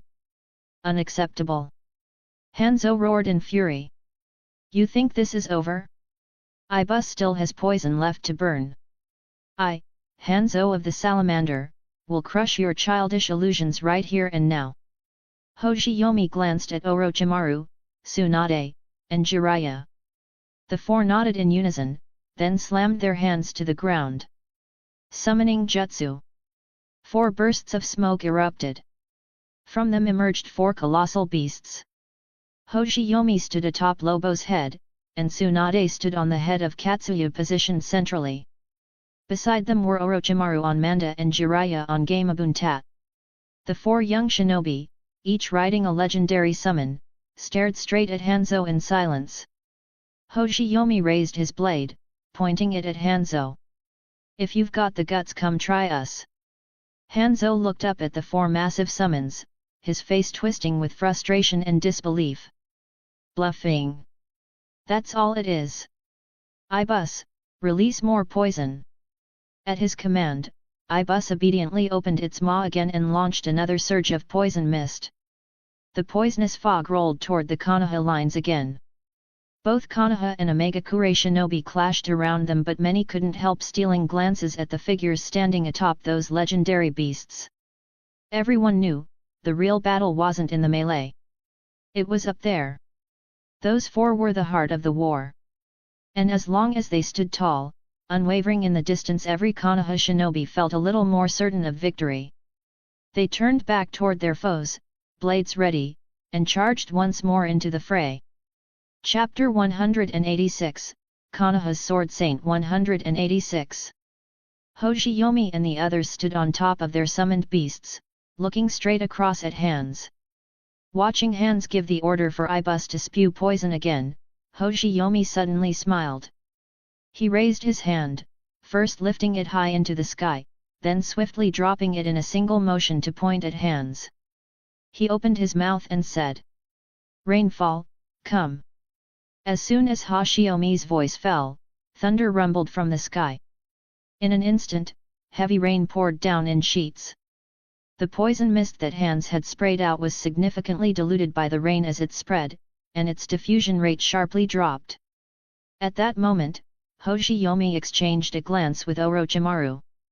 The two moved in unison. Orochimaru formed a sequence of water release hand seals, while Hoshiyomi once again activated Steel Slash, but this time, he used water release chakra obtained through chakra nature transformation. Water release, Raging Torrent. Hoshiyomi's water tornado combined with Orochimaru's Raging Torrent, perfectly recreating the hurricane vortex technique that Naruto and Yamato had used together in the original story. Both used water release, and in this torrential downpour, the power of their jutsu was far beyond normal. A water tornado over 10 meters in size roared to life. The swirling water currents swept through the battlefield, carrying away all the poison mist that had already been weakened by the rain. Ibus's poison sac reserves were limited. It was impossible for it to release poison indefinitely. After 2 consecutive large-scale poison sprays, I bus no longer had enough poison stored. Staring at the water tornado roaring past, Hans found himself unable to understand. What confused him wasn't the water tornado itself, nor Hoshiyomi and Orochimaru's ninjutsu. It was the timing. Why had it started raining just as they were preparing to use water release? Could it be that even the heavens were helping them? At that thought, Hans asked without thinking. You planned this down to the rainfall? That's impossible. Humans can't predict the weather like that. In fact, the principle was very simple. Hoshiyomi had used the mechanics behind lightning release, Kirin. In the original manga, during Sasuke's battle with Itachi, they used large-scale fire release to create upward airflow, changing a clear sky into a thunderstorm. So, when Hoshiyomi Gekkō used fire release while the sky was already on the verge of raining, triggering rainfall in advance was no problem at all. It was all part of Hoshiyomi's calculations. The two fire release techniques he had used earlier in the battle were precisely to prepare for this moment. From the start, he had planned to use the storm to neutralize Hans' poison. But of course, Hoshiyomi had no intention of explaining any of this to Hans. He smiled mysteriously and assumed a mystical, cryptic pose, saying, "Because you are only a demigod. But Konoha once gave birth to the true god of the shinobi." Seeing Hoshiyomi's theatrical display, Hans was infuriated. "You sharp-tongued brat! Let's see how long you can keep up that act. You think this rain benefits only you." As he spoke, his hands blurred into afterimages. In the blink of an eye, he completed a long and complex series of hand seals. Hoshiyomi tried to interrupt, but Hans evaded effortlessly using a feather-light body flicker technique. Water release, water fang bullet. In an instant, a powerful A-rank water release jutsu was launched by Hans. As a so-called demigod of the shinobi world, Hans' arsenal obviously went beyond poison and speed. His water release techniques were highly advanced. Boom! Boom! Boom! The rainwater on the ground, along with the residual water left behind by Hoshiyomi's earlier water tornado, suddenly surged to life as if animated. Water from all directions gathered in front of Hans, lifting stones and discarded ninja tools along the way, forming more than 10 serpentine water dragons. Each of these water serpents spun continuously, compressing and accelerating as if sentient. Anyone with sharp eyes could immediately tell getting hit by even one of these would be fatal or severely injurious. Originally an A-rank jutsu, under Hans' control and amplified by the current rainy conditions, its power now pushed toward S rank. Hoshiyomi and the others felt a tremendous pressure bearing down on them. Hans grinned. With a flick of his wrist, the dozen or so water serpents charged forward like tearing storms aimed straight at Hoshiyomi and his allies. Seeing the oncoming torrent, the four of them exchanged a quick glance and each revealed their own countermeasure. Orochimaru slammed his hand to the ground. Triple Rashman! Jiraiya called down to Gamabunta at his feet. Bunta! Use your toad oil bullet, blow them apart. Tsunade, riding Katsuyu, darted to the side with ease, dodging the attack from the water serpents. Lobo and Hoshiyomi fought side by side man and wolf, using blade and claw to tear the water serpents apart one by one. While everyone was busy dealing with the surrounding attacks, Hans' figure suddenly vanished. The next instant, he appeared silently behind Tsunade. In his hand, a sickle coated with deadly poison slashed mercilessly across her back. Fortunately, Katsuyu reacted instantly. Her massive tail swung behind her, taking the brunt of the blow and shielding Tsunade. Even so, Hans' sickle cleaved through a portion of Katsuyu's tail and still left a shallow wound on Tsunade's back. Tongue-tooth sticky acid. Katsuyu wasn't one to be bullied easily. She opened her mouth and spat a large glob of corrosive acid, forcing Hans back. Although Hans dodged most of the spray with his speed, a few droplets still landed on his clothes, eating several holes through the fabric. Hans felt a cold chill. He hadn't expected even the summon to be so dangerous. Tsunade felt a wave of numbness surge across her back. She realized immediately it wasn't the gas, but the poison on Hans' blade. She hadn't expected the sickle's poison to be this potent. Had she not drunk the antidote earlier, she might have lost the ability to fight altogether. Fortunately, she was an expert in medical ninjutsu. Without even turning around, she raised her hand and used chakra scalpel, extraction to draw out the toxin. As for the cut itself, with the physical resilience of the Senju bloodline, it would heal quickly. Hans may have been driven back by Katsuyu, but that didn't mean his assault had ended. Taking advantage of the moment while Tsunade was treating herself, he silently formed another hand seal. Fire release, exploding flame formation. Suddenly, several exploding tags burst from the ground beneath Tsunade's feet. Just as they were about to latch onto her calves, they began to ignite. Even the body flicker technique wouldn't be fast enough to dodge. Ninja art, needle jizz. Just then, several silver-white strands of long hair flew in, wrapped around Tsunade's arms, and instantly pulled her away. Boom! The exploding tags detonated with a thunderous boom. Tsunade looked at her calves, then let out a breath of relief, patting her chest. "Thanks, Jiraiya." "Of course," Jiraiya replied. "But be careful, this guy's getting serious now." There was a new layer of caution in Jiraiya's gaze as he looked at Hans. Just then, a voice came from behind. "This isn't the place for idle chat, you know." The voice belonged to none other than Hans of the Salamander himself. The Hans who had been standing before Jiraiya and Tsunade vanished with a poof of smoke. It turned out to be just a shadow clone. Chapter 187, Konoha's Sword Saint 187. Jiraiya and Tsunade's expressions changed drastically. Neither of them had expected that the Hans in front of them, the one who had nearly thrown them into serious trouble, was only a shadow clone. At the same time, the real Hans had already silently appeared behind Jiraiya, his sickle slicing downward with a howling wind as it cut through the air. Jiraiya's pupils contracted. He hadn't anticipated that Hans' speed would be this fast. Since he had just used needle jizz to save Tsunade, he now had no means left to protect himself. Just when Jiraiya thought he was dead for sure, the Hans behind him vanished in an instant.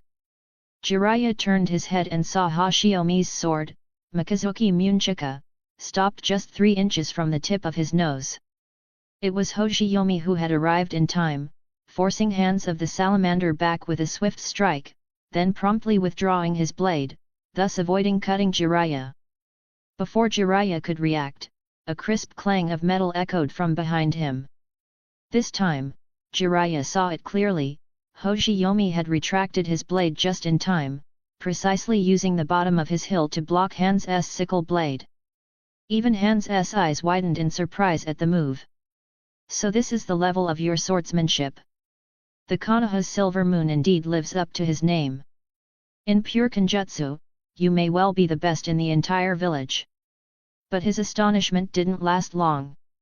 Just because one attack was blocked didn't mean he was out of options. The chain and weighted end attached to the sickle were no mere decoration. Hans' face remained fixed in an expression of shock, but his hand subtly exerted force. He swung the weighted chain at Hoshiyomi's face, aiming directly for his head. If it landed, even if it didn't kill Hoshiyomi outright, it would almost certainly crack his head and render him unconscious. But what Hans hadn't expected was, before the weight even reached Hoshiyomi, a slender, jade-white hand suddenly grabbed it out of midair. "Not on my watch!" A crisp, fierce voice rang out. In the next instant, Hans suddenly felt a huge force coming from the weight strong enough that he almost couldn't hold onto his sickle. But he absolutely could not let go. To him, his weapon was his life. If he released it now, Hoshiyomi would surely follow up with a lethal slash, and then he would be the one at a disadvantage. With this in mind, the muscles in his arms bulged. He bent his knees into a half squat, lowering his center of gravity. While restraining Hoshiyomi with one hand, he began trying to wrest control of the weight back from the other end of the chain. Tsunade was just a woman, after all. Even if she had above-average strength, she couldn't possibly overpower someone who had trained in combat all his life, right? Just as he was thinking this, a low, angry growl rang out. "You're coming with me." Tsunade's eyebrows furrowed in fury. She activated her chakra-enhanced strength, gripping the chain and giving it a violent pull. Caught completely off guard, Hans was yanked into the air, still clinging to his sickle. Tsunade's pull dragged him forward, and in one fluid motion, she grabbed the weight, spun it twice, and wrapped the chain tightly around her arm. Then, she slung the chain over her shoulder and, with perfect form, executed a shoulder throw, hurling Hans straight through the air. "Nanny!"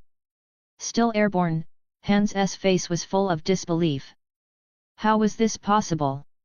He had actually been thrown across the battlefield by a woman, and with only one hand.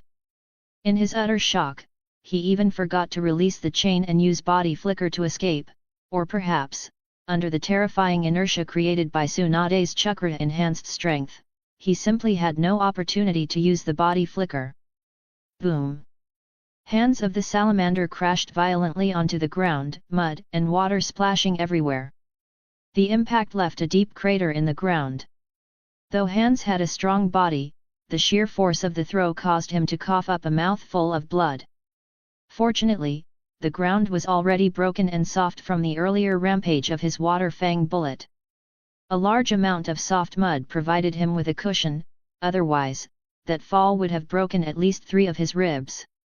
But Tsunade wasn't one to let things go after a single blow. After tossing Hans, she yanked the chain again, intending to drag him back for a second hit. However, having already suffered once, Hans wouldn't be fooled again. He flung a handful of explosive tags, and at the same time, released the grip on his sickle. With a flicker, he teleported out of the explosion's range using body flicker technique. Ha! Wind barrier! 2 voices rang out in unison. At the critical moment, Hoshiyomi grabbed Tsunade by the hand and pulled her behind him. Then he flung out a wind wall, using it to shield against the explosion. Even so, the blast radius was so wide that not all of it could be blocked. The explosion's shockwave left burns on Hoshiyomi's sword-wielding right arm. Luckily, Tsunade was right next to him. Upon seeing his injuries, she quickly said, "Jiraiya, Orochimaru, hold him off for a while so I can treat Hoshiyomi." As she spoke, Tsunade didn't forget to toss the sickle to Katsuyu. "Corrode it." Katsuyu nodded obediently and opened her mouth, spitting out a large blob of tongue-tooth sticky acid. The acid landed on the sickle with a loud sizzle, rapidly corroding the metal. Tsunade's hands began to glow with a soft green light. Activating mystical palm technique, she quickly began treating Hoshiyomi's burn. Hans clutched his chest, feeling a tightness there. He had clearly sustained internal injuries. Watching Tsunade heal Hoshiyomi, Hans knew he could not allow the healing to complete. He reached to his waist and pulled out several shuriken wrapped in explosive tags. With a flick of his wrist, he hurled them toward Hoshiyomi and the others. Jiraiya and Orochimaru immediately moved to intercept. Orochimaru formed hand signs and used an earth-style wall to contain the explosion. Jiraiya, on the other hand, transformed his hair into a weapon, using needle jizz to form a long whip and lash out at the incoming shuriken. In that moment, several of the shuriken were knocked aside by Jiraiya's attack. Unbeknownst to him, however, those few redirected shuriken would soon lead to an entirely new chain of events. After the explosion, Orochimaru and Jiraiya burst through the smoke, along with Hoshiyomi and Tsunade. The clothing on Hoshiyomi's right arm had been completely burned away by the previous explosion. Hans could clearly see that the skin on his previously burned arm had already returned to its smooth, fair state. Damn it, he actually managed to heal it. By now, Hans had retrieved his sickle and was once again standing atop Ibus's head. He glanced down at the weapon, now darkened from Katsuyu's acid. A complicated expression crossed his face. This sickle had accompanied him through countless battles. It was a weapon as sharp as any legendary blade. But now, after being corroded by that acid, its sharpness was likely severely compromised. Fortunately, the sickle itself was well crafted, otherwise, it might have been completely reduced to scrap by now. Without his most trusted weapon, the battles ahead would become much harder. But now wasn't the time for hesitation. The fight wasn't over yet. Even for the sake of his subordinates, he could not show weakness. Because if he did, how could his followers find the strength to continue fighting? Chapter 188, Konoha's Sword Saint 188. At that moment, Hans' expression remained cold and unreadable as he looked at the 4 Konoha shinobi before him. You brats from the Leaf are surprisingly persistent. I'll admit, you're more impressive than the so-called geniuses from the other 2 villages. But if you're still planning to throw your lives away, don't expect any mercy from me. Throw our lives away? You really think that was our full strength? As he spoke, Hoshiyomi activated the body flicker technique, vanishing in an instant and reappearing atop Lobo's head. You're underestimating the 4 of us way too much. Looking at the 3 others, similarly standing atop their summoned beasts, Hoshiyomi continued, I admit you did push us into a difficult spot just now, but that was merely because you caught us off guard and launched the first attack. The second round has only just begun. Hans narrowed his eyes at Hoshiyomi's half-smiling face. A sense of unease flickered in his heart. Still, with the battle already underway, there was no turning back. Arrogant little fools! If you have any tricks left, you'd best use them now. I'll show you that the title demigod of the Hidden Rain is no empty boast. We'll see soon enough. With that, Hoshiyomi patted Robber's neck. The massive wolf let out a high-pitched howl and charged at Ibus, the giant salamander beneath Hans. Behind them, Jiraiya and the others ordered their own summons Gamabunta, Manda, and Katsuyu to follow Lobo into the offensive. 4 colossal beasts began to move in unison, their sheer force shaking the heavens and the earth. From afar, shinobi on both sides of the battlefield felt the tremors and paused mid-fight, looking toward the source of the disturbance. Though Hans remained composed on the surface, he felt a pang of concern as he watched the 4 monstrous beasts barreling toward him. He was certainly stronger than Hoshiyomi and the others, but the same couldn't necessarily be said for Ibus. Ibus' strengths lay in poison mist and burrowing, its offensive capabilities were otherwise quite limited. Seeing the oncoming onslaught, Hans quickly gave a command, Ibus mud bullet technique. Ibus heard the command and opened its large mouth, rapidly spitting out 4 massive mud bullets. If struck by this viscous sludge, their speed would undoubtedly be affected. Lobo's eyes narrowed. As he ran, he ducked low and twisted his body, nimbly dodging the incoming mud bullet. The others weren't quite as agile. Manda twisted its long, serpentine body to avoid the attack, but both Gamabunta and Katsuya were struck, slowing their advance. Lobo reached the enemy first. With a swipe of his wind chakra-enhanced claws, he slashed across Ibus' slippery skin. Although the salamander's slick surface minimized the damage, Lobo still managed to leave a deep gash that caused Ibus to thrash in pain. Meanwhile, their human partners had launched a new round of combat atop their summons heads. Hans' sickle clashed violently with Hoshiyomi's Mikazuki Munchika, sending a spray of sparks into the air. The sight startled Hans. Sparks from a weapon clash weren't a good sign, they weren't born from nothing. Sparks meant fragments, microscopic bits of metal sheared off during impact. That kind of friction came only from high-speed, high-force collisions. It also meant that at least one of their weapons was beginning to wear down. Hans quickly glanced at his sickle and, just as he feared, spotted a small chip in the blade. A flicker of regret crossed his face. This sickle probably wouldn't last until the battle ended. He had to finish this before his weapon gave out. With that thought, Hans suddenly released his grip, letting Hoshiyomi knock the sickle upward. As he sidestepped Hoshiyomi's slash, he tugged hard on the chain connected to the weapon, pulling it back like a whip. The sickle came hurtling down from above, aiming for the back of Hoshiyomi's head, a move that had felled many a strong opponent over Hans' long career. But this time, it missed. Orochimaru had arrived, riding atop Manda. With a sweep of the serpent's tail, the giant sickle was sent flying off course.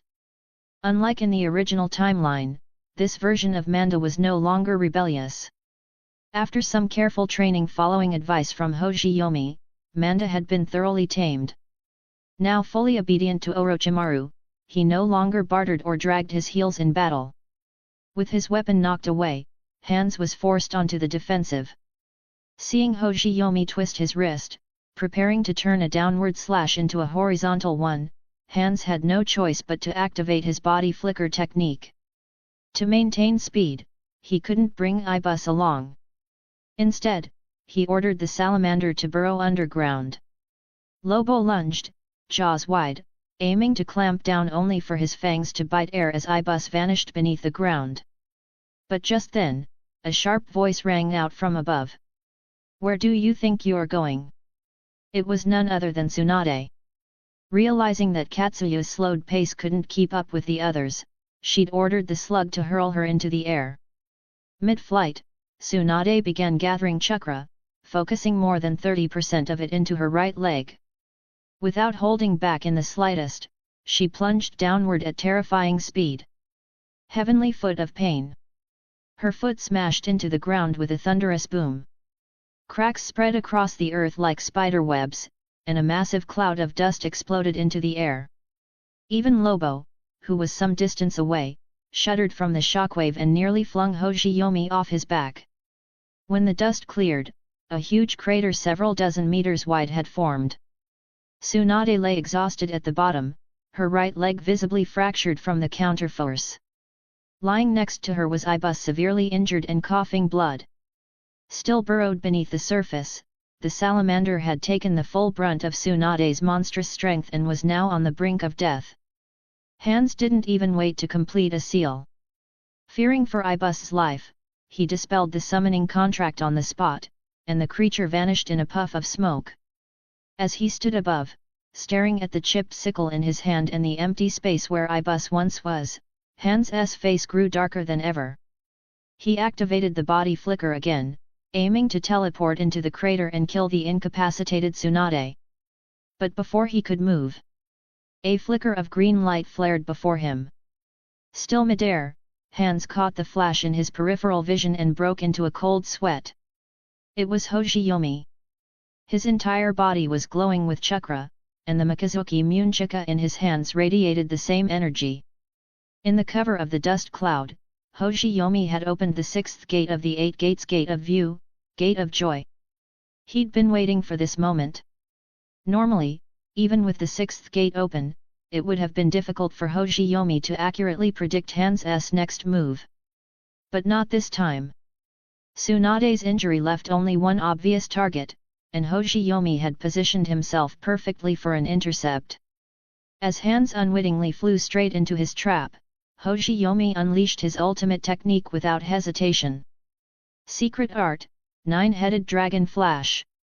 Chapter 189, Konoha's Sword Saint 189. Let's rewind time just a little. Beneath the hilly terrain where Hoshiyomi and the others were locked in fierce combat, 3 small figures hurried along in the rain, clad in tattered cloaks. "Hurry up! If the bread gets wet, it'll spoil quickly." A boy with short orange hair cradled a bundle of bread in his arms, shouting anxiously at the 2 following behind him. I know. Just watch your footing, Yahiko, or you'll trip again," said a purple-haired girl, also clutching bread tightly to her chest. Yahiko turned his head and grinned at her. "I'm gonna be the man who makes this country stop crying one day. There's no way I'd trip on flat ground, right, Nagwo?" He didn't even get to finish before he stumbled on a stone and went sprawling face first into the mud. Both Konan and Nagato burst into laughter. "Stop laughing! Don't laugh!" Yahiko pouted, calling out in frustration, but even he couldn't hold back and started laughing with them, still lying on the muddy ground. And because he was on his back, he was the only one who noticed the kunao falling from the sky tagged with an explosive note. His face changed in an instant. Forgetting the bread in his arms, Yahiko rolled to his feet and lunged toward Konan and Nagato, tackling them both to the side and into a nearby bush. "Hey! Yahiko, what are you doing? The bread's all covered in mud now." Startled by the sudden shove, Konan yelped in protest. The precious bread had scattered onto the soaked ground, days' worth of rations, ruined. She tried to push off Nagato and scramble back to retrieve them. "Don't!" Nagato shouted, pulling her back along with Yahiko. No sooner had he said it than a string of explosions rang out, boom, boom, boom, deafening and terrifying. Konan shrieked in fright. When the smoke cleared, the spot where they had been standing was now a scorched mess, blasted apart by the detonation tags. Konan's face went pale as the realization sank in. If Yahiko and Nagato hadn't pulled her back, she would have been blown to pieces. "I'm sorry, Yahiko. I thought you were just messing around," she whispered, trembling. Yahiko waved it off with a grin. "Don't worry about it. We're all okay, that's what matters." Nagato looked uneasily at the burnt crater and murmured, "But, the bread." All three looked down at their now empty arms and let out a collective sigh of disappointment. Konan tried to stay upbeat. "It's okay. We'll just steal some more. If we're careful, we'll be fine." But Yahiko shook his head. "No. We just stole food not long ago. They'll still be on alert. If we go now, it's practically walking into a trap." He glanced up toward the hill where explosions had come from. His eyes suddenly lit up. "Hey, I've got an idea, why don't we head up there?" Konan blinked. "What for?" "Well, if explosive tags are falling down here, it means there are ninja fighting up there, right? Let's go watch. We'll get to see a real ninja battle." He added with a more pragmatic tone, "And besides, in a battle, people die. Maybe we'll find something to eat on one of the corpses." Konan hesitated. The idea both frightened and intrigued her. She glanced at Nagato, silently seeking his opinion. Seeing both Yahiko and Konan looking to him, Nagato hesitated before answering. "But ninja battles are really dangerous.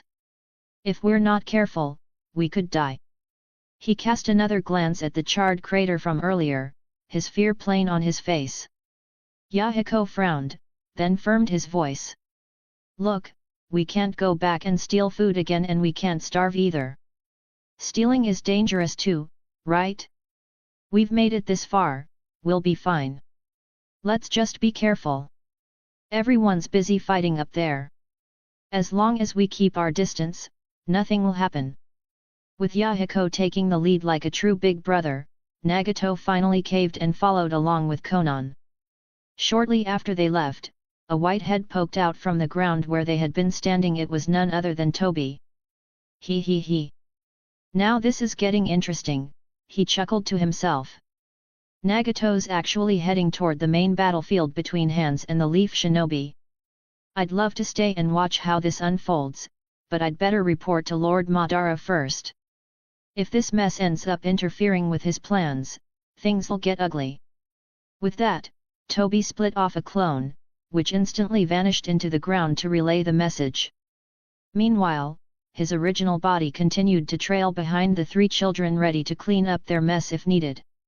Deep underground, in a shadowy cavern, Madara Uchiha sat listening to White Zetsu's report, the corners of his mouth twitching with amusement. "Well now, this is unexpected," he murmured. "Nagato, wandering straight into such a dangerous place.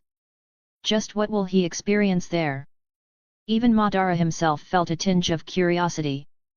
At that moment, Black Zetsu emerged from the shadows and offered in a low voice. "Lord Madara, perhaps you should use the Rinnegan's link to observe what's happening. If Nagato truly ends up in danger, it could jeopardize everything." By watching, you can both protect him and assess the strength of Konoha's next generation. Wouldn't you agree? Madara's curiosity deepened. Though he had long dismissed Hoshiyomi Gekkō as nothing more than a salted fish unlikely to stir any real waves, a battle between one of Konoha's rising stars and the so-called demigod hands was still worth witnessing. And as Black Zetsu pointed out, the Rinnegan was not to be risked. With that reasoning, Madara slowly opened his eyes from meditation, revealing his transplanted three-tomo Sharingan. He formed a seal with his aged yet commanding hands. Despite his deteriorating body, his aura remained overwhelming. As his chakra surged, an illusory overlay of the Rinnegan shimmered over his Sharingan. He was attempting to tap into the shared field of vision granted by the Rinnegan. The three little brats were no match for ninja in terms of speed, so by the time they reached the top of the hill, the battle was already in full swing. Hoshiyomi and the others clashing against hands, with colossal summoned beasts wreaking havoc across the battlefield. What they saw took their breath away. All around them, the ninja who once seemed so cool and untouchable now looked oddly terrifying. But the five titanic summoned creatures were on a whole different level. The kid's eyes sparkled with wonder. This is insane. So cool. Yahiko whispered in awe, eyes glued to the chaos unfolding before them. Konan tried to identify the combatants. One side's the aim nin from our hidden rain, the other is definitely Konoha ninja. I saw their forehead protectors. So that man being surrounded. That must be Lord Hands, right? Do you think he'll win? Or will the leaf ninja beat him? At the mention of Konoha, Nagato flinched, lowering his head. A flicker of pain crossed his face. But he still spoke softly. I think we should leave. It's too dangerous here. But Yahiko and Konan were utterly captivated. There was no way they'd leave now. Relax, Yahiko said reassuringly. We're totally safe. We're so far away, no one's even noticed us. Don't be such a scaredy cat, Nagato. Nagato could only sigh and turn his gaze back to the battlefield. But then, suddenly, something strange happened. Nagato realized, he couldn't move. Chapter 190, Konoha's Sword Saint 190. Oh my god, Konan, Yahiko look. That kunoichi from the leaf just made that massive crater with one kick. Is she even human? Yahiko whispered in awe, practically bouncing with excitement as he mimicked Tsunade's stomping motion against the ground. Despite stomping until his leg went numb, he didn't even leave a mark on the dirt. Quiet. You'll get us spotted. Konan, eyes sparkling as she stared at Tsunade, reached out to stop Yahiko. She's amazing. I wish I could become a kunoichi like her one day. If anyone tries to bully me, I'll just beat them up. Humph. That good-for-nothing granddaughter of Hashirama. All she inherited was her grandfather's brute strength, hey. At that moment, a faint, mocking voice reached their ears. Both Yahiko and Konan turned sharply toward the source, asking reflexively. Nagato? Did you just say something? Hey! Nagato blinked, as if just waking from a trance. He'd finally shaken off the strange sensation that had frozen his body earlier, but there was still an unease lingering in his chest. No, I didn't say anything. I think I'm just not feeling too well. Yahiko gave him a quick once-over. Then you better get some sleep when we get back. If you get sick, it's gonna be a problem. No way those doctors in town treat us without money. Suddenly, Konan let out a soft gasp. Did you two just see that flash of green light? Back on the battlefield, Hoshiyomi's nine-headed dragon flash was fully primed. This was no technique he'd pulled from the system. It was a self-developed recreation, inspired by the legendary Batjutsu style from Rurouni Kenshin, meticulously adapted and mastered by Hoshiyomi himself. With his current high-level swordsmanship, Hoshiyomi couldn't unleash this move in normal conditions. It demanded the extreme speed boost granted by opening the sixth gate of view from the 8 gates. The nine-headed dragon flash was a technique rooted in simplicity, a true secret art that embodied the essence of basic swordsmanship. There were no fancy flourishes, no spinning acrobatics, just the purest form of swordplay, 9 foundational strikes delivered in an instant. Downward slash, Kesagiri. Upward slash, Gyaku Kesa. Straight thrust. Left lateral cut. Right lateral cut. Left rising cut.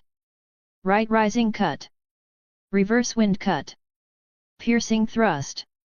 The principle was straightforward: cycle through these 9 strikes in a blindingly short time frame, making it nearly impossible for the opponent to defend while simultaneously maintaining an impenetrable guard. And that's exactly what Hoshiyomi did. Caught mid-air, Hans had no way of performing a second body flicker. His only option was to engage in close quarters combat. Clenching his teeth, Hans unleashed the lightning reflexes he'd honed through years of Shunshin training. Unable to escape, he raised his sickle in a desperate counterattack. But Hans wasn't just swinging blindly, he had a plan. As he slashed with the sickle in his right hand, his left simultaneously hurled the weighted end of the chain, attacking from another angle. 2 deadly strikes, one from each side. It was a gamble without the ability to escape. Even Hans knew he couldn't completely parry both strikes. His goal was simple: if he couldn't win, he would force a draw. Maybe even turn the tide if Hoshiyomi hesitated. But the result shocked him. 2 metallic clang sounds echoed so fast they were indistinguishable, and both of his attacks were blocked. Hans' eyes went wide in disbelief. Impossible! He hadn't even seen Hoshiyomi move. A veteran cage-level shinobi like himself couldn't track the attack with his eyes. The only reason he even realized the strikes had been deflected was due to the subtle differences in sound. And the worst was yet to come. Hoshiyomi's assault hadn't stopped. A third slash came immediately after, diagonally from Hans' left shoulder down toward his right hip. Instinct born from countless brushes with death saved him. He leaned back just in time, and the blade missed a vital spot by mere inches. Still moving, Hoshiyomi launched a 4th strike. Hans quickly raised his sickle to parry, managing to deflect it just in time. But his sickle was already on its last legs. The clash caused a loud crack and Hoshiyomi changed tactics.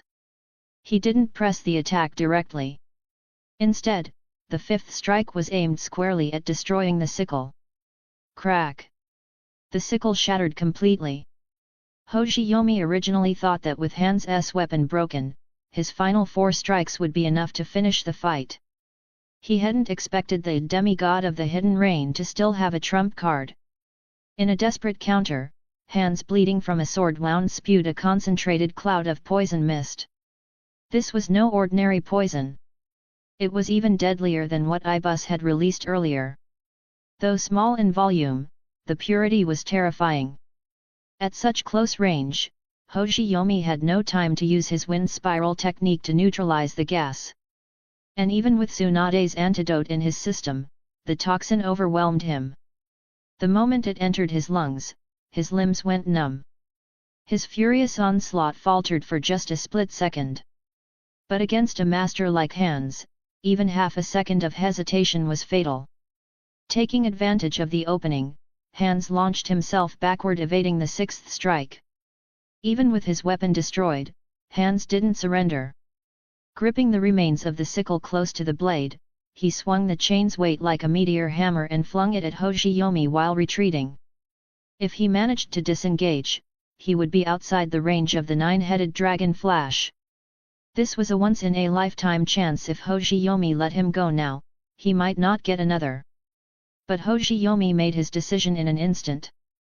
Even with poison coursing through his body, he had the 6th gate's chakra cloak to protect him. As long as the weighted blow didn't hit a vital area, he could endure it. And once Hans was wounded, Orochimaru and Jiraiya could finish the job.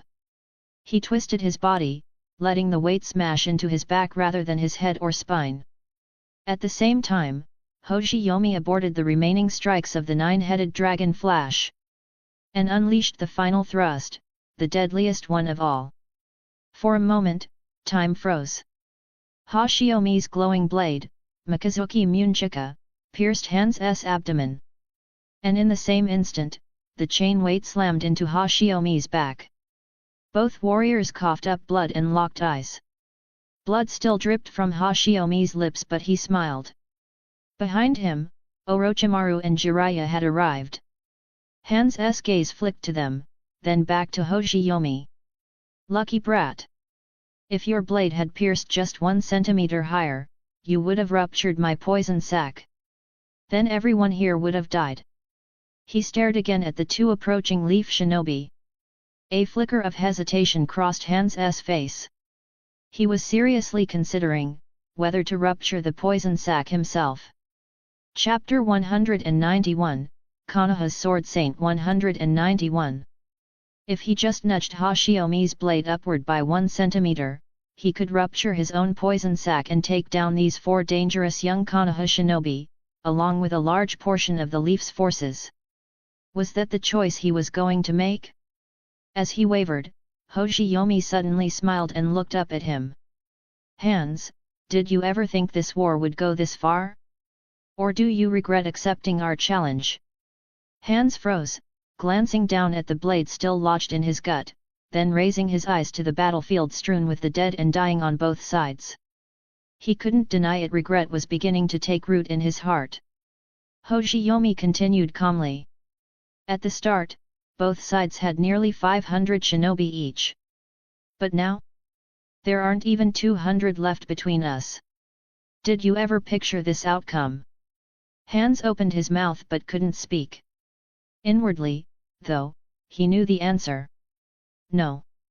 He never imagined it would become like this.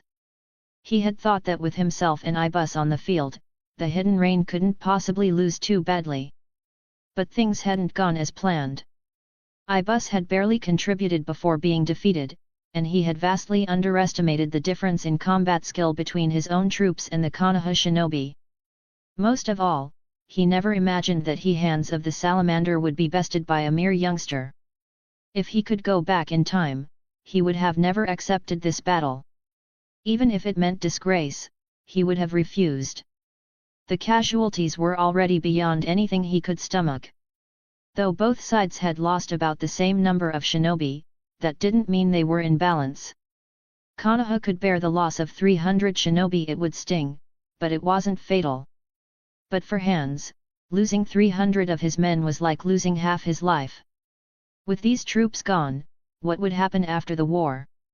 Konoha wasn't the only one pressuring the Hidden Rain. Iwagakure and Tsunagakure were still watching from the shadows, waiting to pounce. Without his forces, how would he defend his borders? How would he feed the refugees in Imagakure, people with no food stores left at all? These thoughts weighed on him like a mountain pressing against his spine. He found he couldn't even muster the strength to move the blade inside him. Hans was afraid. Not just for his life, but for his country. For the desperate souls who believed he could protect them. He carried too many burdens. Too many hopes. He couldn't just die here and drag everyone else down with him. If he died, what would happen to this crying nation? What about the starving children? What about the wrath of the 3 great shinobi villages, now that he'd made enemies of all of them? He couldn't afford to think about it. His legendary confidence shattered just like his broken sickle. In that moment, Hans seemed to age 10 years. His once hawk-like eyes dimmed. Far away, Madara, who was secretly observing all of this through his slight connection with the Rinnegan, chuckled softly. Hoshiyomi Gekk, now this one is interesting. A decent little brat. If only he were Hashirama's grandson, then perhaps he might have one day been a worthy opponent to me. But alas, life offers no such what-ifs. With that, Madara closed his eyes. When he opened them again, the illusory overlay of the Rinnegan had vanished. Back on the battlefield, Hoshiyomi stared at the visibly aged Hans and said, almost like a devil whispering in his ear, "How about a deal with Konoha?" The suggestion made Hans instinctively want to reject it, but when he looked at the battered remnants of his forces in the distance, the words that came out were different. "What do you mean?" There was never any deep-rooted conflict between Konoha and the Hidden Rain, Hoshiyomi said gently. This war wasn't something either of us truly wanted. And I'm sure you've heard how Konoha treats the citizens of the Land of Rain. Hands nodded reflexively. Indeed, Konoha's treatment of Rain Country refugees had been far better than that of Iwagakure or Tsunagakure. But then he caught himself he was negotiating. How could he afford to show weakness? He straightened up, doing his best to regain some of that legendary demigod aura. Enough with the spin. Just say what you mean. Hoshiyomi's smile didn't fade. He turned to the Konoha shinobi and called out. All forces, cease attack. Tsunade, come here for a moment. Understanding his intent, Tsunade approached. First, she used medical ninjutsu to heal Hoshiyomi's wounds, and then she began patching up hands with some basic emergency treatment. She was cautious, healing just enough to keep him stable, but not enough to remove the threat. If hands tried to lash out again, the wounds would reopen immediately. After a long silence, Hands finally ordered. Everyone, drop your weapons. Then he looked at Hoshiyomi and said, tell me what your plan is. Hoshiyomi extended a hand to help him up. It's simple. We have a common enemy, don't we? Han's body stiffened. This kid wanted him and the Hidden Rain to serve Konoha? The very idea made his blood boil. He spat out without thinking. Absolutely not. Hearing his refusal, Orochimaru and Jiraiya stepped forward, chakra flaring. The Konoha shinobi behind them were already preparing for a second round. Don't be so quick to refuse, Hoshiyomi said lightly, stopping them with a raised hand. This is a negotiation. At least hear the terms first. People were strange like that. Sometimes, the same idea rephrased sounded far more acceptable. I'm not asking you to serve Konoha, Hoshiyomi said. I'm proposing a cooperation. That one word changed everything. Han's fury eased. His face still looked stern, but his tone softened. Speak. Hoshiyomi outlined the deal. First, Konoha will no longer target the people or shinobi of the Hidden Rain. We will not seize your land, either. Second, as allies, we will provide food rations for your combat forces. And any spoils of war your ninja collect are yours alone. Konoha will take nothing. Third, we're willing to open a wartime trade route to supply food to Omegakure. Of course, pricing and terms will be negotiated separately. Lastly, Konoha will not publicize that the Hidden Rain was defeated. You will remain the undefeated Hands, the demigod. Han's gaze locked onto Hoshiyomi. He couldn't look away. Every condition hit the bullseye strategically, politically, personally. Hoshiyomi hadn't just considered Omegakure's external threats and internal instability, he'd even accounted for Han's pride. If it weren't for his pride, Han's might have grabbed the kid's hand and shouted, "Brother, I'm in." Author's note. I think I may have fumbled the ending a bit here. Honestly, I hesitated too long. I spent the whole chapter building up the tension, and now that it's time to close it with a negotiation, it feels slightly awkward. Still, I'll stick with this version for now. There won't be much Han's screen time in the rest of the Second Great Ninja War arc anyway, so this will do. I'll revisit if readers feel it doesn't land. Chapter 192, Konoha's Sword Saint. 192. Han's agreed to negotiate with Konoha, or rather, he had no other choice. Before him lay only two paths, mutual destruction, or negotiation. Hoshiyomi's presence had completely disrupted the balance between Han's and the three legendary Sunin. With Ibus severely wounded and his trusty weapon shattered, Han's could no longer leave the battlefield with the ease he once could, as he had in the original timeline. Still, he kept up appearances. You three. Han's looked over Jiraiya, Tsunade, and Orochimaru with a complex expression and said, Konoha truly is full of talent. Though you acted mostly in support, you caused me considerable trouble. Without you three, that boy wouldn't have been able to pin me down. You're still a ways off from the famed Konoha's Silver Moon, but you are clearly the leaders of Konoha's new generation. I, Hands of the Salamander, am willing to name you the three Sunin of the Leaf.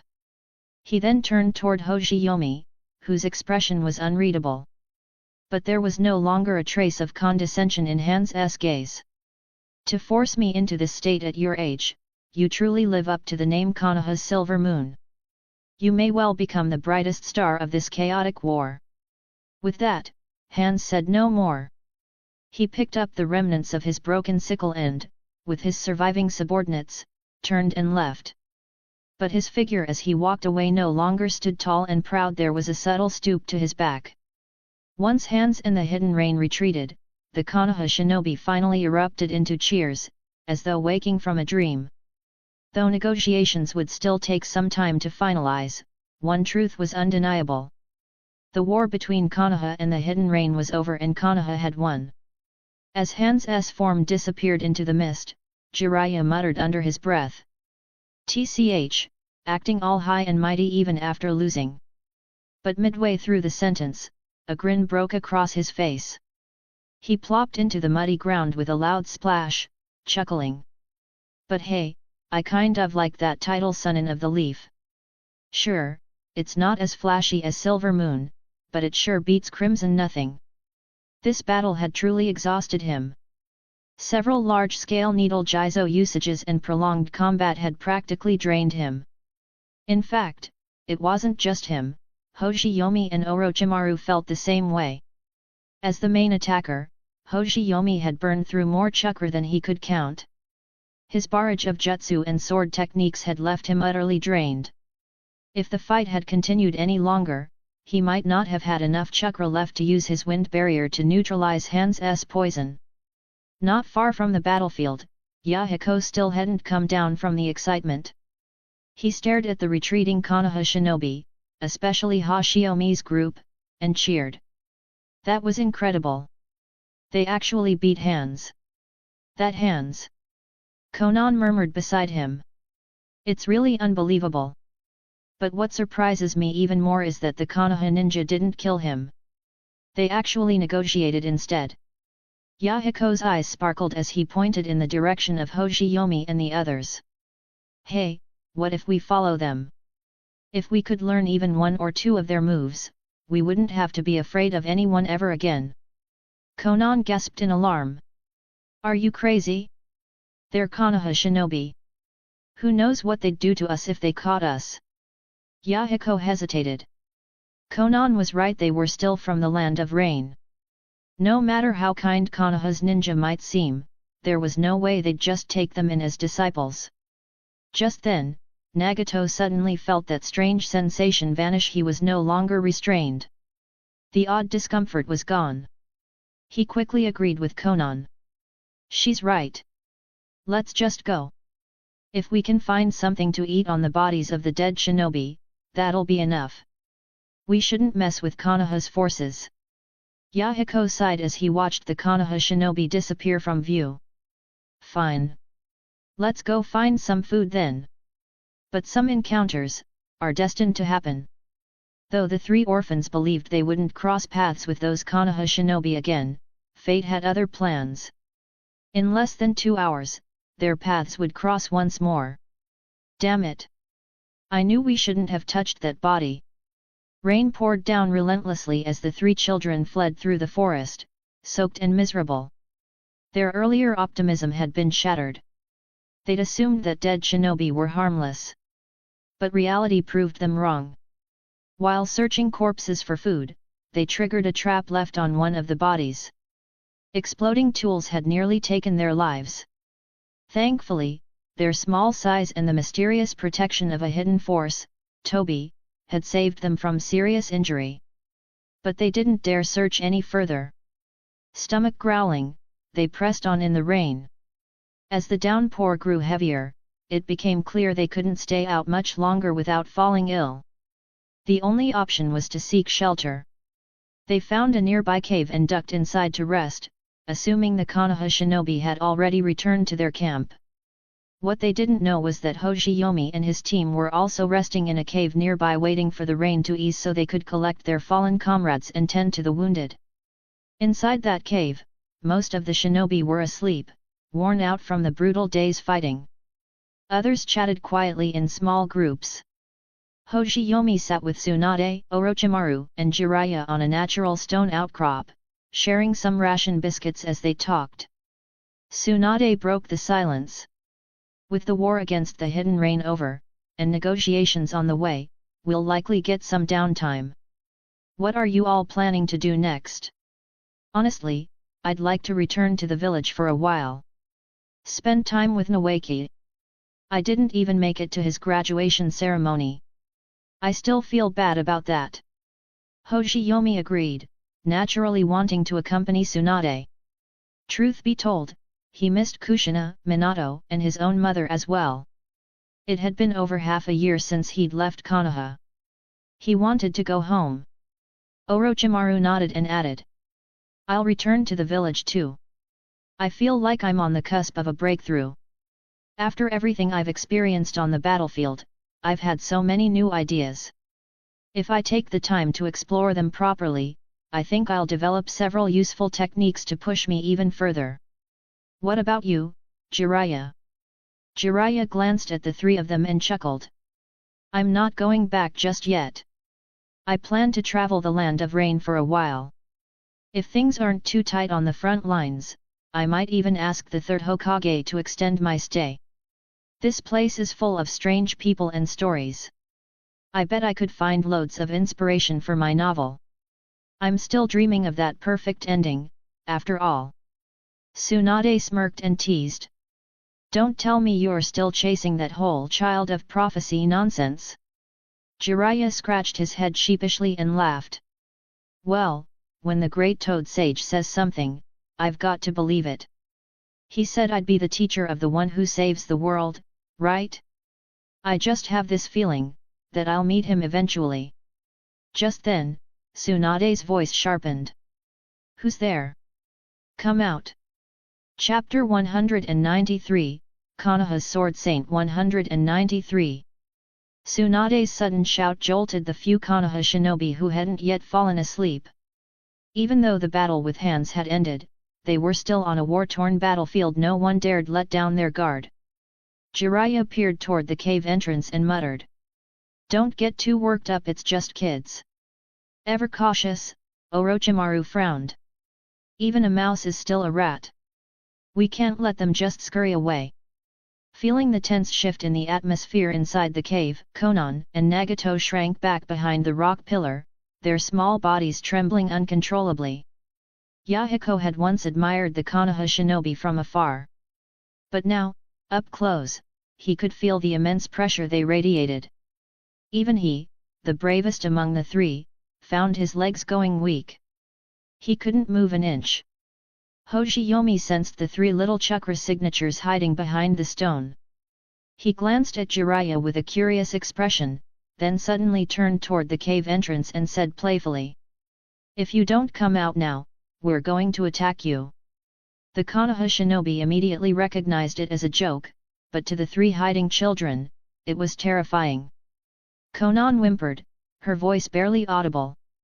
Yahiko, let's run. Yahiko looked at her tearful eyes, then at Nagato, who was quietly staring at the ground, paralyzed by fear. He clenched his teeth. He was their leader. He had to protect them, his little brother and sister, no matter what. That thought sparked a strange strength within him. His legs stopped shaking. He stood tall, raised both hands in the air, and walked out slowly. Please don't hurt us. I only wanted some food. Seeing Yahiko's thin, malnourished figure, the Konoha shinobi visibly relaxed.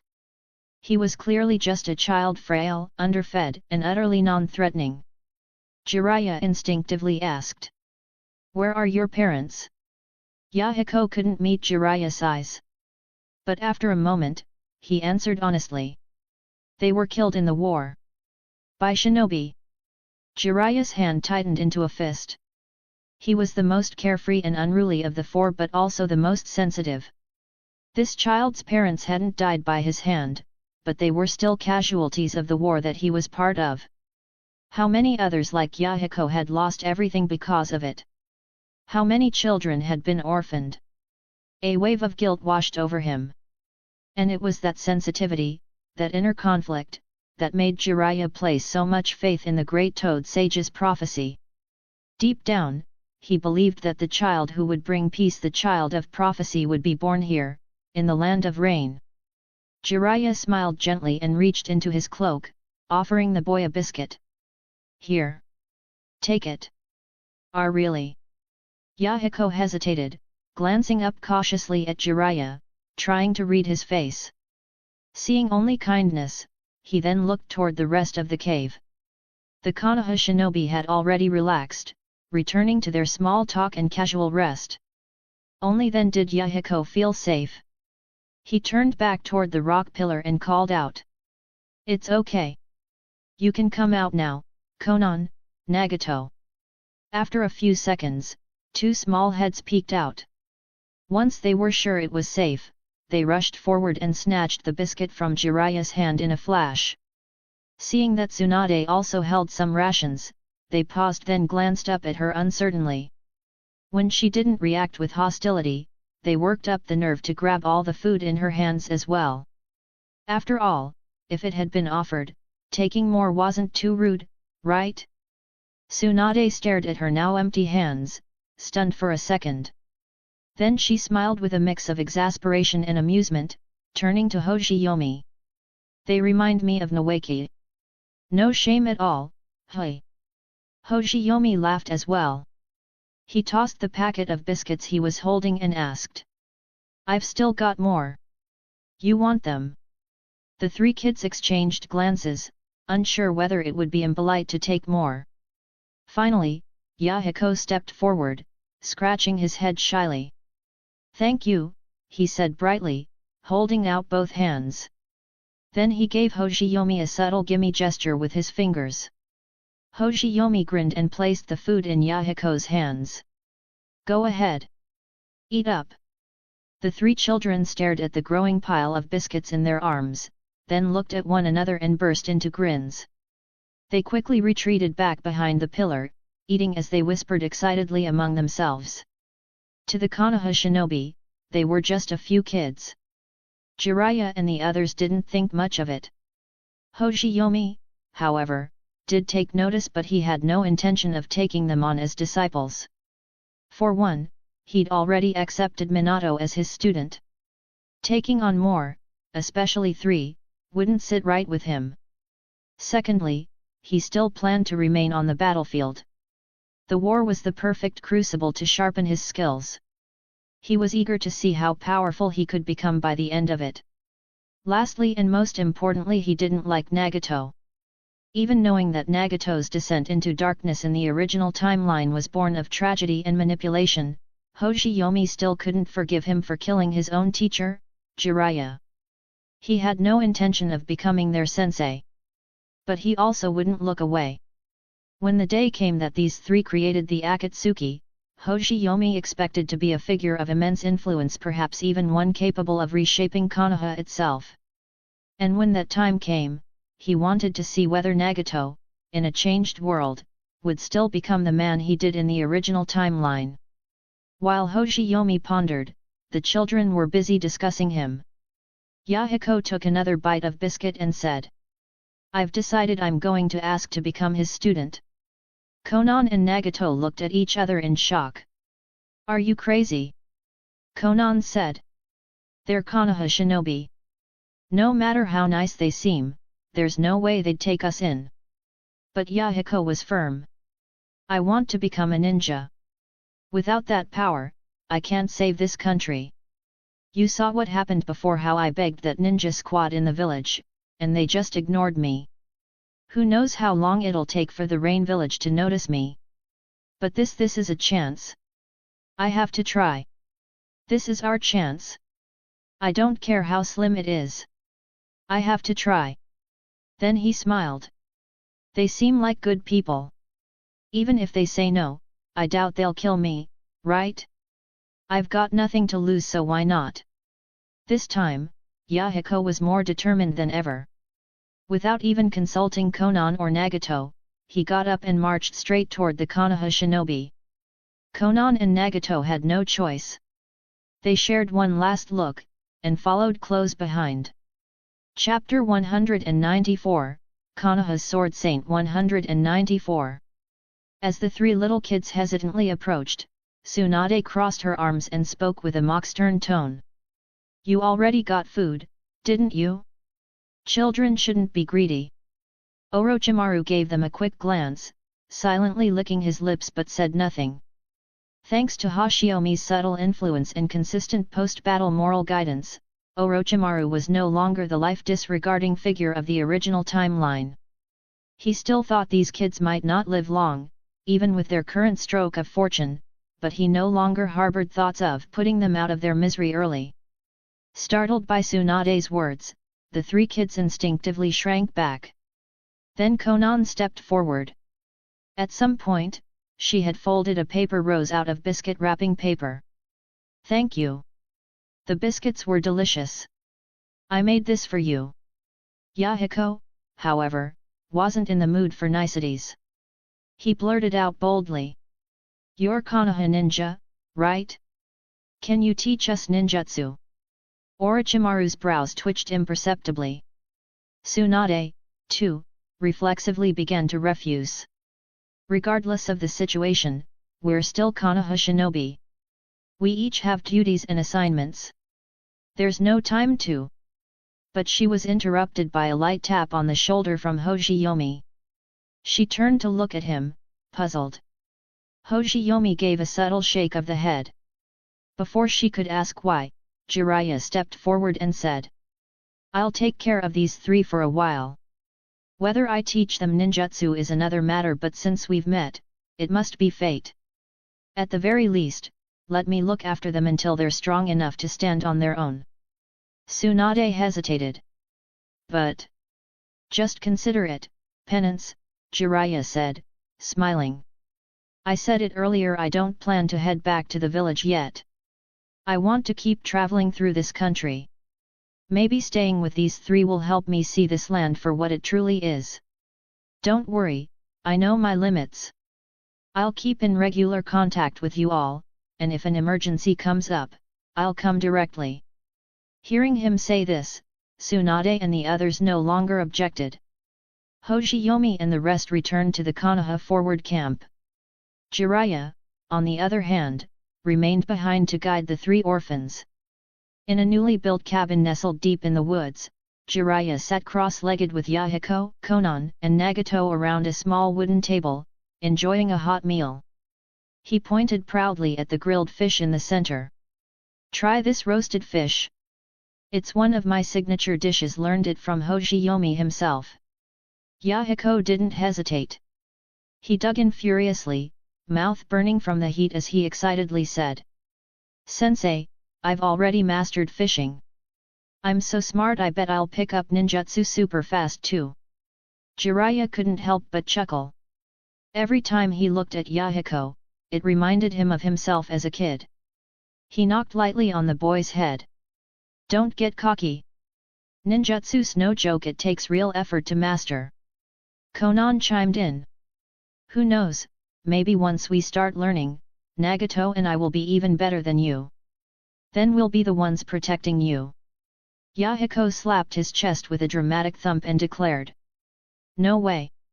I'm a man, I'm not gonna hide behind you two. You'll see me charging straight into battle. Right, Nagato?" But as Yahiko and Konan turned, they noticed Nagato quietly wiping away tears. Konan rushed to his side. "Nagato, why are you crying?" I was just thinking about my family," Nagato whispered, voice choked. "It's been so long since I sat down to a warm meal with anyone."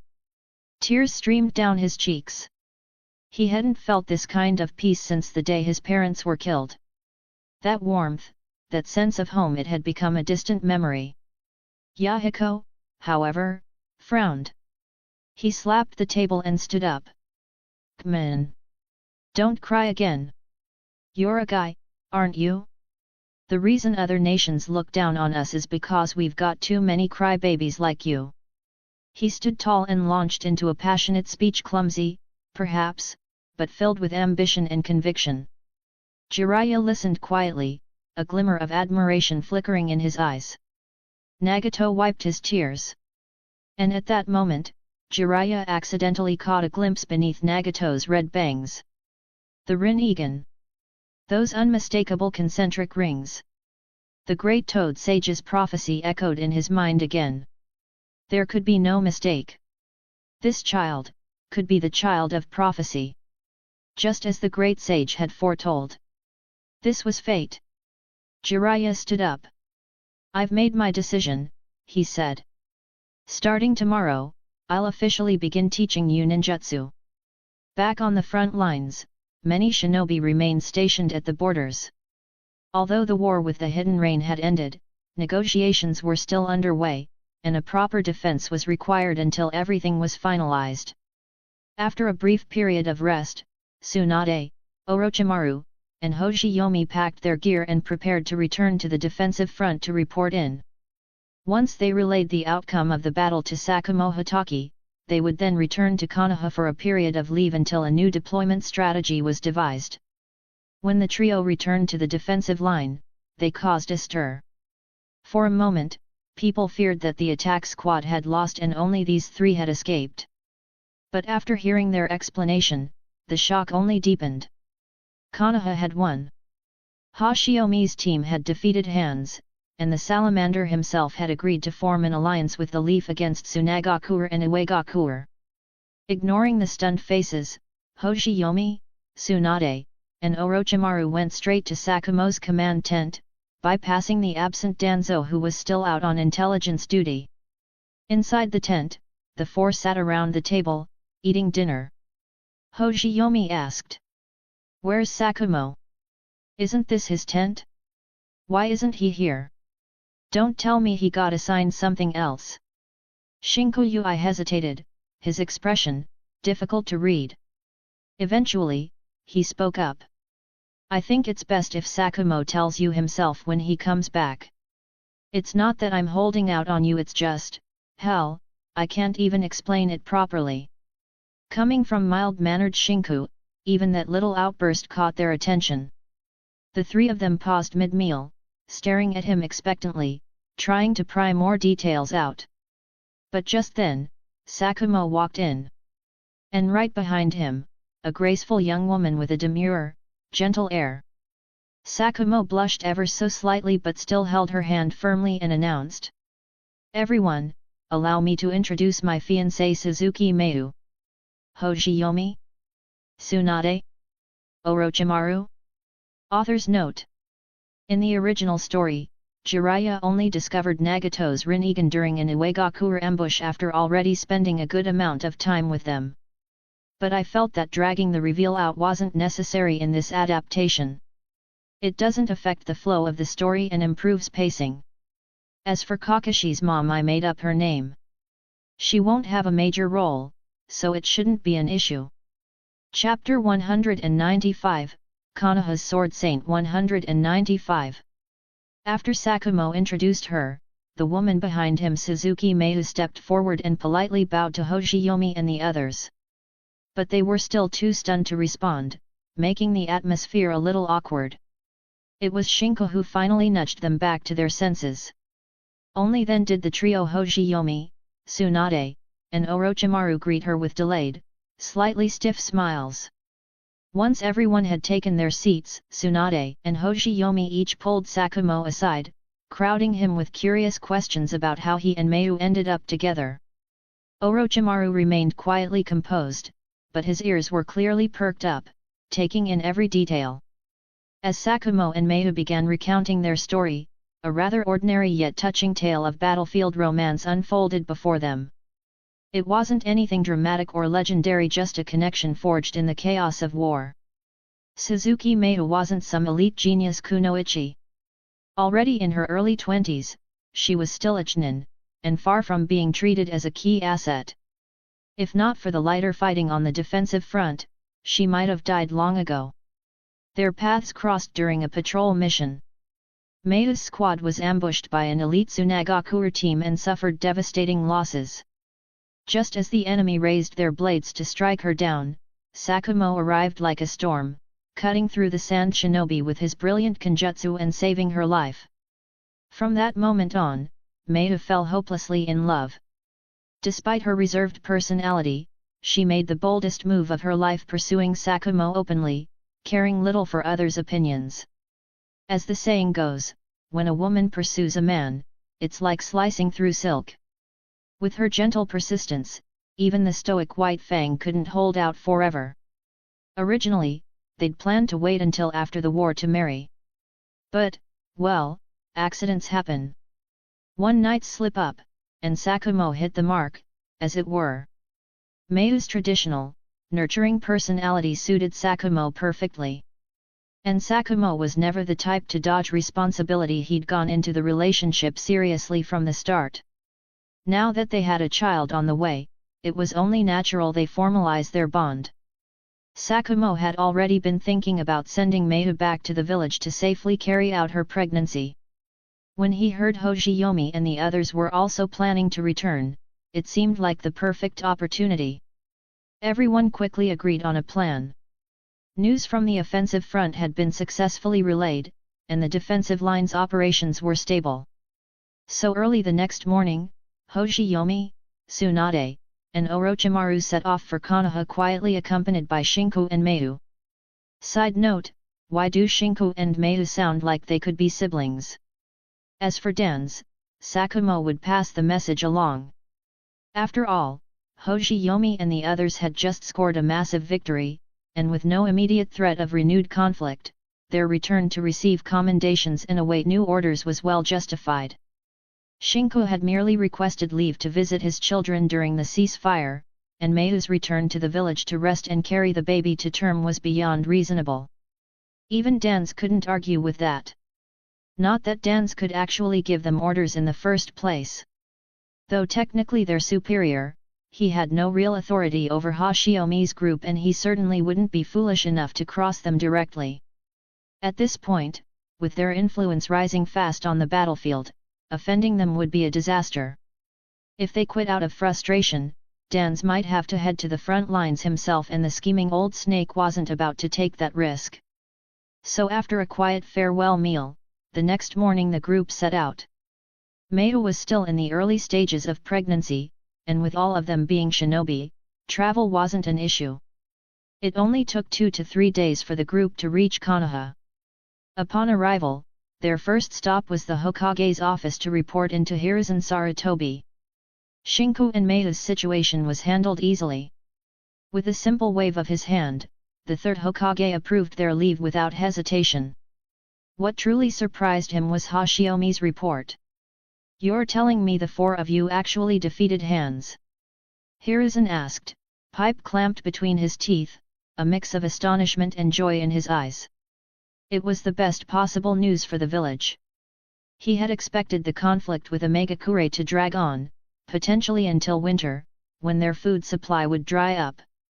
Only then might Konoha make progress. He never imagined Hoshiyomi's team would resolve the situation so cleanly. Orochimaru flashed a rare, playful smile. "Old man, don't tell me you still doubt our strength."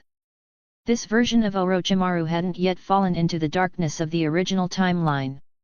The suspicion and resentment born from his parents' death had gradually dissolved, thanks in large part to the company of Hoshiyomi and the others.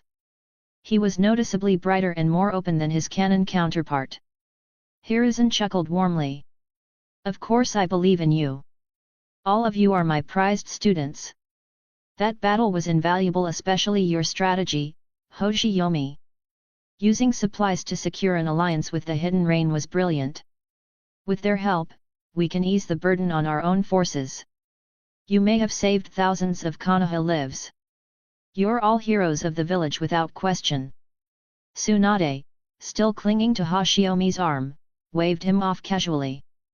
"All right, enough with the praise, old man. Just give us our time off already, we want to go visit Nawaki." Because Hiruzen hadn't accepted Dan's suggestion to send academy students to the battlefield, and thanks to Hoshiyomi's forceful intervention, Nawaka had avoided his canon death. As a result, Tsunade harbored no resentment toward the third Hokage. At this point, their relationship was still relaxed and friendly, far from the bitterness seen in the original series. According to Jiraiya's flashback, Nawaka died before the battle with Hands, while Dan died afterward. Pleased with their growth and success, Hiruzen beamed. Of course. You all deserve it. Take a good rest. Walk the village. Visit your friends. Speaking of which, many of your peers have already started families. Tsunade, Hoshiyomi, when's your turn? His teasing turned Tsunade beet red, nearly costing him an office desk as she slammed her hand down. In that moment, Hoshiyomi noticed something. Hiruzen's photo frame had changed. Where there had once been a picture of 3 family members, there were now 4. A baby was cradled in the arms of the mother. Hoshiyomi's eyes narrowed slightly. He pointed at the frame. Seems it's not just our peers having children, is it? At that, Hiruzen scratched his head, a sheepish grin forming on his face. Haha, well, sometimes these things just happen. I named him Asuma. If things go well, maybe one day he'll become one of your students. The room burst into laughter, but in Hoshiyomi's heart, something stirred. Kakashi. Yi Kurane. Asuma. Might Guy. Rin. Obito. More and more familiar names were being born into the world. Would the future still unfold the same way? Chapter 196, Konoha's Sword Saint. 196. Land of Rain Defensive Front Camp. Danzo Shimura returned to camp covered in dust, trailed by a group of his subordinates. His face showed no emotion, but the cold, repellent aura around him made it clear, now was not the time to get in his way. The intelligence exchange had gone horribly wrong. Their informant had been compromised, and during the handoff, they were ambushed by a sand shinobi unit. If his men hadn't risked their lives to break through the encirclement, even he might not have made it back. While Danzo himself was unharmed, several of his most trusted route operatives had died in the process, each one a loss he felt deep in his bones. When he arrived at the camp, Danzo was greeted by the sight of Konoha shinobi looking relaxed and smiling, and that only fueled his rage. What's the meaning of this? I just returned from a botched mission, lost elite operatives, and you're all standing here grinning like fools? You're not even pretending to respect me, are you? With a sweep of his single visible eye, Danzo gave a signal. One of his route agents immediately stepped forward and slapped a gatekeeper shinobi across the face. This is a battlefield, the route ninja snapped coldly. Not a playground. What are you all smiling for? You think enemy shinobi can't strike at any moment? The gatekeeper turned red with anger. He looked like he wanted to retaliate, but when he caught sight of the route agent's mask, he clenched his fists and backed down reluctantly. You got a problem with what I said, the route ninja sneered. That was the last straw. The gatekeeper's patience snapped. Brushing off his comrade's attempts to hold him back, he shouted. Why shouldn't we be happy? Hands of the Salamander was defeated by Lord Hoshiyomi and the offensive squad. If you're so tough, why don't you go to the front lines like he did, instead of throwing your weight around here? You little, the route operative roared. He was already simmering from the failed mission, and this insult ignited his fury. He raised his hand again only to have it caught mid-air. Furious, he spun around to see who dared interfere with a route enforcer, only for his expression to freeze when he saw who it was. Danzo himself. Lord Danzo. I just couldn't let him insult us like that, the route ninja stammered, backing away. Danzo waved him off and turned to the gatekeeper. What did you just say? His voice was low, cold. You said Gekkō Hoshiyomi and his squad defeated Salamander Hands? Are you sure that's accurate? The gatekeeper, despite his earlier defiance, dared not challenge the man unofficially in charge of the entire war front. Bowing slightly, he mumbled. It's true, the news came from Lord Hoshiyomi's own squad. Danzo's expression turned pitch black. Where is Gekkō Hoshiyomi now? Why didn't he report this directly to me, his commanding officer? The news was everywhere. Hans had been defeated. Everyone in the camp knew. And yet Danzo Shimura, nominally the highest-ranking official in the field, was the last to know. He wasn't just being ignored. He was being deliberately bypassed. Still reeling from his own failed mission, Danzo was now boiling inside. The gatekeeper, seeing his stormy face, could no longer even speak coherently. Just then, a calm voice rang out behind him. "My, Lord Danzo, why so angry?" Danzo turned and found Sakumo Hatake standing there, smiling faintly. Scowling, Danzo waved off the guard and glanced at the gathering crowd of shinobi around them. He took a deep breath and said evenly, "It's nothing. I was just clarifying something. Let's continue this inside." Though he was livid, Danzo wasn't stupid. He would never argue with Sakumo in public, not with half the camp watching. No, if there was a reckoning to be had, it would be in private. With that, he led the way into the command tent. Sakumo followed silently. Outside, route operatives began driving people away, provoking muttered curses from the regular shinobi. Inside the tent, Danzo immediately seated himself at the central command chair, a clear display of dominance. Sakumo's eyes narrowed briefly, but out of respect for Danzo's seniority, he said nothing and took a side seat. Danzo wasted no time. "Well? Let's hear it. What happened?" Sakumo gave him a cool glance and replied plainly. "Not much to say. On the offensive front, Hoshiyomi and the others joined forces and defeated Hans. They secured a chance to negotiate with Omegakure and returned to the village to report directly to Lord Third." Danzo slammed the table. Absurd. He was seething. This was insubordination. His subordinates, acting without consulting him, claiming credit for one of the biggest victories of the war. But he couldn't say that out loud. Not really. After all, they had succeeded. Hoshiyomi's team had done everything by the book except for bypassing him. Which only made it worse. Danzo pressed on. All of the offensive commanders returned to the village? What if enemy shinobi strike during their absence? Sakumo replied calmly. Jiraiya stayed behind in a nearby town, collecting intel and inspiration. He'll return immediately if anything happens. Hoshiyomi made all necessary arrangements before leaving. Everything's under control. No need to trouble yourself, Lord Danzo. That last phrase, "no need to trouble yourself," was delivered with just enough weight to sting. Danzo's face twitched. He had no good comeback. And in truth, he didn't dare openly challenge Hoshiyomi and the others anymore. Their status was no longer below his. And in a real fight, Sakumo might even beat him. He grit his teeth in silence. Danzo's self-control wasn't yet what it would become later in life. He was still prone to flashes of temper, and right now his neck was flushed red with frustration.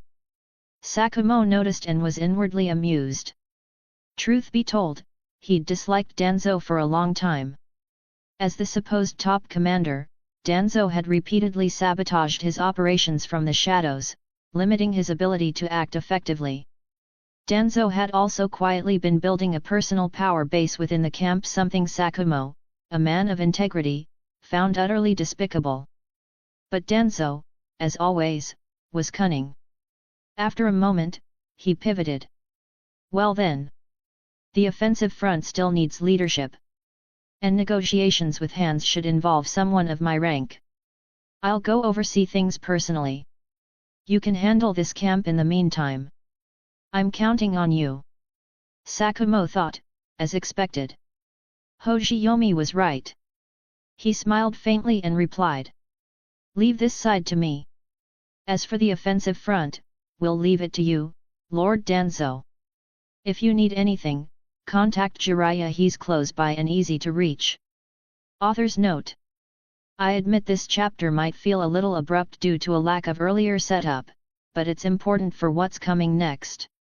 Slight spoiler, Hoshiyomi wants Danzo to take over the offensive front so he can plant spies and undermine him in return. Just laying the groundwork. Chapter 197, Konoha's Sword Saint 197. Hokage's office. As the conversation drifted to the idea of Asuma possibly becoming their student in the future, Hiruzen Sarutobi suddenly paused and turned toward Hoshiyomi. Right, Hoshiyomi, didn't you take on a student some time ago? Namikaze Minato, wasn't it? Hoshiyomi nodded instinctively. Yet. What about him? Nothing bad. Quite the opposite, he's remarkable. With that level of talent, I even considered making him my personal successor. But when I heard he was already your disciple, I had to give up on that idea. Hoshiyomi chuckled, remembering the boy fondly. That kid really is gifted. In terms of reflexes and pure speed, I'd wager he might even surpass me one day. Hiruzen took a long drag from his pipe. What I wanted to talk to you about is actually related to Minato. A while back, Danzo wrote me a letter. We both believe Omegakure won't be able to hold out past this winter. Once it falls, the real war begins against both Iwagakure and Tsunagakure. If that happens, and we're fighting on two fronts, we may not have enough manpower. So Danzo proposed shortening the Ninja Academy's curriculum to 3 years, in order to generate a fresh wave of backup forces. At that, both Tsunade and Hoshiyomi's expressions darkened. Even Orochimaru, who hadn't yet descended into his future obsession with human experimentation, looked unsettled. Even he found the idea disturbingly cruel. Realizing the tension in the room, Hiruzen quickly held up a hand. Don't worry.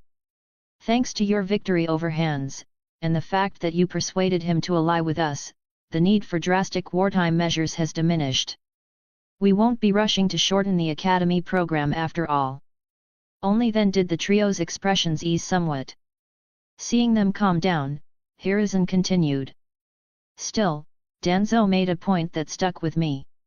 4 exceptionally gifted students like yourselves once were the current Ninja Academy curriculum is a bit of a bottleneck. Take Minato, for example. He's 10 years old now, correct? I observed him in battle using the telescope jutsu. From what I saw, his current capabilities already rival that of a Chunin.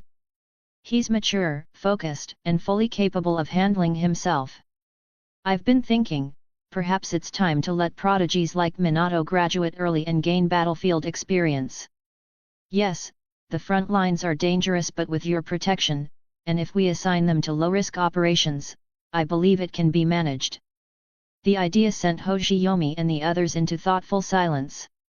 Forcing all children onto the battlefield was unthinkably cruel. But allowing a select few with extraordinary talent to experience real combat? That might actually help them grow. After all, the battlefield was a crucible, the fastest way to unlock one's potential. That much, all 3 of them knew from experience. Seeing them contemplate his words, Hiruzen reached under his desk and retrieved a stack of dossiers. These are students I've been observing. Promising ones. If any catch your eye, you're welcome to reach out and consider taking them on as disciples. Orochimaru was the first to speak. I had considered it before. But after this war, I've realized I can't properly mentor someone while still fighting at full capacity. I'd rather decline. Hiruzen smiled in understanding. That's fair. Even if you don't take any on officially, it's still helpful to familiarize yourselves with their faces. If any of them do see combat, they'll be looking to you for guidance. Tsunade glanced at the files but didn't open any. Instead, she said, "Old man, I'm less interested in becoming a squad leader right now. I want to train a new generation of medical nin. This war made one thing painfully clear: Konoha is sorely lacking in medical personnel. So many could have been saved, if only we had more hands. We ended up watching comrades die right in front of us because there simply wasn't anyone available to treat them. I believe that a well-trained medical corps is worth more than 1,000 combat nin. That's the kind of strength that truly sustains a village in war. Hiruzen paused, tapping the stem of his pipe against his lip. I understand that.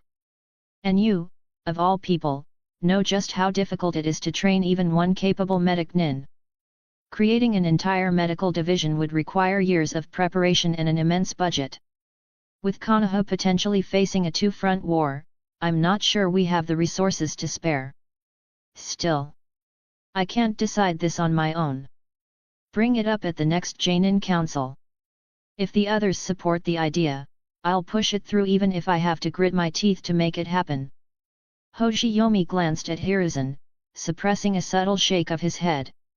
No matter how well the third treated them, his political weakness was plain as day. But now wasn't the time to bring it up. He turned his attention to the dossiers and flipped through them one by one. While Hiruzen might have lacked political foresight, his instincts as a teacher and shinobi were still sharp. His selections were impressive. There were only about a dozen files, but many names stood out immediately. Aside from Minato, there were Narashikaku, Yamanaka Inoichi, Akim Ichichza, the previous generation of the Inoshika CH trio. There was also Yamanaka Fu, who would later become one of Danzo's most loyal lackeys. And then there were the Hyga brothers. Among them, one name caught Hoshiyomi's attention, Uchiha Kyujetsu. She was listed right next to Uchiha Mikoto, though their evaluations couldn't have been more different. Mikoto's report was thorough, highlighting her excellent chakra control, Sharingan awakening, and a variety of refined abilities. Kyujetsu's file, by contrast, was short and plain. Just one line truly stood out. Exceptional talent in Kenjutsu. Hoshiyomi held the folder up and asked. Old man, what about this one? Hiruzen glanced over. Ah, her. Kyujetsu is someone I included on a whim, really. She's close friends with Mikoto and Uzumaki Kushina, so I kept an eye on her out of curiosity. Based on her usual performance, she wouldn't have made the cut. She's soft-spoken, often timid. Other kids in class seem to push her around. Still, I get the sense she's hiding something. Maybe it's just a feeling. Technically, she's the granddaughter of Kagami Uchiha. Shame about him, died far too early. His brother wasn't nearly as strong. If Kagami were still alive, maybe the rift between the village and the Uchiha wouldn't be so deep. Hoshiyomi scanned the file again, his interest piqued. He remembered seeing Kyujetsu during Kushina's academy entrance exam. There was something about her that stuck. I've met her once, he said. Left a good impression. I'll keep an eye on her over the next few days. If things go well, I might have her join Minato and Kushina's team. Don't worry, I won't take Kushina onto the battlefield. If we go, it'll just be Minato and Kyujetsu. Author's note. This Uchiha Kyujetsu character has a lot of potential for development. I'm not sure yet how I'll tie her into Shisui's story, might even involve the eternal Mangeki Sharingan. Lots to think about. Chapter 198, Konoha's Sword Saint. 198. Hiruzen smiled at Hoshiyomi's suggestion. That would be wonderful. Honestly, I'd really like to see you take Kyujetsu as your disciple. If she inherits your teachings and grows into a formidable shinobi. His tone grew thoughtful. She might earn real influence within the Uchiha clan. And we need a bridge like that between the village and the Uchiha. Though Hiruzen spoke in vague terms, Hoshiyomi knew exactly what he meant. The rift between the Uchiha and the village had only deepened over time. The police force arrangement set up during the Second Hokage's era, originally seen by the Uchiha as a sign of trust, had long since revealed itself to be something else entirely. Now, it was clear, Tobirama's so-called honor was a calculated move. The police force had become a tool of isolation, one that separated the Uchiha from Konoha's core political structures. To be fair, Tobirama's original strategy had been far more intricate.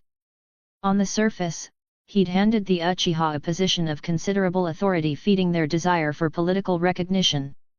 Simultaneously, he had taken Kagami Uchiha, the most loyal of his students, under his wing. Kagami's future was bright. As the strongest among the Uchiha and the most trusted by the village, Tobirama had hoped Kagami would become a guiding elder within the clan, someone to temper its more extreme elements from the inside. If Tobirama had lived, his iron-fisted control coupled with Kagami's internal influence might have kept the Uchiha in check just as planned. But everything changed during the First Great Ninja War. Tobirama died. And soon after, Kagami fell on the battlefield as well. His death ended what might have been Konoha's best chance at peacefully integrating the Uchiha. There was Uchiha Hokushin, Kagami's brother, who might have been a second chance. But his abilities weren't strong enough. He was marginalized, eventually even driven out of the police force. As he thought of Kagami and Hokushin, Hoshiyomi couldn't help but draw a comparison to Shisui and Itachi. The parallels were uncanny, almost like history repeating itself. If he remembered correctly, Shisui was indeed Kagami's descendant. That realization sparked a sudden question. Did Kagami-senpai leave behind any children? Hoshiyomi asked. Hiruzen exhaled a stream of pipe smoke, his expression dimming. He did have a son. But when news of Kagami's death reached the village, his wife was so overwhelmed with grief she couldn't bear the stress of pregnancy. She passed away during a complicated labor. The child survived but was born frail, with a constitution too weak to become a shinobi. Hoshiyomi fell silent, sighing. So that sickly child was probably Shisui's father. If Kagami had survived, he would have been the natural heir to lead the Uchiha. Instead, due to cruel fate, his lineage vanished into obscurity. It was a real shame. Tobirama's plan had been clever, ruthless, yes, but brilliant. Unfortunately, not even the most brilliant strategies could withstand the chaos of war. Even Tobirama, with all his foresight, couldn't have predicted how his death would unravel the very scheme he'd put in motion. Then again, wasn't Hiruzen part of the problem too? The growing divide between the Uchiha and the village had much to do with Hiruzen's political weakness in those years. Barely able to keep his own footing, how could he manage clan tensions? Unable to deal with the Uchiha directly, Hiruzen opted to sideline them, and by the time he had the authority to step in, the Uchiha had already begun walking a path they couldn't turn back from. Their resentment grew especially within the police force, which felt increasingly abandoned by the village. And in turn, villagers began to distrust the Uchiha. The entire situation became a vicious cycle. Even by the time Naruto and Sasuke were born, the third Hokage still hadn't found a way to break it. Instead, he placed that impossible burden on two young boys, Shisui and Itachi. And in the end, Danzo's interference led to disaster, the massacre of the Uchiha clan. Thinking through it all, Hoshiyomi experienced a strange sense of clarity, as if he'd just unraveled a hidden chapter of history. But more than that, he felt something even stronger. He now had the chance to change history. Looking at Kyujetsu, he saw more than just a talented girl. He saw a possible turning point for the entire Uchiha clan. If he could nurture her into one of Konoha's strongest, perhaps she could become a force that pulled the Uchiha away from the cliff edge they were walking toward. He'd lived in Konoha for over 2 decades now. He felt deeply tied to the village, especially now that his relationship with Tsunade had become what it was. The last thing he wanted was to see the Konoha under her future leadership plagued by the same rot that once consumed it. And truthfully, he was curious. If he saved the Uchiha, if there was no darkened Obito, no vengeful Sasuke, what kind of future would that create? For a moment, Hoshiyomi felt as if he were locked in a secret game of wits against Black Zetsu. Black Zetsu believed he could manipulate the world from the shadows. But what he didn't know was that someone else had quietly begun undoing his plans. Of course, to truly face off against Black Zetsu, it would all come down to Kyujetsu's potential. If she turned out to be mediocre, Hoshiyomi would have to wait until Shisui came of age and reassess from there. But even if he failed to change anything now, he still had a solid 30 years ahead of him. And when the time came, if it came to it, he would tear Black Zetsu's entire chessboard to pieces. As long as he reached the rank of Sword Saint within those 30 years, he had full confidence he could show Black Zetsu what true despair looked like. At present, Hoshiyomi was still 2 levels and 20 experience points short of that goal. Since unlocking the Swordheart System, he'd gained another 50 EXP. That brought his total to Advanced Swordsmanship, 480/500. Most of that experience came from his duel with Hands, where he served as the main attacker, clashing with Hands head-on and defeating him with the help of Tsunade and the others. The system had rewarded him generously for the feat. Now, he was just 20 EXP away from reaching master-level swordsmanship and formally stepping into cage-level strength. But where to get those final 20 points? Without hesitation, Hoshiyomi's eyes fell on Hiruzen. "Old man," he said, "you've been stuck behind a desk too long. When's the last time you actually fought someone?" Hiruzen blinked, surprised. "What are you getting at?" Hoshiyomi rubbed the back of his neck sheepishly. "I feel like I'm on the verge of a breakthrough, but I just can't quite get there. I was thinking maybe we could spar a bit. Might push me over the edge." Hiruzen raised an eyebrow. He thought Hoshiyomi was joking. Still, he was curious. Just how far had the boy who defeated Hands alongside Tsunade grown? After a moment's thought, he grinned. "Why not? Let's have a match later today. It'll be good to stretch my old bones." Author's note: this chapter took me a long time. Especially the Uchiha background part. I rewrote it several times trying to get the flow right. Hopefully it reads smoothly now. Chapter 199, Konoha's Sword Saint. 199. Core region of the Forest of Death. Ever since the Uzumaki clan had joined the village, the third Hokage had arranged for a section of the Forest of Death to be converted into a restricted area used exclusively to conduct tests involving large-scale ninjutsu within the village. Every inch of the terrain was lined with sealing formulas designed to suppress explosive jutsu impact and muffle noise. The setup was thorough, eliminating any risk of disturbing Konoha's residents. It was here that Hoshiyomi and the third Hokage, Hiruzen Sarutobi, would face off.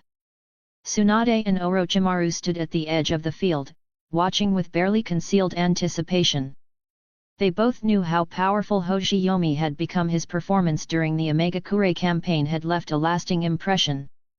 He'd felt like a force that couldn't be matched. They had a sense of Hoshiyomi's strength. But as for Hiruzen, his true capabilities were still a mystery. Despite training under him for years, they had never once seen him go all out. How far would this clash between master and student go? Hiruzen glanced at the blade sheathed at Hoshiyomi's waist, Mikazuki Munchika, the crescent moon blade. With a sigh, he slowly removed his ornate Hokage robes, revealing the sleek, all-black combat gear underneath. Stretching his limbs, the old man cracked his neck and muttered. "Sitting at that desk day in and day out really does a number on the body. Everything feels stiff." Hoshiyomi waited until Hiruzen was fully limbered up before placing a hand on the hilt of his sword. The moment he did, Hiruzen felt a cold prickle at the back of his neck as if an invisible, razor-sharp edge had locked onto him. The killing intent was unmistakable. So he's reached this level already, Hiruzen thought. You really can't be treated like a junior anymore, can you? As he spoke, Hiruzen released his own chakra pressure. Gone was the affable, grandfatherly man, replaced by the formidable professor of ninjutsu, the legendary god of shinobi. Even though he still wore a faint smile, his very presence exuded a heavy, oppressive aura. Just his killing intent alone was enough to tell. In terms of raw strength, Hiruzen definitely rivaled Hands of the Salamander. This was a true cage-level pinnacle powerhouse. He beckoned Hoshiyomi forward. "Come. Show me what you've got." Hoshiyomi didn't hold back. With a flash, he unleashed a draw-cut slash, sending a blade of pure sword slashes streaking through the air. Hiruzen raised an eyebrow, impressed. He'd seen sword slashes before but never one moving this fast. At this speed, no ordinary Jainin would even have time to react. Let's see how powerful it really is, Hiruzen thought, maintaining his calm. In a blur of hands, he finished a hand seal sequence. His seal speed was fast enough to make even Orochimaru feel inferior. At this stage in his life, Orochimaru had yet to develop his unique bodily modifications, so his speed was still limited. And even now, he knew he couldn't match the third seal's Earth Release, Earth-style wall. Even before the sword slashes reached him, a thick, towering earth wall had already risen to defend Hiruzen. While the jutsu was only a C rank on paper, Hiruzen's version of Earth-style wall was at least as large and sturdy as any B-rank jutsu, twice as thick as any wall other shinobi could summon. But even so, Hoshiyomi's slash cleaved right through it. The sword slashes carved a jagged line through the thick wall of earth, bisecting it cleanly. Though its force and speed waned after the impact, it still retained enough strength that Hiruzen had to dodge to the side to avoid a serious injury. If that had hit someone without a chakra armor like the Raikage lightning release chakra mode, they'd have lost a limb, minimum. Hiruzen began calculating his options. But before he could finish formulating a plan, Hoshiyomi had already closed the distance, transforming into a silver blur that shot toward him. It was his go-to gap closer, Crescent Moon Slash. Fast. Hiruzen's pupil shrank. At that speed, there was no time for a defensive ninjutsu. His body reacted instantly, body flicker technique. He vanished from view. Hoshiyomi's lunge struck empty space. The moment he landed, a violent whoosh of air came from behind. Hiruzen was already counterattacking with a kunao aimed at his back. But Hoshiyomi was no stranger to close combat. And thanks to Crescent Moon Slash, his attack speed was still boosted. Without even turning, he twisted his body unnaturally and parried perfectly, catching the kunao mid-air with the slender edge of Mikazuki Munchika. Then, with a swift motion, his left hand drew the Wakaizashi at his waist. He spun and slashed horizontally toward Hiruzen's hand. The Wakaizashi, though not as refined as his main blade, was still sharper than any ordinary weapon. Hiruzen tried to block with the kunao, but it was sliced clean in half. Before he could react, Mikazuki Munchika was already driving straight for his chest. Direct hit. Or so it seemed. With a splash, the Hiruzen pierced through turned to mud. A clay clone. At the same time, the ground beneath Hoshiyomi's feet transformed into a mire of sticky sludge. Earth Release, Swamp of the Underworld. Hiruzen's true body emerged from below, having already completed his next hand seal sequence. Dozens of mud-formed arms reached up from the swamp, aiming to restrain the now trapped Hoshiyomi. This wasn't a new jutsu, it was a testament to Hiruzen's mastery over the swamp technique. Where most shinobi could only create a simple quagmire to slow an opponent's movement, Hiruzen could manipulate the terrain with such precision that he formed functioning appendages. Meanwhile, he was already preparing his next strike. He took a deep breath. Fire release, Great Flame Bullet. If the mud hands locked down Hoshiyomi, he'd be forced to take the full blast head-on like a roast duck. This was the true terror of the third Hokage.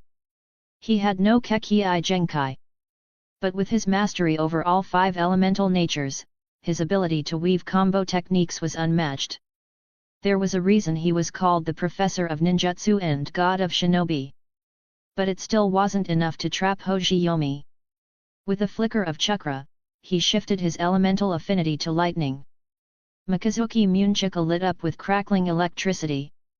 He swung, slicing through the mud hands like they were paper. Then Crescent Moon Slash, again. In a burst of speed, Hoshiyomi escaped the swamp's pull. His feet struck the ground and he immediately used Shunpo, blitzing toward Hiruzen. Each time he flickered, he launched a sword slashes, forcing Hiruzen to either dodge or defend with hand seals. Hoshiyomi wasn't giving him any breathing room, not to cast, not to escape. After 4 consecutive slashes, he was suddenly right in front of Hiruzen. With a deadly thrust, Mikazuki Munchika shot straight for the Hokage's throat. Hiruzen, his movements locked down by the prior attacks, had no way to dodge. Even Tsunade and Orochimaru, watching from the sidelines, widened their eyes. Can the old man still dodge something that fast and deadly? Author's note. Things got a bit messy toward the end with how I referred to the third. Apologies if the naming was inconsistent, but it should still be clear who's who. Chapter 200, Konoha's Sword Saint 200. As Hoshiyomi charged toward him with lightning speed, a glint of caution flickered in Hiruzen's eyes. He wasn't about to let himself get skewered by that blade. But even with the ferocity of Hoshiyomi's assault, it wasn't enough to threaten Sarutobi Hiruzen. Rather than retreat or form hand seals, the third Hokage calmly reached behind his back and drew two kunai. He was going to meet Hoshiyomi head-on. Though Hiruzen was famed for his ninjutsu prowess, his taijutsu was far from lacking. During the Chunin exams in the original series, he had gone toe-to-toe with Edo Tensei the first and second Hokage using nothing but the adamantine staff transformed from Inma. That alone spoke volumes about his close combat ability. Hiruzen exhaled a surge of wind release chakra, coating his twin kunai. Wind release, vacuum blade. This technique, often favored by Danzo, extended the cutting edge of weapons and drastically boosted their lethality. Eyes locked on Mikazuki Munchika Hoshiyomi's blade, Hiruzen raised both arms and intercepted the slash. Their weapons clashed with a resounding clang, momentarily locking them in a dead heat. Then Hiruzen launched a surprise attack, snapping his leg forward toward Hoshiyomi's shin. Hoshiyomi reflexively leaned back to evade, but in doing so, he lost his offensive momentum. Hiruzen took the opportunity to knock aside Mikazuki Munchika and began a furious dual-wielding barrage, kunai in each hand slicing through the air in a blur of afterimages. The sheer pressure had Tsunade and Orochimaru watching from the sidelines with wide eyes. Even Hoshiyomi began to feel the intensity. But his refined swordsmanship and sharp reflexes held strong. He blocked each blow with clean, measured precision. Then, channeling wind release chakra of his own, Hoshiyomi capitalized on the wind's speed enhancement to start pressuring Hiruzen in return. This isn't good. Though Hiruzen's kunai were augmented with wind chakra, they were still ordinary weapons. After clashing so many times with Mikazuki Munchika, a famed sword, they were beginning to crack. One more strike, and they'd shatter. Realizing this, Hiruzen didn't hesitate. He flung both kunai away and backflipped out of reach. The sudden retreat caught Hoshiyomi off guard. Not wanting to trade blows unnecessarily, he deflected the airborne kunai with his blade. Then he launched a snap kick, catching Hiruzen mid-flip square in the gut and sending him flying. Fortunately, Hiruzen was still in his 40s and physically close to his prime. Had this been his 69-year-old self, that kick might have been the end of him. Even while airborne, the old man didn't falter. Gritting through the pain, he rapidly formed hand seals midair. Fire release, Phoenix Sage Fire Technique. A barrage of over a dozen small fireballs erupted from his mouth, scattering like bullets to cut off Hoshiyomi's approach.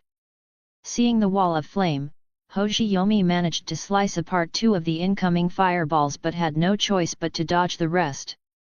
Boom boom boom. The remaining fireballs struck where Hoshiyomi had been moments earlier, kicking up clouds of smoke and obscuring the field. While still in the air, Hiruzen formed a new set of seals with blinding speed so fast they blurred like afterimages. Summoning Jutsu. With a puff of smoke, the Monkey King Inma appeared. What's the deal, Hiruzen? You haven't called me out in ages. No time to explain. Give me the adamantine staff. Having fought together for decades, the two were perfectly in sync. Without another word, Inma flipped midair and transformed into the staff, which Hiruzen caught in one hand. On the other side, the smoke cleared but Hoshiyomi was nowhere in sight. Using transparent escape technique, hey? Hiruzen's face showed feigned confusion, but inwardly, the wily old fox was lying in wait, fully prepared for Hoshiyomi to make his move. And sure enough, Hoshiyomi took the bait. Seeing an opening, he surged forward like an arrow loosed from a bow. His second innate technique, secret art, assault, activated. But just as he closed the gap, he heard the sharp whistle of air being torn apart. Whoosh! The adamantine staff extended midair, aiming straight for his chest. The old bastard set me up. Hoshiyomi cursed internally but had no choice. He swung Mikazuki Munchika to block. Clang! The two legendary weapons collided, unleashing a metallic shockwave. Ordinarily, that would have been enough to deflect the blow, but the adamantine staff kept growing, pushing forward with unstoppable force. Hoshiyomi was launched backward, slammed into a massive tree, and crashed through it, splitting it in half. A mouthful of blood spilled from his lips. Hiruzen chuckled as he raised the staff. How about it? Want to call it here, kid? Chalk it up as a win for the old man. Hoshiyomi spat out a mouthful of bloodied saliva and sneered. Keep dreaming. He raised one hand in a Buddhist salute stance, the opening motion of Oboro Urazuki, 11 forms. In the next moment, 11 identical Hoshiyomis appeared in the field. They all smiled in unison. I don't go down that easy. Before Hiruzen could react, they all charged simultaneously, each one unleashing Crescent Moon Slash. Shadow clones? Hiruzen narrowed his eyes. But something didn't add up. His perceptiveness, sharper even than Hans' spotted the flaw immediately. These clones had overlapping chakra signatures. They weren't solid. Not real shadow clones. Unwilling to gamble, Hiruzen stabbed the staff into the ground and let it grow vertically, lifting himself into the sky for a better vantage point. Meanwhile, all 11 Hoshiyomis converged on Inma, who had remained on the field. The Monkey King grimaced as they landed blow after blow. Hey, now if this keeps up, I'm going to take real damage here, Sarutobi. Sorry, Inma. Just hang in there. Hiruzen quickly formed a new hand seal multi-shadow clone jutsu. But to conserve chakra, he didn't summon 11. Just 4 clones joined the fight, 5 Hiruzens in total. While Oboro Urazuki, 11 forms excelled against single opponents, it faltered when facing multiple adversaries of cage tier strength. The Hiruzen clones, each wielding the adamantine staff, began taking on the illusory duplicates 2 at a time. Though the moon shadows couldn't be destroyed through impact alone, the Sarutobi clones could keep them tied down until their durations expired.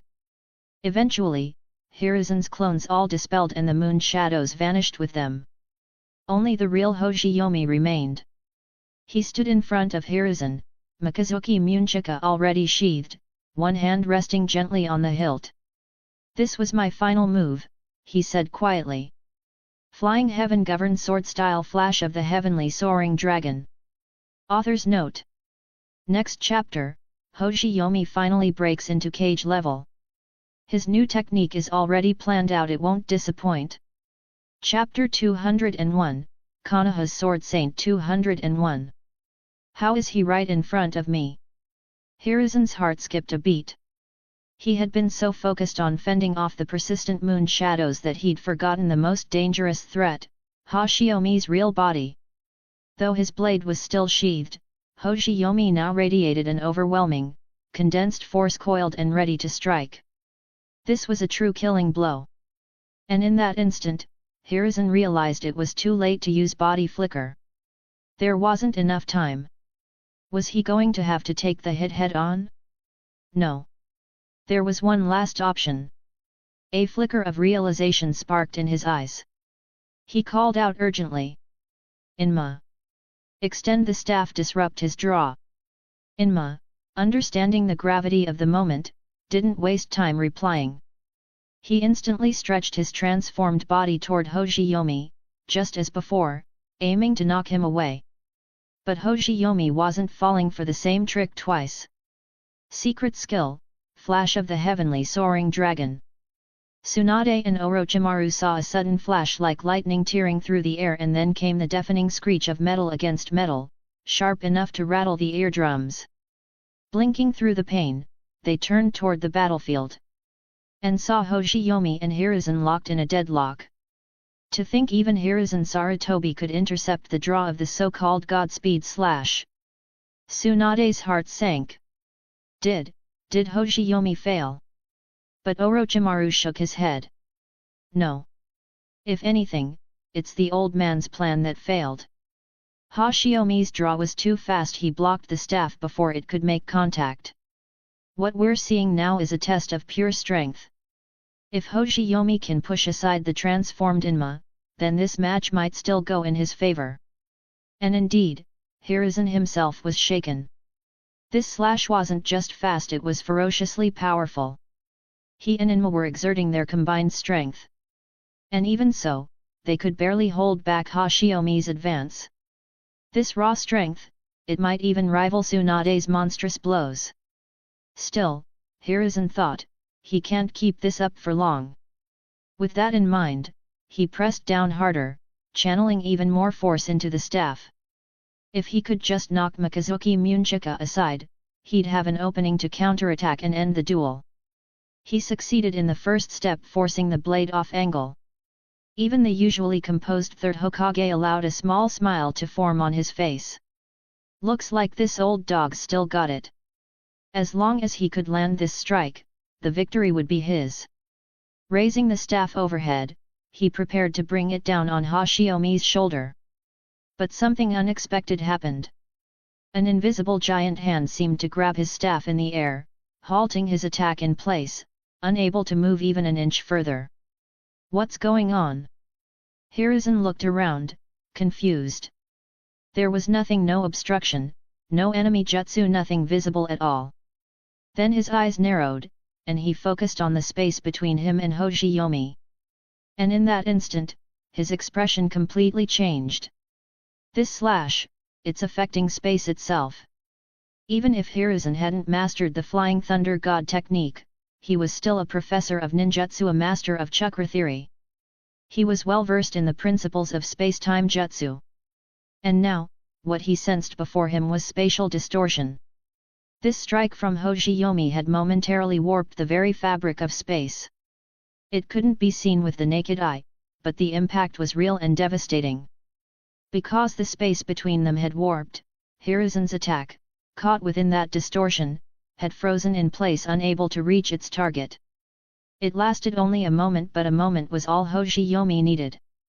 Across from him, Hoshiyomi slammed his foot into the ground, the impact forming a deep crater beneath his heel. With that step, he spun his entire body, channeling his full force into one final slash. The twisted space had just begun to stabilize, but it was too late. Hiruzen couldn't raise the staff fast enough. Mikazuki Munchika crashed into his torso, sending him flying. Hoshiyomi had held back. This was a spar, not a battle to the death. He didn't strike with the blade's edge but the flat of the sword. Had he used the cutting edge, Hiruzen would have been dead on the spot. Still, even a blow with the blunt side was no joke. After sheathing his sword, Hoshiyomi rushed over. He found Hiruzen lying on the ground, groaning beside Inma. "You little punk," Hiruzen grunted, clutching his ribs. "You damn near broke 3 of them." As Hoshiyomi helped him sit up, Inma gave his partner an unimpressed glare. "You've got some nerve saying that. My injuries are much worse than yours. My jutsu is called adamantine, not truly indestructible. Good thing I didn't take that last strike head-on, or I might have lost my life." And indeed, Inma was in worse shape. Having taken most of Mikazuki Munechika's blows directly, even his vaunted adamantine body was covered in tiny, precise cuts.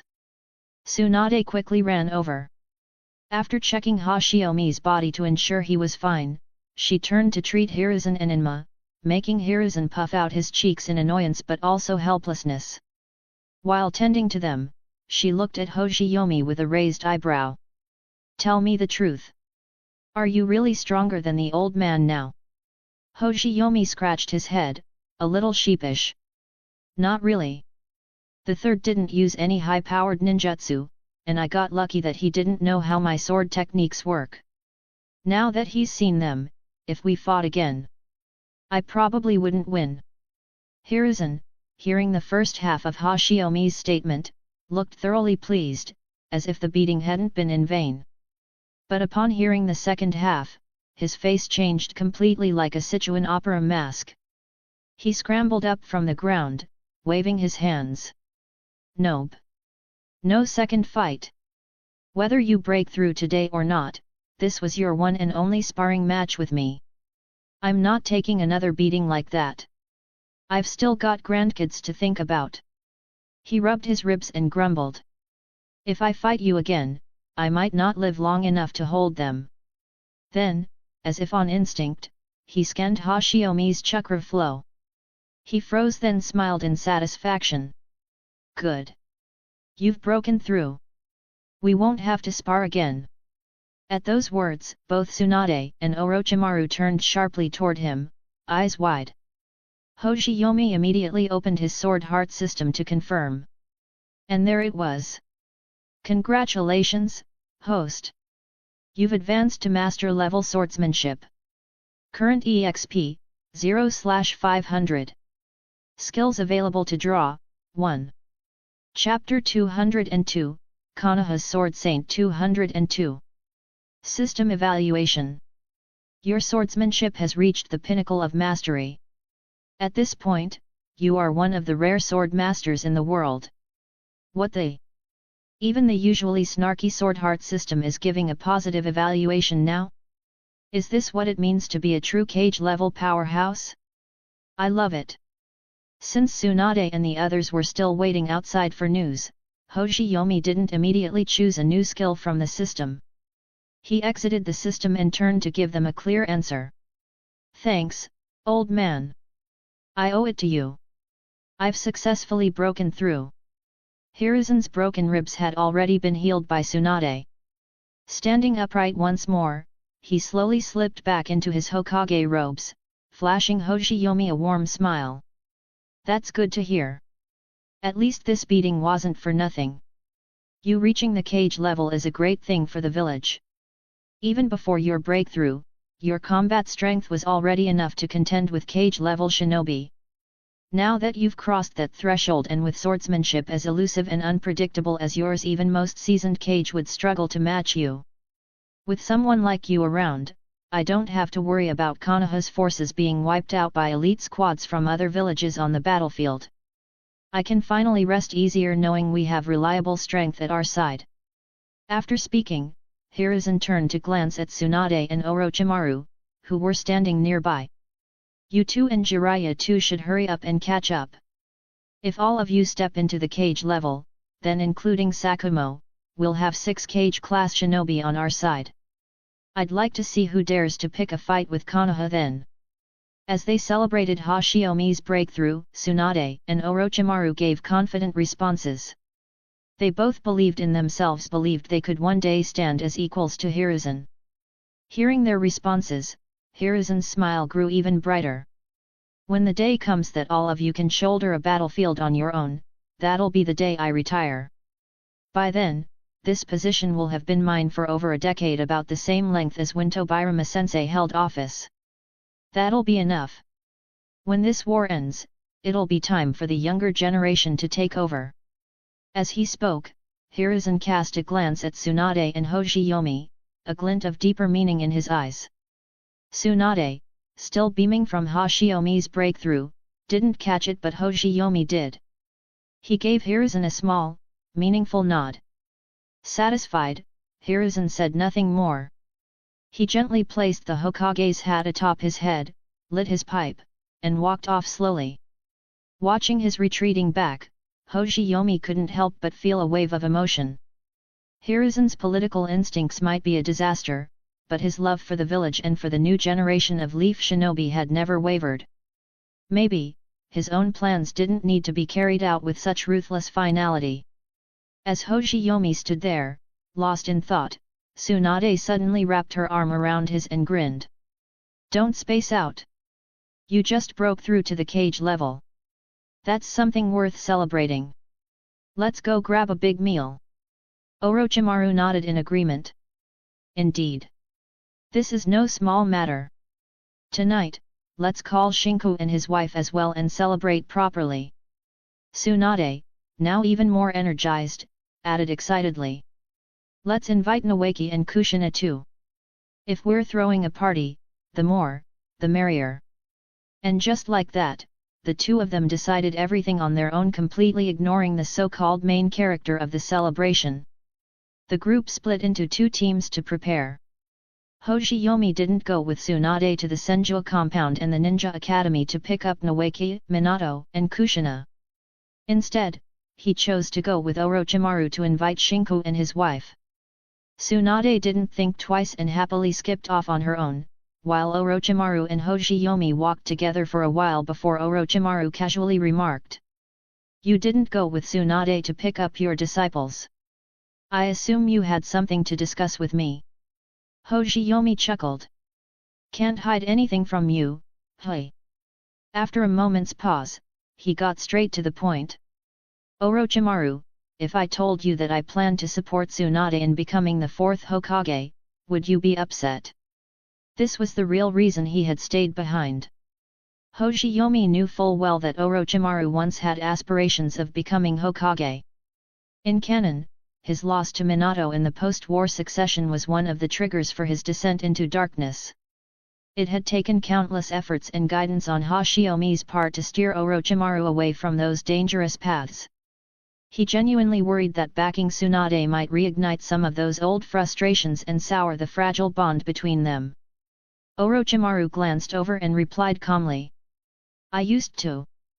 But not anymore. Surprised, Hoshiyomi asked. Why not? Orochimaru gave him a knowing smile. You've done so much for Tsunade already. Back when we were on the front lines, you spent every day trying to meet with and win over various senior shinobi in the village. You really think I didn't notice? If I said I wanted to be Hokage now, we'd probably end up at each other's throats. He paused, then added. Besides, I've heard bits and pieces about the Senju's situation. If you're really trying to help Tsunade revive her clan, making her Hokage is an essential step. Hoshiyomi scratched his nose sheepishly. Was it really that obvious? Orochimaru gave a soft laugh. You don't need to worry about me resenting anything. In fact, if it weren't for Tsunade, I'd say you are the best candidate for Hokage. You're someone people are willing to follow with all their heart. That you're willing to hand that position to Tsunade, why would I complain? And truth be told, I should thank you. It's because of your guidance that I've realized something even more important than becoming Hokage. What I truly want is to uncover the secrets behind every jutsu in this world. To seek the true nature of reality. If Tsunade or you ever do become Hokage, I have only one request, let me see the second Hokage's personal notes and the scroll of seals. His voice intensified, eyes burning with fervor. Only by understanding the gap between myself and Lord Tobirama can I find the drive to surpass that man. Seeing that passion, Hoshiyomi couldn't help but laugh. To think he had been worried that this mad scientist would turn bitter over not becoming Hokage. He looked at Orochimaru and said earnestly. Don't worry. When Tsunade becomes Hokage, I'll make sure she gives you access to both the second's notes and the scroll of seals. More than that, I'll build you the most advanced laboratory in the entire shinobi world. As long as it's within reason, you'll have everything you need to push your research to the limit. I'll help you surpass Tobirama in the realm of ninja science. Orochimaru licked his lips in anticipation, eyes gleaming. Now I'm really looking forward to the day Tsunade becomes Hokage, Hoshiyomi-kun. Author's note. Originally, I planned to jump straight into the new skill reveal this chapter, but I figured this was a good time to lay out some of the future plans. It's important to show where things are heading.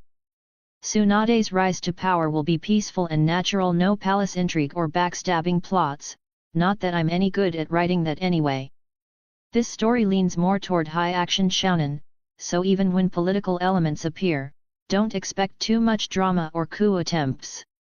Also, I've decided that like in Naruto, Orochimaru in this version will simply embrace his role as anti-Orochi and skip the whole Dark Descent arc. Chapter 203, Konoha's Sword Saint 203. That night, everyone gathered at the Akimichi clan's barbecue restaurant. It wasn't their first reunion, but Hoshiyomi and the others had been away from Konoha for more than half a year. And with everyone being familiar faces in Noeki and Kushina, those two little rascals, livening up the atmosphere, the celebration turned out to be loud and cheerful. Shinkoyui arrived with his wife and their daughter, little Kurane. Despite Hoshiyomi's butterfly effect level interventions in the timeline, Kurane hadn't been affected. She was just 6 months old, but her ruby-red pupils and soft, curly hair were already proof of her identity. Hoshiyomi held Kurane in his arms and watched as she waved her tiny hands and feet, babbling nonsense. He found her quite amusing. He also noticed something else during the gathering. Minato and Kushina seemed to be a thing now. They were only 10, but even at that age, Hoshiyomi could practically smell the sugar-sweet scent of puppy love wafting off them. Hoshiyomi asked about it and learned that Kyumagakure kidnapping incident from the original story had indeed happened, but things were quite different from the original. That afternoon, Minato had arranged to train with Kushina. But on the way there, she was abducted by Kyumo Shinobi. Fortunately, she hadn't been taken far before Minato noticed something was wrong and sprang into action. Under Hoshiyomi's guidance, Minato's strength had already surpassed what it had been in canon. He easily wiped out the Kyumo ninja in mere moments. Members of the Uzumaki clan arrived in time to handle the aftermath. Hoshiyomi had already been subtly matchmaking the two of them, so there was already some affection brewing between them. Now, after this night saving the princess moment, Kushina's lifelong dream of becoming the first female Hokage had been quietly replaced with a new one, becoming the wife of the Hokage. Meanwhile, Noeki, the poor kid who was supposed to be dead by now, was very much alive. But at the dinner table, he looked rather sullen, frequently casting Hoshiyomi resentful glances as if asking, "Why haven't you taught me anything awesome?" Over the past 6 months, Noeki had challenged Minato nearly every 3 days only to suffer soul-crushing defeat after defeat. At first, he could sometimes eke out a narrow loss thanks to his stamina advantage. But it didn't take long before it became obvious to anyone watching that even those narrow defeats were due to Minato going easy on him. It wasn't that Noeki lacked talent. In fact, he was quite gifted. The problem was he had no idea what kind of shinobi he was supposed to be. Noeki had the natural chakra reserves and aptitude of a ninjutsu-based caster, but for some reason, he insisted on brawling it out in close quarters with Minato, who was practically born to be a high-speed assassin. Of course he was going to lose. Hoshiyomi had already made up his mind, during this second Shinobi World War, he wasn't going to let Noeki anywhere near the battlefield. It wasn't just a matter of personality. He was also worried that if Noeki did fight, Black Zetsu might take notice. Noeki and Tsunade were the only two direct descendants of Hashirama Senju. Tsunade was already an adult and had clearly shown no signs of wood release, but Noeki was still young and his chakra nature included both water and earth. There was a real chance he might eventually awaken Mokuton, wood release.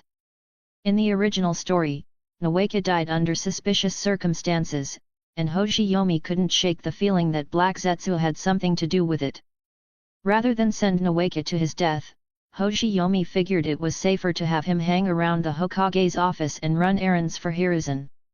Who knows, maybe Hiruzen would say something that finally clicked, and Noeki would awaken wood release on the spot.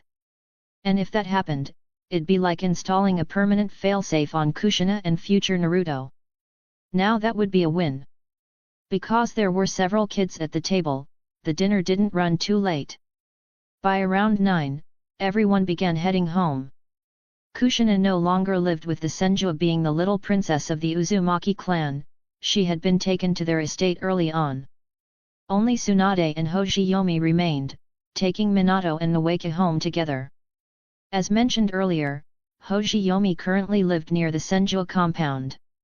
After sending the kids off to bed, Hoshiyomi and Tsunade flirted a bit by the doorway before parting ways for the night. Upon entering the house, Hoshiyomi greeted his mother. Ri was already in her 40s. Though no longer as youthful as she once was, she had few worries in life, and thanks to Tsunade generously sharing some of her beauty-enhancing formulas, Ri was aging gracefully and looked wonderful. After chatting with her son for a short while, she went to bed early. Her motto was early to sleep, early to rise to maintain beauty and vitality. Hoshiyomi truly admired her peaceful mindset. With the Gekkō household quiet once more, Hoshiyomi finally had time to draw his new skill.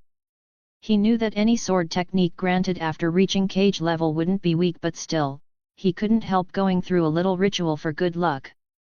What if the RNG gods blessed him tonight? Taking a deep breath, he confidently activated the draw. The system interface, still as plain and unremarkable as ever, shifted slowly, the glowing panel cycling through skill names without any flourish. Finally, it landed on one. Congratulations! You have obtained a growth-type sword technique, Dance of the Startled Swan. The name left Hoshiyomi momentarily confused. This was the first time he'd pulled a so-called growth-type skill. Curious, he tapped on the description. Skill, Dance of the Startled Swan. In ancient times, there lived a beauty of the Gekkō Clan. Her sword dance stirred awe throughout the land. An ultimate technique created by the sword master Lady Gekkō in the final moments of her life. When activated, the user may dash in any direction, ignoring all physical obstructions. Each dash leaves behind a sword shadow that only the user can see. The user may instantly return to any of these sword shadows, upon which that shadow will vanish. Note, this is a growth type, charge-based skill. Maximum charges, recharge rate, and sword shadow duration all scale with the user's swordsmanship level. Current max charges, 3. Recharge time, 6 hours per charge. Sword shadow duration, 1 hour. Every 250 points of swordsmanship experience will increase maximum charges by 1. Reduce recharge time by 1 hour. Extend sword shadow duration by 1 hour. Hoshiyomi was stunned not because the description was overly complex, but because the skill was just that good. Even just from the basic description, this was already broken tier. You could think of it as a powered-up version of Li Bai's first skill from Honor of Kings, or a charge-based version of LeBlanc's W from League of Legends. In any game, movement abilities like these short-range blinks or dashes were always the most valuable tools for survival. And in real combat, such techniques could be literal lifesavers. When Hoshiyomi was weaker, Crescent Moon Slash had helped him escape countless deadly situations. But as he grew stronger, its limitations had become increasingly obvious. These days, he could only make Crescent Moon Slash work by combining it with Shunpo and Wind Release Chakra to just barely keep up in combat. Against high-level opponents with unpredictable abilities, Crescent Moon Slash had lost much of its edge, and as a result, Hoshiyomi had been using it less and less. But now, he had a new dash skill, and this skill would continuously grow with him. His star treasure was finally getting better. Author's note: it didn't take long to write this chapter, but I spent a long time weighing the skill values. I can sort of understand the designers of League of Legends now, it's genuinely tough. I'll think about it again later, the skill values might still change. Chapter 204, Konoha's Sword Saint 204. The instant movement granted by Dance of the Startled Swan was already incredible, but what truly made it terrifying was its ability to grow. Right now, the skill still had significant limitations. Leaving aside the duration of the sword shadows, the user could only perform 3 dashes, and each charge took 6 hours to recover. That meant Hoshiyomi could only rely on this jutsu in critical situations. But as he grew stronger, those restrictions would gradually loosen. According to the skill description, every 250 points of swordsmanship experience would improve the jutsu, adding 1 more maximum charge, reducing cooldown time by an hour, and extending the duration of the sword shadows by another hour. In other words, Once Hoshiyomi's swordsmanship reached the Sword Saint level, Dance of the Startled Swan would have evolved 4 times. At full power, the skill's effects would be: maximum charges, 7. Cooldown, 2 hours per charge. Sword shadow duration, 5 hours. 7 dashes would leave behind 6 sword shadows, and with the ability to return to any of them even repeatedly, Hoshiyomi could pull off 13 total movements in a flash. This kind of movement ignored physical collisions entirely. So long as an attack hadn't already landed on his face, he could dodge it. It was practically like having 13 extra lives. And even if he used them all at once, he'd just need half a day to rest and restore them fully. What a beautiful image that was! After indulging in that thrilling daydream of the full-powered Dance of the Startled Swan, Hoshiyomi brought himself back to reality. First, it was time to test how the movement actually worked. He stepped out into the courtyard and, under the moonlight, slowly drew his Mikazuki Munchika. The hazy moonlight reflected off the blade, making the 3 crescent-shaped marks along its length shine brilliantly. Under the moon, the sword looked like a flawless work of art. Even after over 10 years together, Hoshiyomi had never once grown tired of looking at it. Now, in the lower right corner of his field of vision, a small indicator had appeared. Dance of the Startled Swan uses remaining 3. After casually spinning the sword in a quick flourish, he widened his stance and activated the technique. The moment the thought of using Dance of the Startled Swan crossed his mind, he instinctively sensed that he could shift to any location within a 30-meter radius around him.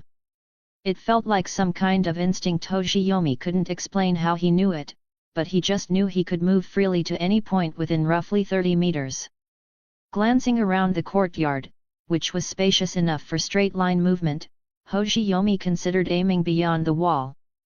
After all, the skill description claimed to ignore physical obstacles. There was no way it would make him crash into a wall like Crescent Moon / used to, right? Setting the target just outside the wall, he bent his knees in a sprinting pose and vanished the next instant.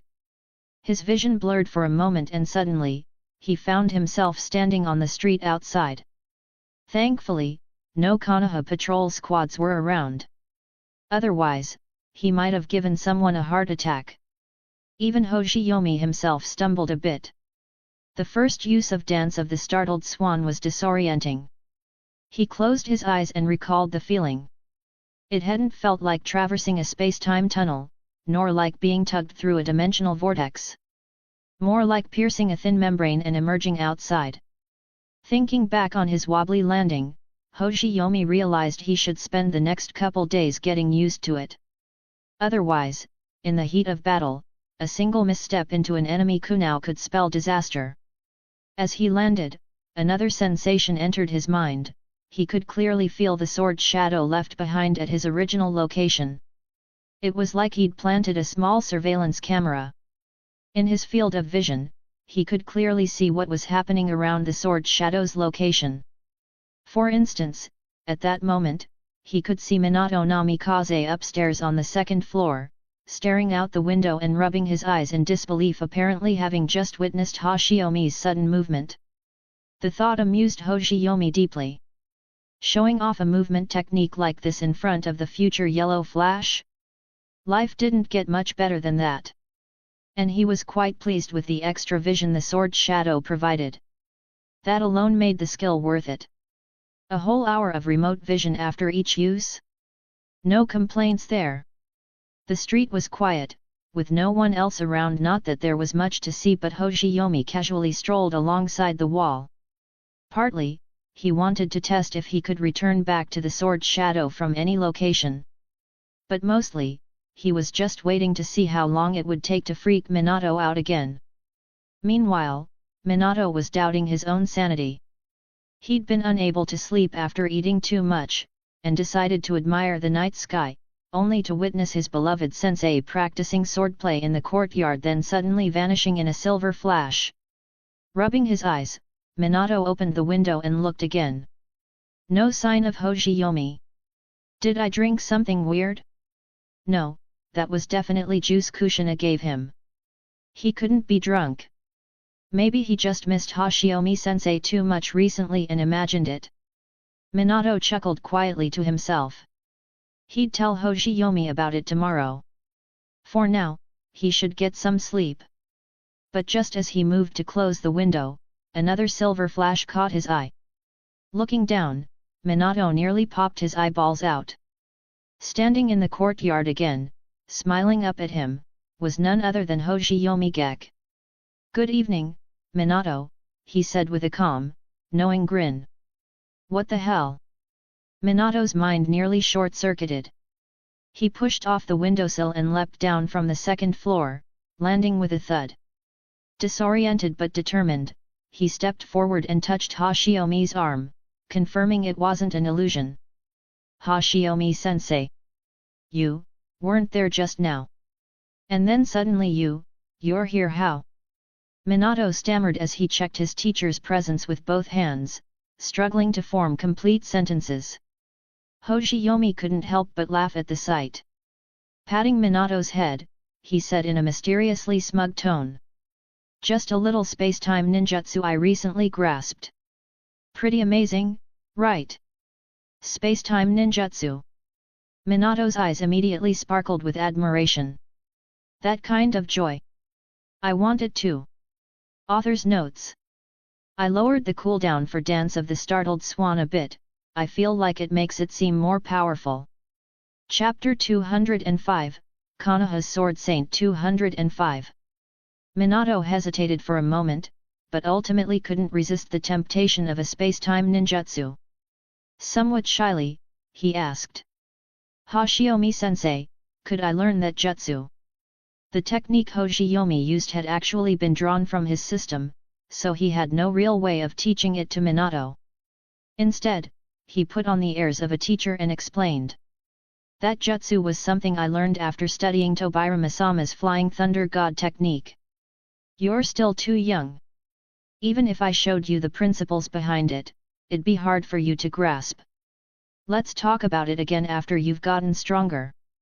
Minato looked up at Hoshiyomi with admiration in his eyes.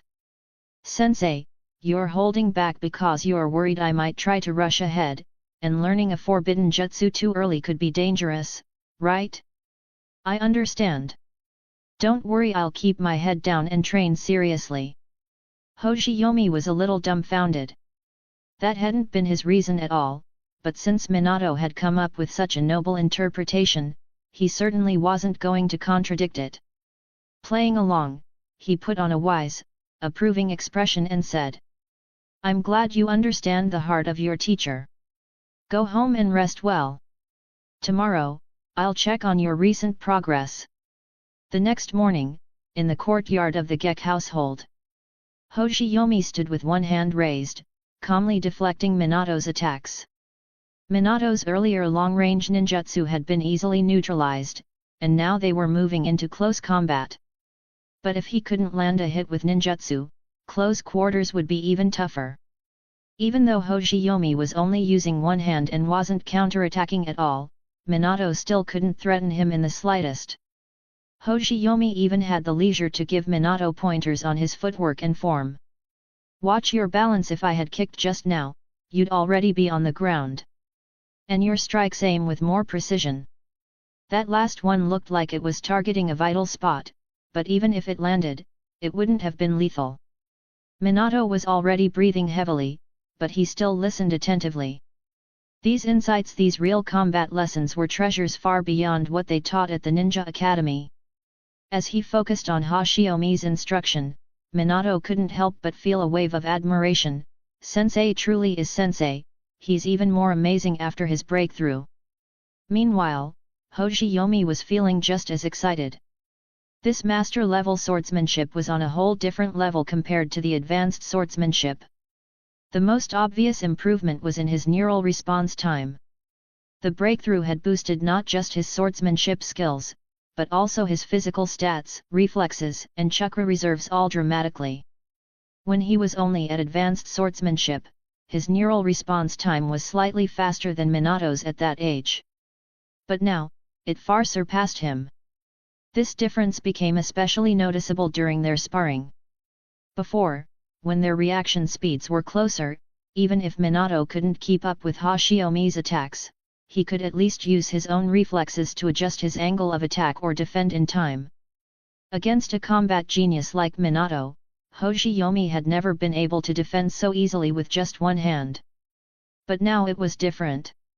In Hoshiyomi's eyes, Minato moved as if he were operating at 0.75x speed.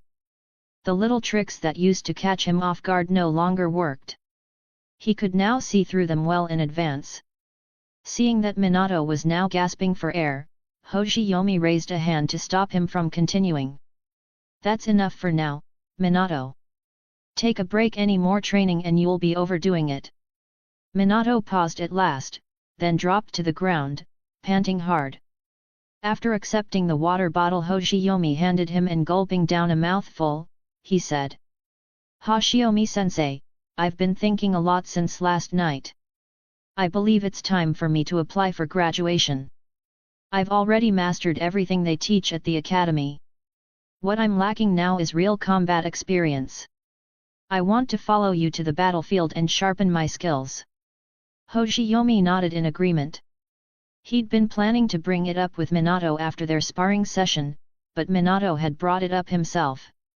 During their match, Hoshiyomi had already formed a rough evaluation of Minato's current strength. He was well beyond an average Chunin. With his exceptional reaction time and mastery of the body flicker technique, it wouldn't be an exaggeration to call him a special Jonin. Keeping someone with this kind of talent stuck in the academy any longer would just be a waste of time. So, without hesitation, Hoshiyomi replied, "Sure. Actually, the old man Hiruzen already brought this up to me. He asked me to take 2 talented juniors to the battlefield next time, so they can gain some real experience." As he said this, Hoshiyomi couldn't help but think of Uchiha Kyujetsu. Glancing at Minato, he casually asked, "By the way, do you know anything about Uchiha Kyujetsu from your class? I'm quite curious about her. If her talent's promising, I might take her on as a disciple along with you and Kushina. That means when we go to the battlefield, it'll be you and Kyujetsu heading out together." Minato paused, hesitating for a moment before responding. "I'm not sure how to put it. On the surface, she doesn't seem all that unusual.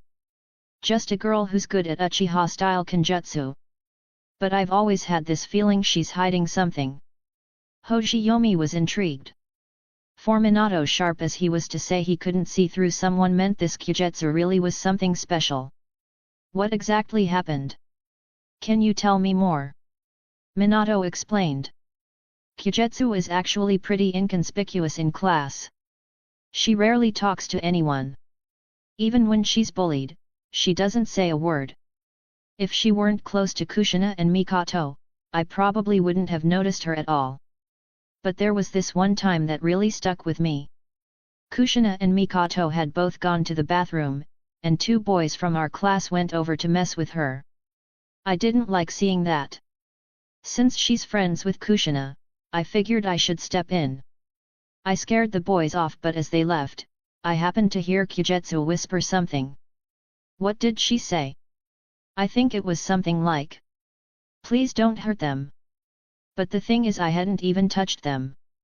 That's what struck me. I asked her what she'd just said, and she claimed she hadn't said anything. I asked both Mikoto and Kushina about it later, but they just said I was overthinking it." Minato chuckled at that point. Maybe I really was imagining things.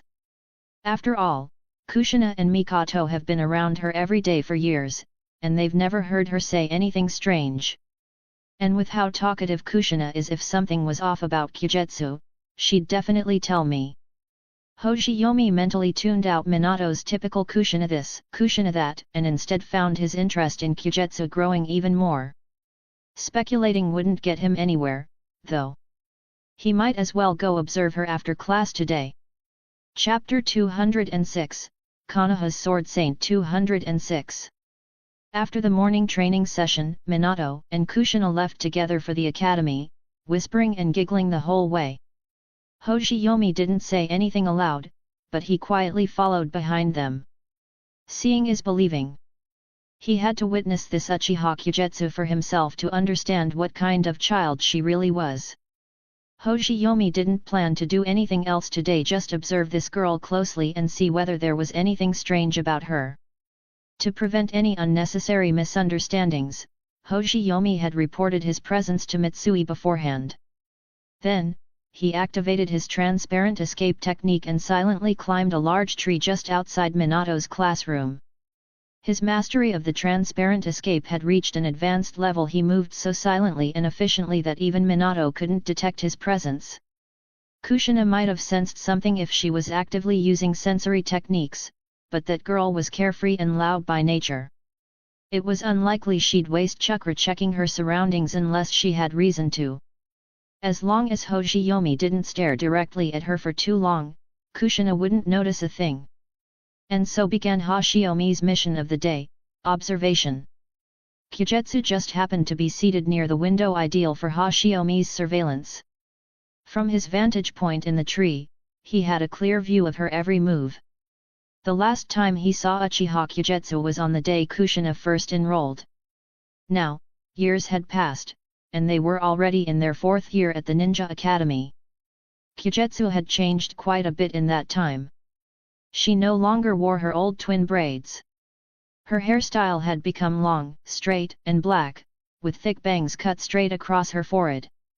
Those heavy bangs obscured her eyes, really, most of her face, making it nearly impossible to see what she actually looked like. The once timid girl seemed even more withdrawn now. Her shoulders were tense, her head perpetually bowed. Even during class, she never brushed aside her bangs. At first glance, she looked like an ordinary shy girl, completely unremarkable, nothing that stood out. But just as Hoshiyomi was studying her carefully, Kyujutsu subtly tilted her head so slightly that most would miss it. The movement made Hoshiyomi's heart skip a beat. As a seasoned shinobi, he recognized it instantly, a calculated, cautious glance. It was the kind of probing action one made upon sensing an enemy's gaze but not wanting to alert them in return. She might not have directly spotted him, but it was clear she had sensed someone watching her. And for a girl her age to detect someone under the transparent escape technique? Nearly impossible. Which meant, it was purely instinct. Even that single motion told Hoshiyomi one thing for sure: this Uchiha Kyujutsu was far from simple. At the very least, she was nothing like the timid persona she projected. That gesture revealed a sharp sense of awareness and a high level of vigilance. With that conclusion in mind, Hoshiyomi stopped watching her directly. He shifted his gaze elsewhere. As expected, once she sensed the staring had stopped, Kyujutsu turned her head back and resumed a pensive expression. From that point on, Hoshiyomi only glanced at her briefly every 10 or 15 seconds. This way, Kyujutsu wouldn't sense anything again. She remained in that stiff, composed posture for the entire class session. During the break after class, Kyujutsu stayed in her seat. She exchanged idle conversation with Mikoto and Kushina, who had come over from the other side of the room. Naturally, most of the talking was done by Kushina and Mikoto. Kyujutsu only chimed in occasionally when directly asked a question. If there was anything different about her today compared to the norm, it was that she looked out the window far more often than usual. Was it just a coincidence? Or did she really sense something? Under her thick bangs, her eyes flickered with confusion. Her fists quietly clenched in her lap. Thanks to the heads-up Hoshiyomi had gotten earlier, he knew that Minato's class would be holding a sparring exercise that afternoon. He'd been waiting for this part. It was the best chance to evaluate Kyujutsu's actual combat capabilities. If the records were accurate and she really was proficient in Uchiha-style Kenjutsu, then no matter how much she tried to hide it, her swordsmanship wouldn't escape his trained eye. The afternoon arrived quickly. Led by their homeroom teacher, the students filed out of the classroom and gathered at the training ground. Kyujutsu and her two friends were the slowest to come out due to Kyujutsu's presence, and because Kushina and Mikoto were always by her side, no one dared to bully her.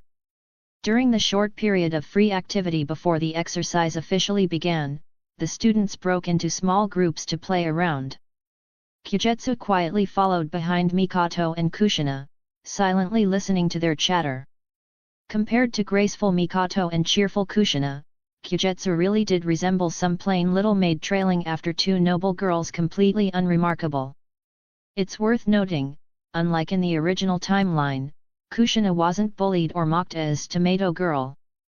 Due to a large number of Uzumaki clan members being integrated into Konoha, the Uzumaki had real influence here.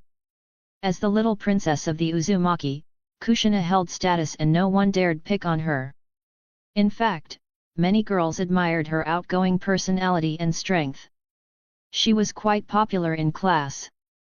The brats who liked to bully others simply redirected their attention to Kyujetsu, the quiet, timid type who made an easy target. Before the instructor called the class to assemble, Hoshiyomi saw a little boy casually walk by Kyujetsu and suddenly give her a shove, laughing as he dashed away. Kushina immediately turned around, ready to pummel the boy, but Kyujetsu quickly held her back. "It's fine. I'm not hurt anyway," Kyujetsu said softly. Kushina frowned, visibly upset on her friend's behalf. "You're such an idiot. It's because you always let them get away with it that they keep doing this." "Humph. But don't worry. In today's sparring, I'll make sure that guy pays." Thank you." After murmuring her thanks, Kyujetsu lowered her head again, her whole demeanor retreating into itself. Watching from the tree, Hoshiyomi chuckled quietly. Her center of balance was excellent. Just from that brief interaction, he could tell her foundational stance training was solid. As the teacher's whistle blew, the sparring assessment officially began. Hoshiyomi had no interest in the chaotic scuffles between the other students. After seeing Minato and Kushina win their matches with ease, it was finally Kyujetsu's turn. Hoshiyomi didn't pay much attention to her opponent. Judging from his build and how the class treated him, he didn't seem like anyone exceptional. To most of the onlookers, the match was unimpressive. The two clashed, one using a wooden sword, the other a kunai, exchanging a few sluggish blows.